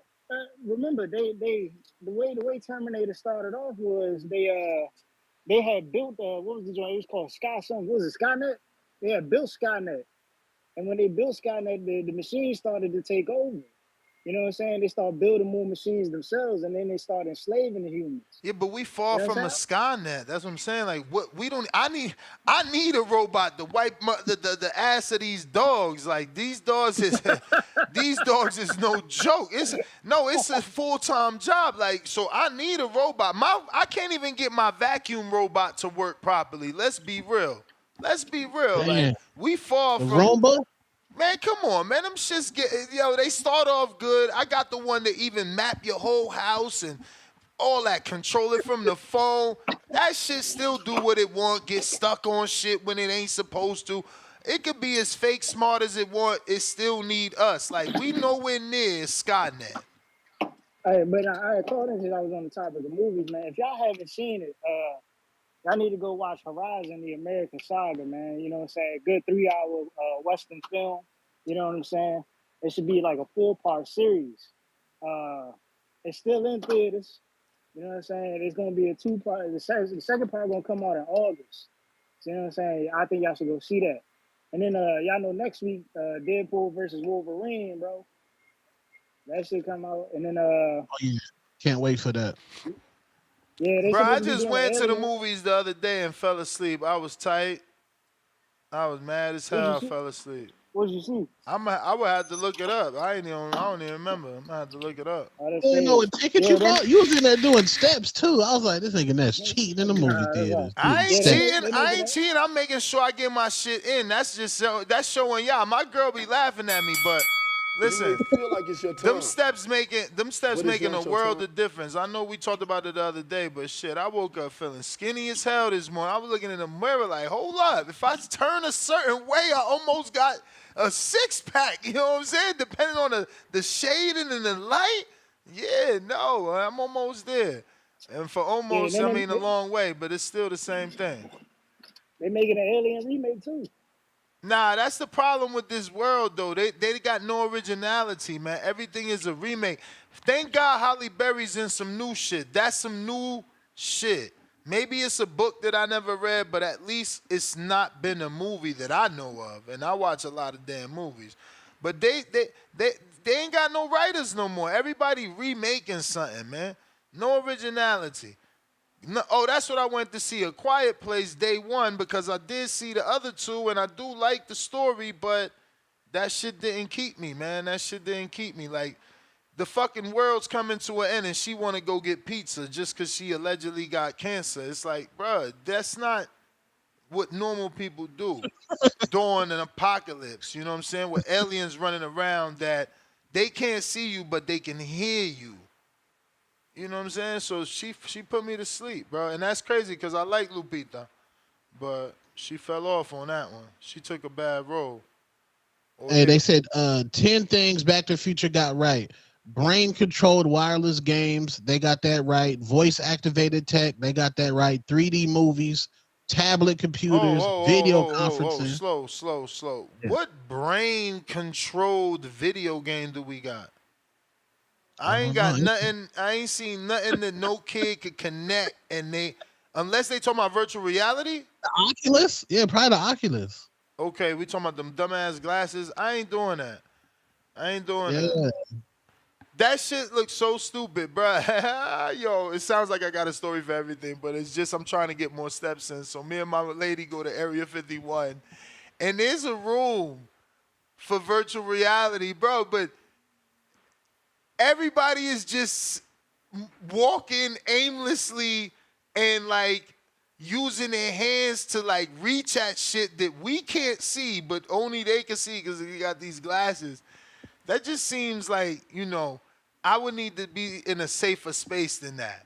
You know what I'm saying? It's just a bunch of victims I see. People get run up and hit you with a bat, bro. You don't know what's going on. No, that virtual reality is crazy, man. Area 51 has to be, 15. It's not even 51, it's 15. That has to be the most overrated location in Las Vegas ever. Damn, it's trash? Even on date night? TikTok is disrespectful trying to tell somebody that shit is a date night, man. That shit is, you'll get some steps in, but it's an illusion too. It's not even as big. Like, I think it's separate buildings, That I didn't do. Like, I seen other buildings painted like it was part of it. I'm like, man, I'm out. Shit's garbage. Not for me. But hey, you know, don't take that as a review. Do you? You know? Damn. And then we got wall-mounted flat screen TVs, Mm. mobile credit card readers, and Okay. biometrics. Okay. I do love the tap. You know, I love tap on the phone. It's also safer, you know, for these credit card scammers and thieves. But we still lacking, man. That's 10 measly things out of like so many that Back to the Future brought us. Yeah, y'all tapping at Walmart? Walmart hate on the tap. Nah, They got Walmart in Vegas?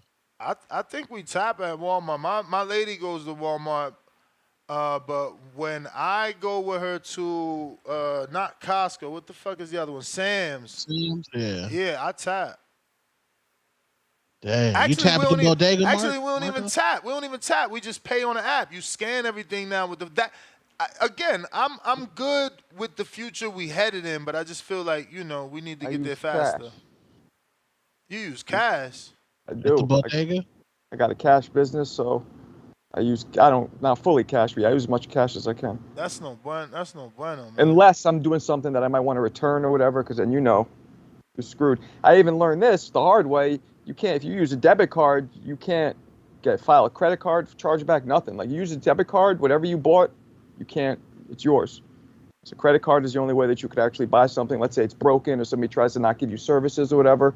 You could file a chargeback with the credit card company, and then exactly. That, like, not having protection is just asinine, and also not getting anything for your dollar is also not intelligent. Like, why would I give a business a paper dollar and just give them $1 and not receive nothing but what I purchased, when I can use my credit card and receive points for that dollar? When you have cash, though, it's like you're either, if you deposit the cash, then you pay taxes on it. If you don't deposit it, then you don't. So, you know.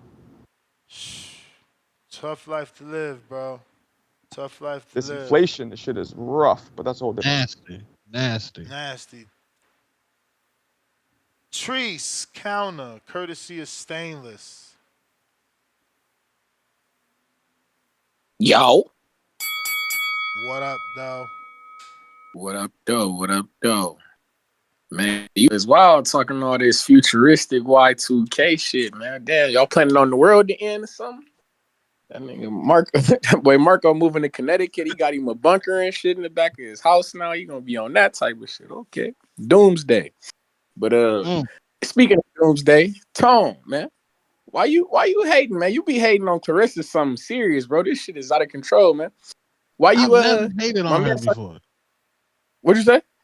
I've never hated on Clarissa. You can never find me actually hating. I've never hated on her. You the same, like my man said, you the same guy who dropped the diss record, man. What are you doing, man? I did that for hip hop, Tree. This is crazy. Yo, you did that for what? This guy is terrible. You did that for it, man. Cut it out, man. You did that for clout, man. Hating on clout. And then gonna interview Ryan, and it's crazy, man. You know good, Sultan. If anybody should be supporting Clarissa, man, it's you, man. What you doing, man? Trees, I bought her pay-per-view. I bought her pay-per-view. The one time she was on pay-per-view, I purchased it. Which one? I don't know the name of the fighter she fought, but it was a pay-per-view in Detroit. Oh, with Jay-Z when you need him. This guy. I feel like, hey, I heard y'all talking about all these Clarissa opponents, man. The next fight for Clarissa, fuck around and be in the PFL with Savannah Marshall, man, while y'all playing these games, Garbage. Man. I'm trying to tell you. Garbage. Hey, See, man. Hey, yo, fam. That just sound like some desperate shit, bro. Like, this is what I'm saying. Where's her friends at? Like, you beat a girl in the sport that matters. So you're gonna rematch her in one that you don't have experience and That's you've what I'm already lost saying, it. bruh. She like, you got to think about it, bruh. She like the Michael Jordan of this shit, bro. No, Like, she not. running No, out she of not. challenges. No, the Michael Jordan, challenges is right there. Jordan was dunking on Franchon shit. Cruz, Raquel Miller, Shadeja Green. The challenges is right there. Ain't nobody throwing Earl out after one loss. Ain't nobody got to throw out Shadeja Green. Franchon got a title, and Raquel been begging for the fight. Like, let's cut this shit, man. Hey man, that's what is that? That's one person you talking about with a rematch. Was she talking about giving a rematch to a different shorty, but in a different sport, man? That's what I'm saying. She be running out of challenges, man. I ain't Your even mention girl, Hannah Gabriels. A rematch that never happened. Hannah Gabriels and Franchon Cruz, those are both rematches. You see what I'm saying? If she gonna rematch, she talking about a rematch, but at least she trying to spice the rematch up and do this shit in a different sport. Floyd ain't run away from no Castillo rematch, and neither did he run away from a Maidana rematch. That's not what we do in this sport. Man, but listen, she not running away. Nobody felt like she lost them fucking fights, man. Nobody was questioning did she lose them fights like Floyd and Maidana. People was questioning did Maidana actually win that fight. Man, you crazy, man. You don't even deserve time for that shit you just said. Who the fuck was questioning that shit? Bruh, they gave Floyd another fight. I mean, Maidana another fight because he made that shit competitive. Treef, you are crazy, Treef. Just crazy. Spider Rico.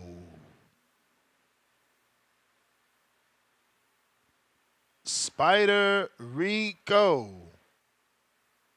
Hey, what's up, guy? Peace, God. We're on the clock, you hear the bell. We're on the clock, you hear the bell. Give me 3 minutes. I really need 9. That's the Border Wars time. You know what I mean? Can y'all hear me well? Nestor, can you hear me? Loud and clear, homie.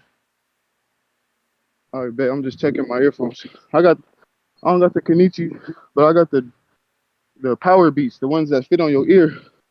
So I can stay lit on my feet, you know? Yeah. I mean, Lil Shakur Stevenson.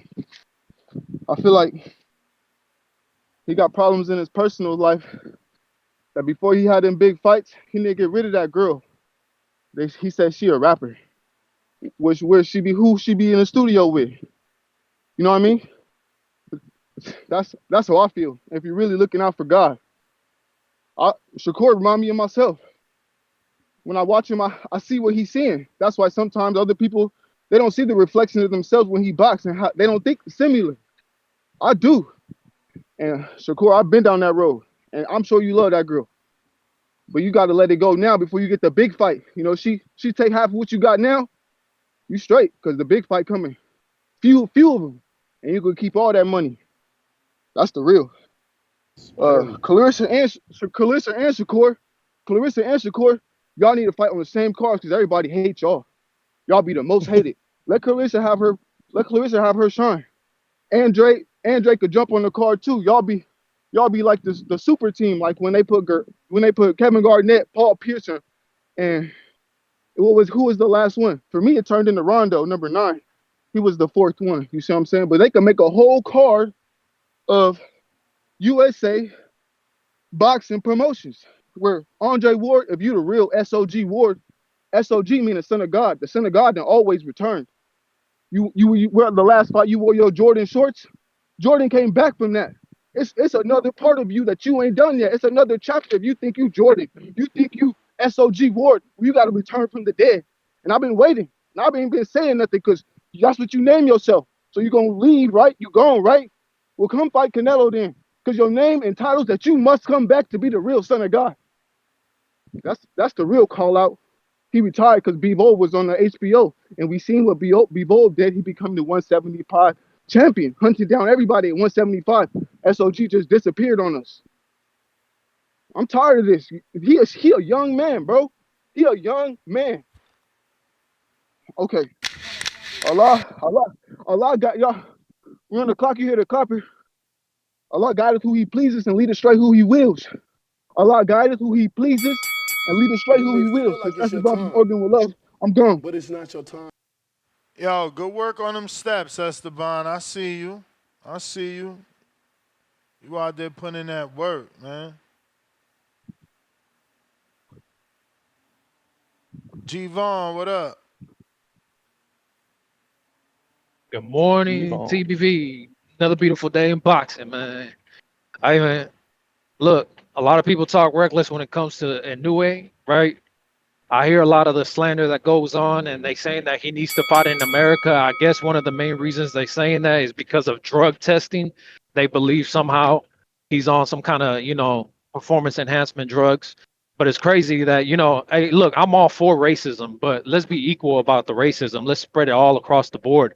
Let's be equal with it. I'm an equal racist, equal opportunity racist. Now, look, man, because I remember people lost their mind when I said that I think Tank is on some juice. But at the end of the day, I had some kind of facts behind my theory. The fact that the WBA is the least tested organization there is, and the fact that he kept trying to go for Reggie belts, not even world titles. And then on top of that, it's just a known fact. WBA is the least tested organization there is. You get what I'm saying? And then also, I don't want to put nobody's name out there, but here in the TBV community, we have connections to everybody in boxing. And we have somebody who's very close to the Frank Martin camp. And they let us know that there was no VADA testing done for Tank. You get what I'm saying? But that Frank did have to submit some kind of test. That's crazy in itself. But it is what it is, Moving on from that, man. Shout out to Inoue. I know he's kind of just taking a tune-up for now, but he's going to continue to be one of the top pound for pounds. But look, outside of that, Shakur fans need to realize Shakur is just not that guy. They're expecting a lot out of him. He just don't have power. He just don't have that fight in him. And it is what it is. Like you said, Ness, you're right about the fact that he needs to embrace the fact that he needs to kind of go with the angle of, hey, look, I fight how I fight. Come and stop me. Come and catch me, basically, type shit. You know what I mean? But because him trying to convince everybody that he can hurt somebody, we're not convinced. You need more people. You know what I mean? And that's just facts, man. Moving on from Shakur, man. See, but look, I just gave you your props because I'm saying you're right about that angle, Ness, but now I got to take away your props because you said to, I think it was to Treese or I forget who, you said you got to stop protecting these women because maybe you find them attractive or maybe just because they're women, period. At the end of the day, Clarissa is mad obnoxious. She's one of those people that is hard to like. Is she one of the most skilled female boxers there is? Of course. Probably the best, for years, right? But outside of that, she's mad annoying. She's mad aggressive for no reason. Like the stuff that she does with her husband, like putting him on the line when it comes to this whole Tank situation is disrespectful to her husband. But at the same time, she's the breadwinner. So, he can't say nothing. Like he's in the woman's position. You get what I'm saying? But at the end of the day, like I know, look, even though my woman knows that I could hurt a lot of these dudes, she never does any of that shit to put me in a bad predicament. You get what I'm saying? Because at the end of the day, she knows I got to make it home. You know what I mean? I'm supposed to provide for the family and be the one leading the family and doing what we're supposed to do for the family. She even finds her mad obnoxious. You get what I'm saying? I think her main audience is like these bad bitches, I guess, the females that think it's very empowering to be this quote unquote alpha, but she's gonna get fuck around and get knocked out, man. And it's coming. But that's on her, man. Because you challenge a man, you're gonna find out what it is. Yeah. Jay Billy. Billy. Yo. Yes, sir. Shout out Ness. Two-tone Marco putting in that mofo work. What up? Hey, yo, Ness. Marcos. Oh, was that Marco? My boy. Yeah, I'm here. My boy. Big casual Marco, man. What was you talking about, Shakur? Does Shakur even throw shots to the body? What we talking about, man? Come on, Marco. I corrected. You gotta help me out. Some straight lefts. Okay, cool. Okay. We can all correct, mistakes that we have. I'll give you some grace for that. But man, I don't think I called in and talked about the Shakur fight yet. I probably did, but I really think he had an impeccable performance. You know what I'm saying? Like he did everything but get the knockout. After the first round, he was walking Artem down. Like, what can we really say? He was bringing the fight to Artem. Artem was on the back foot. You know what I'm saying? So why can't we give some slack to Artem for that? Why can't we get on him for that? Because Shakur, it looked like he was trying to bring an action-packed fight that night.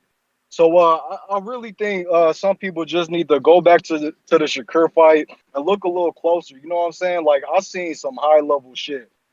My bad on the cursing, but it was real high level. You know what I'm saying? It was real strategic. It was a great performance by Shakur. And I really think that De Los Santos, and let me go ahead and clarify this.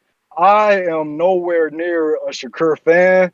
I don't know if y'all heard my previous calls before, but I've actually got on Shakur. I've been one of his biggest critics because at one point in time I was a big fan, but I fell off. You know what I'm saying? So this is in no way a fan trying to convince y'all that Shakur is one of those guys, but we got to give credit where it's due. You feel me? That I feel like he did Artem worse than, I'm not gonna say he did him worse than Frank, but it was a more impeccable performance from Shakur than Frank. You know what I'm saying? Frank was getting touched. He did fold over to the body. I seen Shakur hurt Artem a few times. I haven't watched it since this weekend, but when I go back, I'm gonna call back in and let y'all know. But man, I just don't like the heat that he's getting right now when he had this type of performance. You feel me? Am I the only one that saw Shakur back Artem down for 11 rounds? Was it just me? He was he was in the pocket. He was walking him down. He just didn't finish. Yeah, but okay. So why do we expect Shakur to finish though? Why do we expect Shakur to do something new and be a finisher? Because Pretty Boy was a finisher. That's not his He in his MO. Pretty Boy stage. There we go. There we go. There we go, Two-Tone. There we go. We need to stop comparing guys to Floyd. You know what I'm saying? That's the bar. That's the highest level. You know what I'm saying? We can't keep on putting these guys in the same name as Floyd Mayweather, Pretty Boy, Money May. None of these guys are that. Devin, Shakur. I mean, that's the Tank. standard, bro. That's the standard. Like, and they want to be that. They was compared to that. We weren't told that. That's what Top Rank told us that on ESPN's air. That he's the southpaw version of Floyd Mayweather. Those are just promoters, though. Those are just promoters. But I'm gonna keep on letting y'all get to it. I'm gonna tap back in. What else you guys? That's promoting, but it's also, you know, what casuals gravitate to, bro, and that's what we believe. That's on us, the hardcores, to educate the casuals. Not everybody listens to the boxing voice. You know, I wish that were the case. Oh, but we know enough, do. We know enough, do. We know we got a big enough influence, Ness. And we need to start acting like that. We need to start teaching the casuals. You know what I'm saying? But it's not just the casuals. You got some hardcores too, like Big Bro, B. Maurice. He said it was a boring performance. I don't see how. We're gonna have to talk about that later, but bro, I don't see how it was a boring performance. We just need to come together as a collective, and I don't know, bro. I don't know what it is, but we can't have Shakur go out there and have a performance like that and still shit on it. You feel me? I just can't take that, man. I can't take that, bro. Like, for real. I've been shitting on him. I've been his biggest critic, so I got to give him his flowers when they're due, man. You know, he stood in that pocket. He did everything but get the knockdown or knockout. But Shakur is not a knockdown or knockout puncher, especially at 135. So yeah, man, we just gotta know what we're looking at, know who the fighter is in the ring, and you know, we just gotta go with that. We can't expect something new from somebody that never showed us something like that. You feel me? I'm not gonna say Shakur never got a knockout, but he's not a knockout puncher.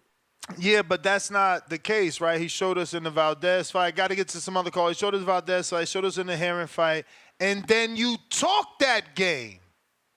Floyd ain't never sat there and say, I'm gonna knock Maidana out. No, he's very strategic. I'm gonna outclass him. He's a C-class fighter.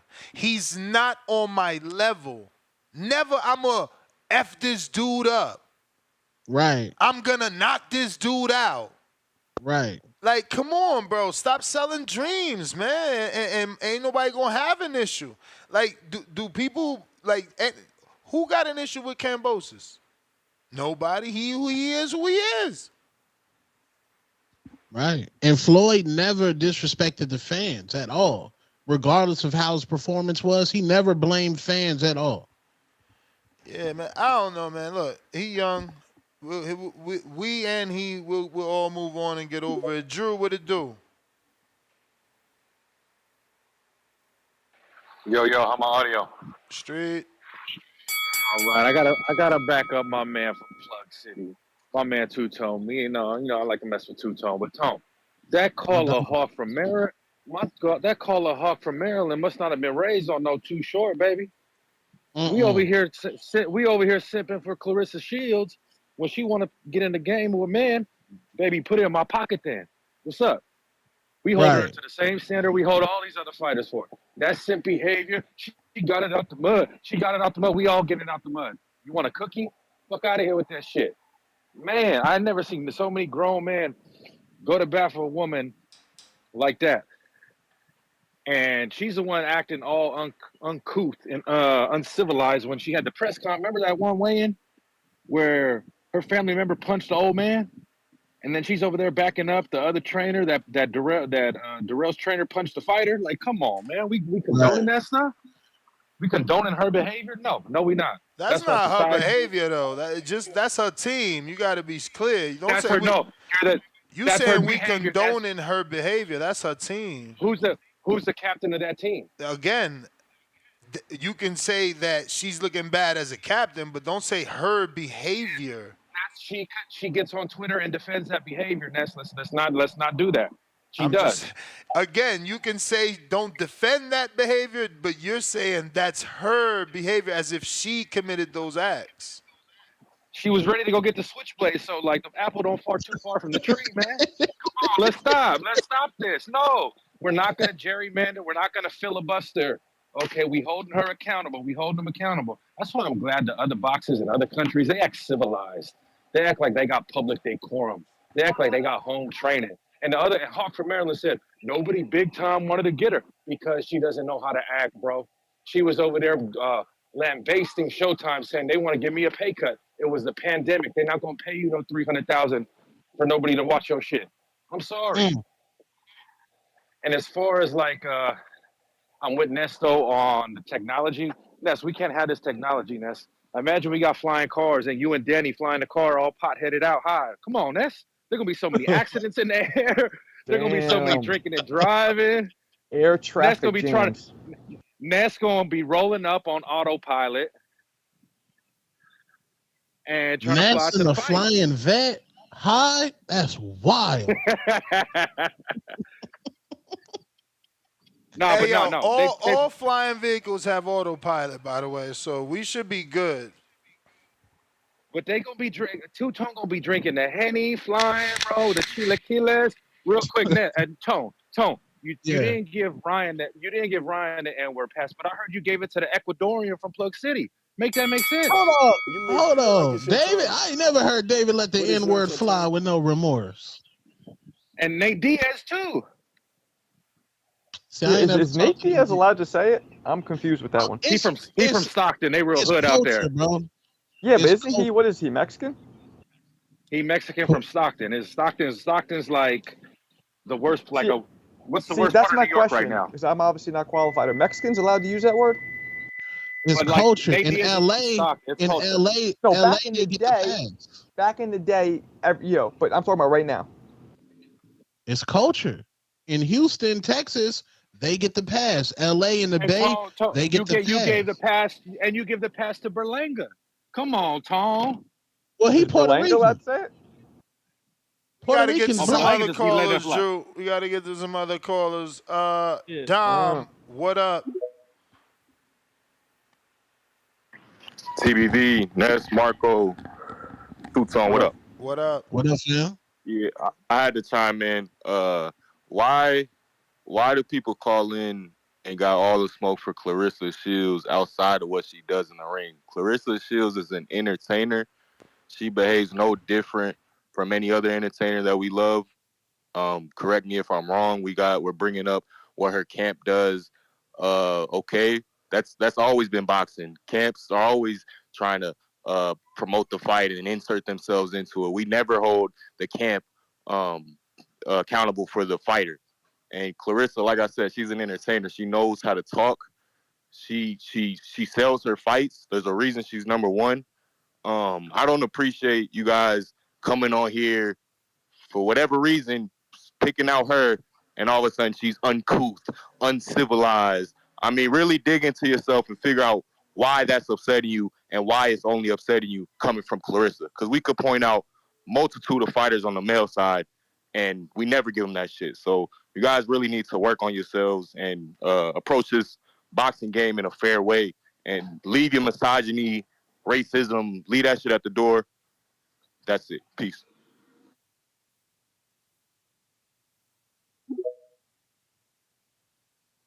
Line 6, read. Hey, can you hear me, man? Yep. Can you hear me? Hey, Yep. man, I sent that a wild Buddhist counterpunch a long time ago when old boy on your panel was sitting there saying, he ain't got fucking boots. Sorry about your algorithm, but we're talking about Boots here. As in the top fighter in Philly. Hey, come on, dude. Like, Boots is the greatest fighter ever laced up a pair of gloves. If Boots retires right now, his legacy is solidified. Period. Point blank, period. So for you to sit there and say, oh, he's not willing to talk, he is Philly when it comes to boxing. You've never in your life seen anything like that. So don't go off disrespecting. But I ain't got boots. You better have Boots is the best fighter you've ever seen with your own two eyes, the optical nerve. We're talking about Boots. Y'all sitting here wasting time talking about Clarissa Shields when we can be talking about Boots. Stop talking about her. Hey, you know what? She ain't never said nothing about she want to fight Boots. Hey, that's how nice Boots is.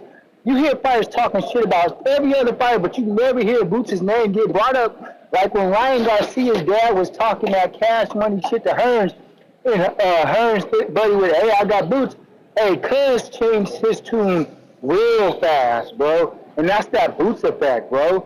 So facts are facts here, boxing boys.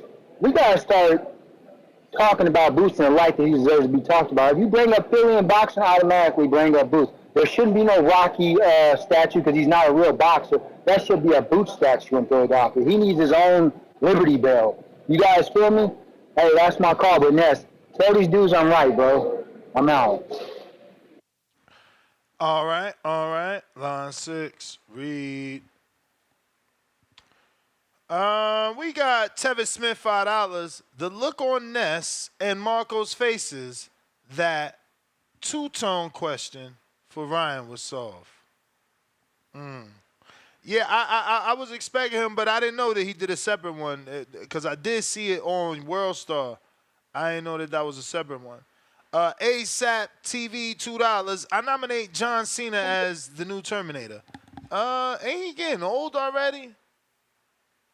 I feel like Yeah, he about to retire. I feel like he getting old himself already. You know, even the other day, bro, Zac Efron looked old as hell. It was like, damn, these dudes having hard lives. Cause he was just young, and I was asking for him to be the new Rocky. Like, we need a new Rocky. They remake everything. Reboot? I mean, they remake everything. They might as well remake that shit.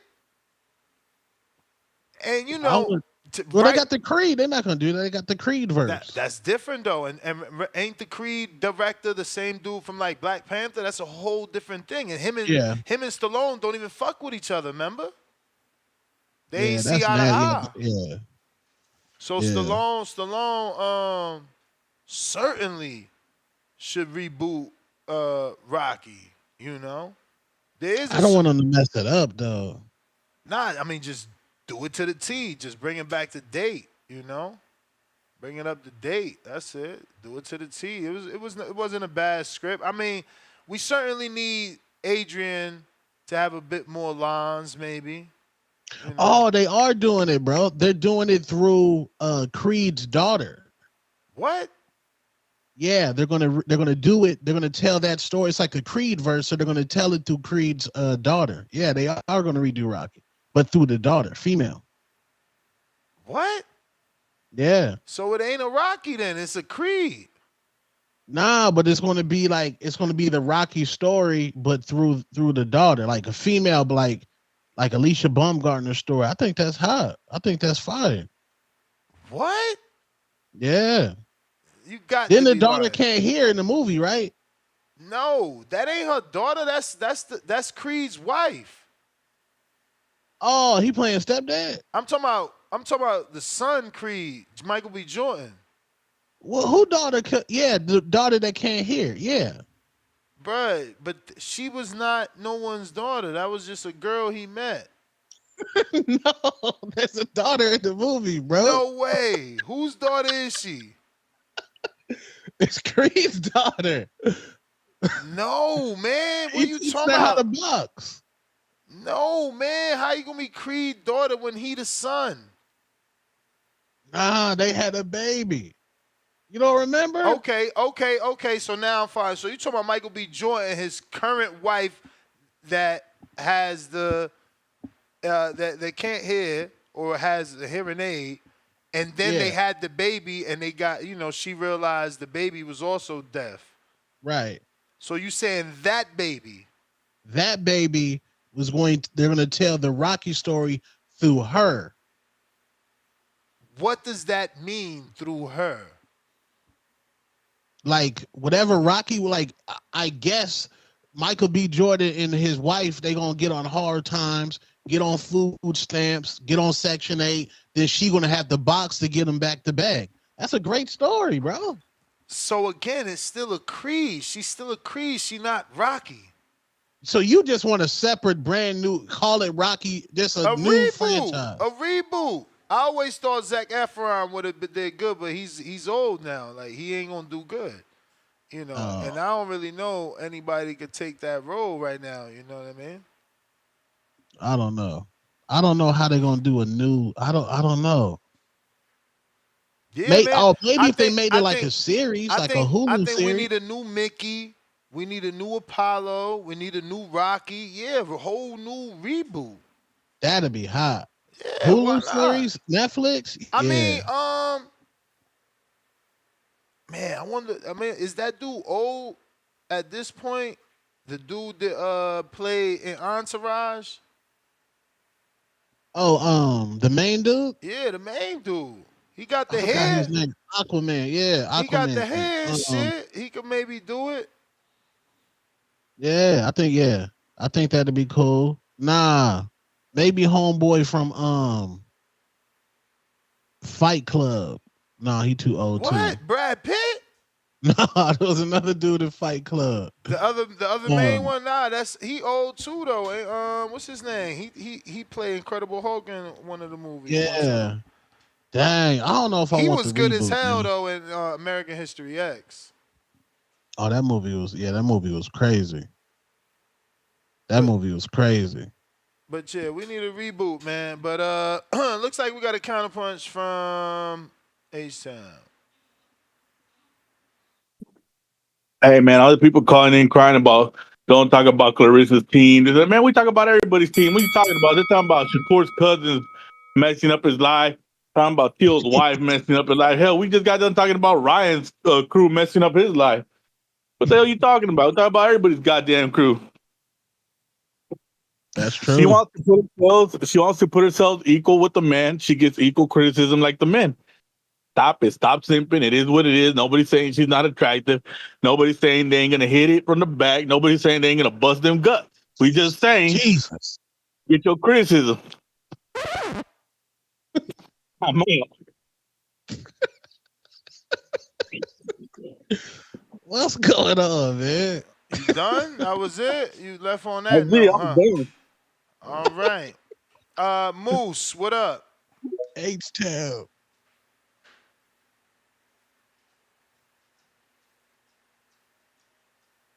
Mad Bent 100, $2, daily dose of Tankwell.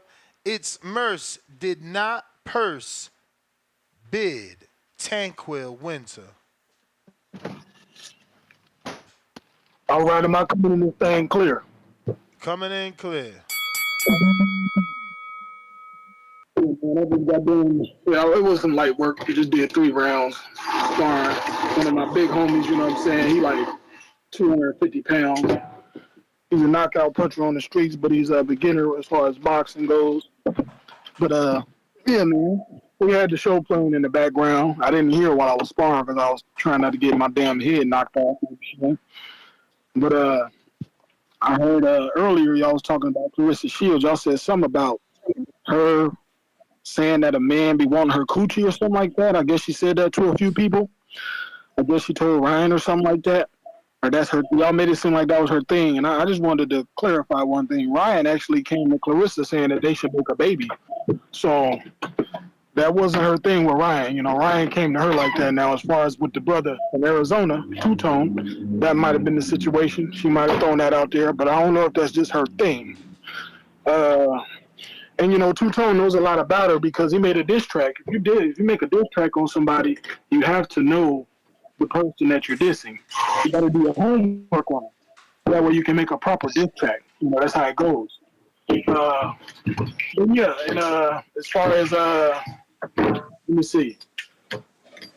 Yeah, the whole Ryan thing and the N word. When it comes to the N word, I let anybody of any race really say N word. Even if it bothers me, I just let them say it. At best, I'll probably say I don't appreciate that, but I'm not gonna fight nobody because they saying the N word.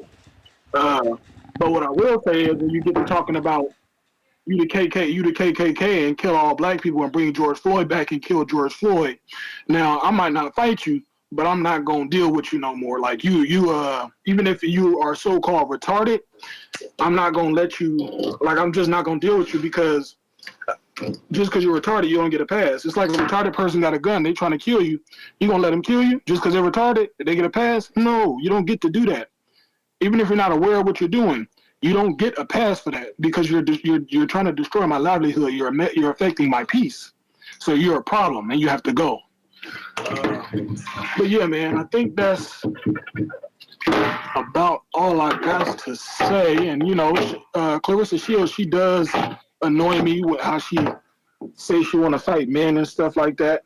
That is my black sister. You know what I'm saying? But she is annoying sometimes. So just had to come on here and speak my piece on that. Shout out to TBV. Everybody like and subscribe. You know what I'm saying? And everybody have a blessed day. One love. Peace. All right. Appreciate you. Hawk, Maryland counter.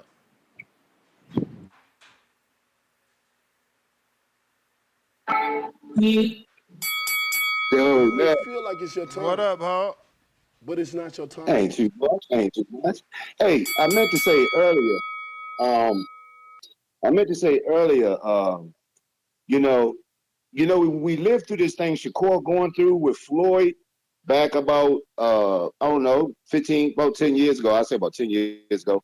Remember when Floyd fought Oscar, he went 12 with him, right? And then he fought Ricky Hatton, he went 10. When Pacquiao fought him, he knocked him slam out in 6, and then he destroyed Ricky Hatton in like 2 rounds, and then Floyd fought I think it was Cotto, then Pacquiao went and destroyed him. Anyway, the point I'm getting to is Floyd was called boring, Chicken Floyd, and all that stuff that they're doing with Shakur right now.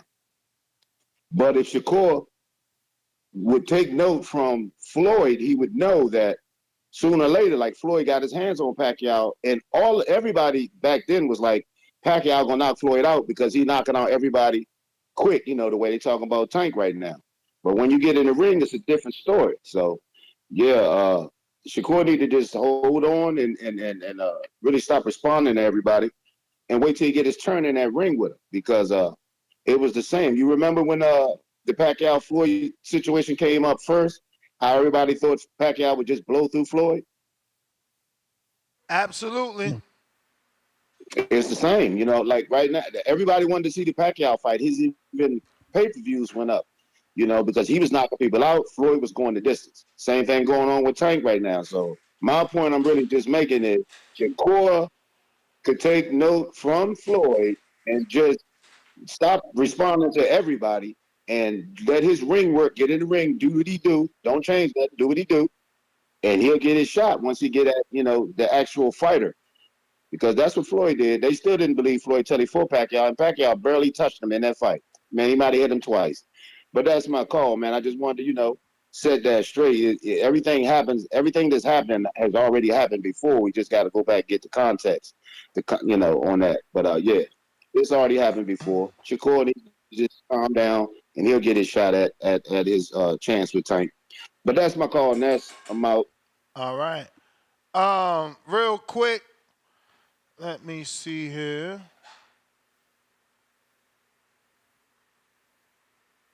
I want to just screen share. This is Tip's opponent.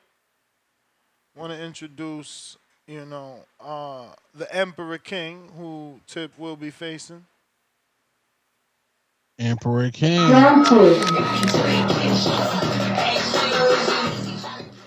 Oh Okay, he got some music going on. That's not sped may up. feel That's like it's not your sped time, up. That's but how it's not he your that time. fast.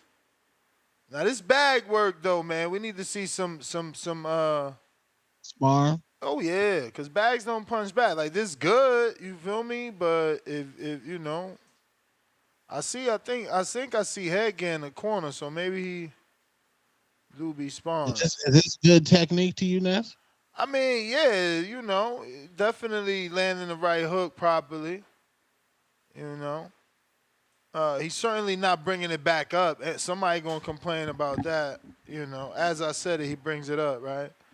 But you see all those shots right there. But again, you ain't supposed to judge the technique because this could just be him trying to burn calories, you know, because he is going hard. You feel me?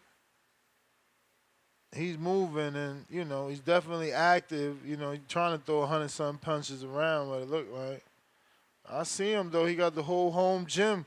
I hope he training outside that home gym, though. Boxing is different. You got to be in a gym, man. You can't just be in your home gym. Why you say that? What? Bruh. Cause you the king in your home. You know what I'm saying? Shit. Step out in that gym, get humbled. Hell yeah. Not only get humble, but just see you think you going hard, you think you doing something right, and you not. In the gym, you got a trainer. Even if he don't rock with you, he might tell you, hey, yo, man, but put your hands up. You know what I'm saying? Bring that right hand back. You know, you just in there doing you because you alone. It's just you. But, yeah, till the next one. Today, 4 o'clock Pacific Standard Time, 7 o'clock Eastern. Nest GTO, Instagram, and Twitter. Tone, where can they catch you?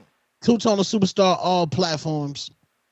And I got this last $2 super chat from that boy kid, $2. Need to make Southpaw versus Creed collab. Hell no. Southpaw was ass too.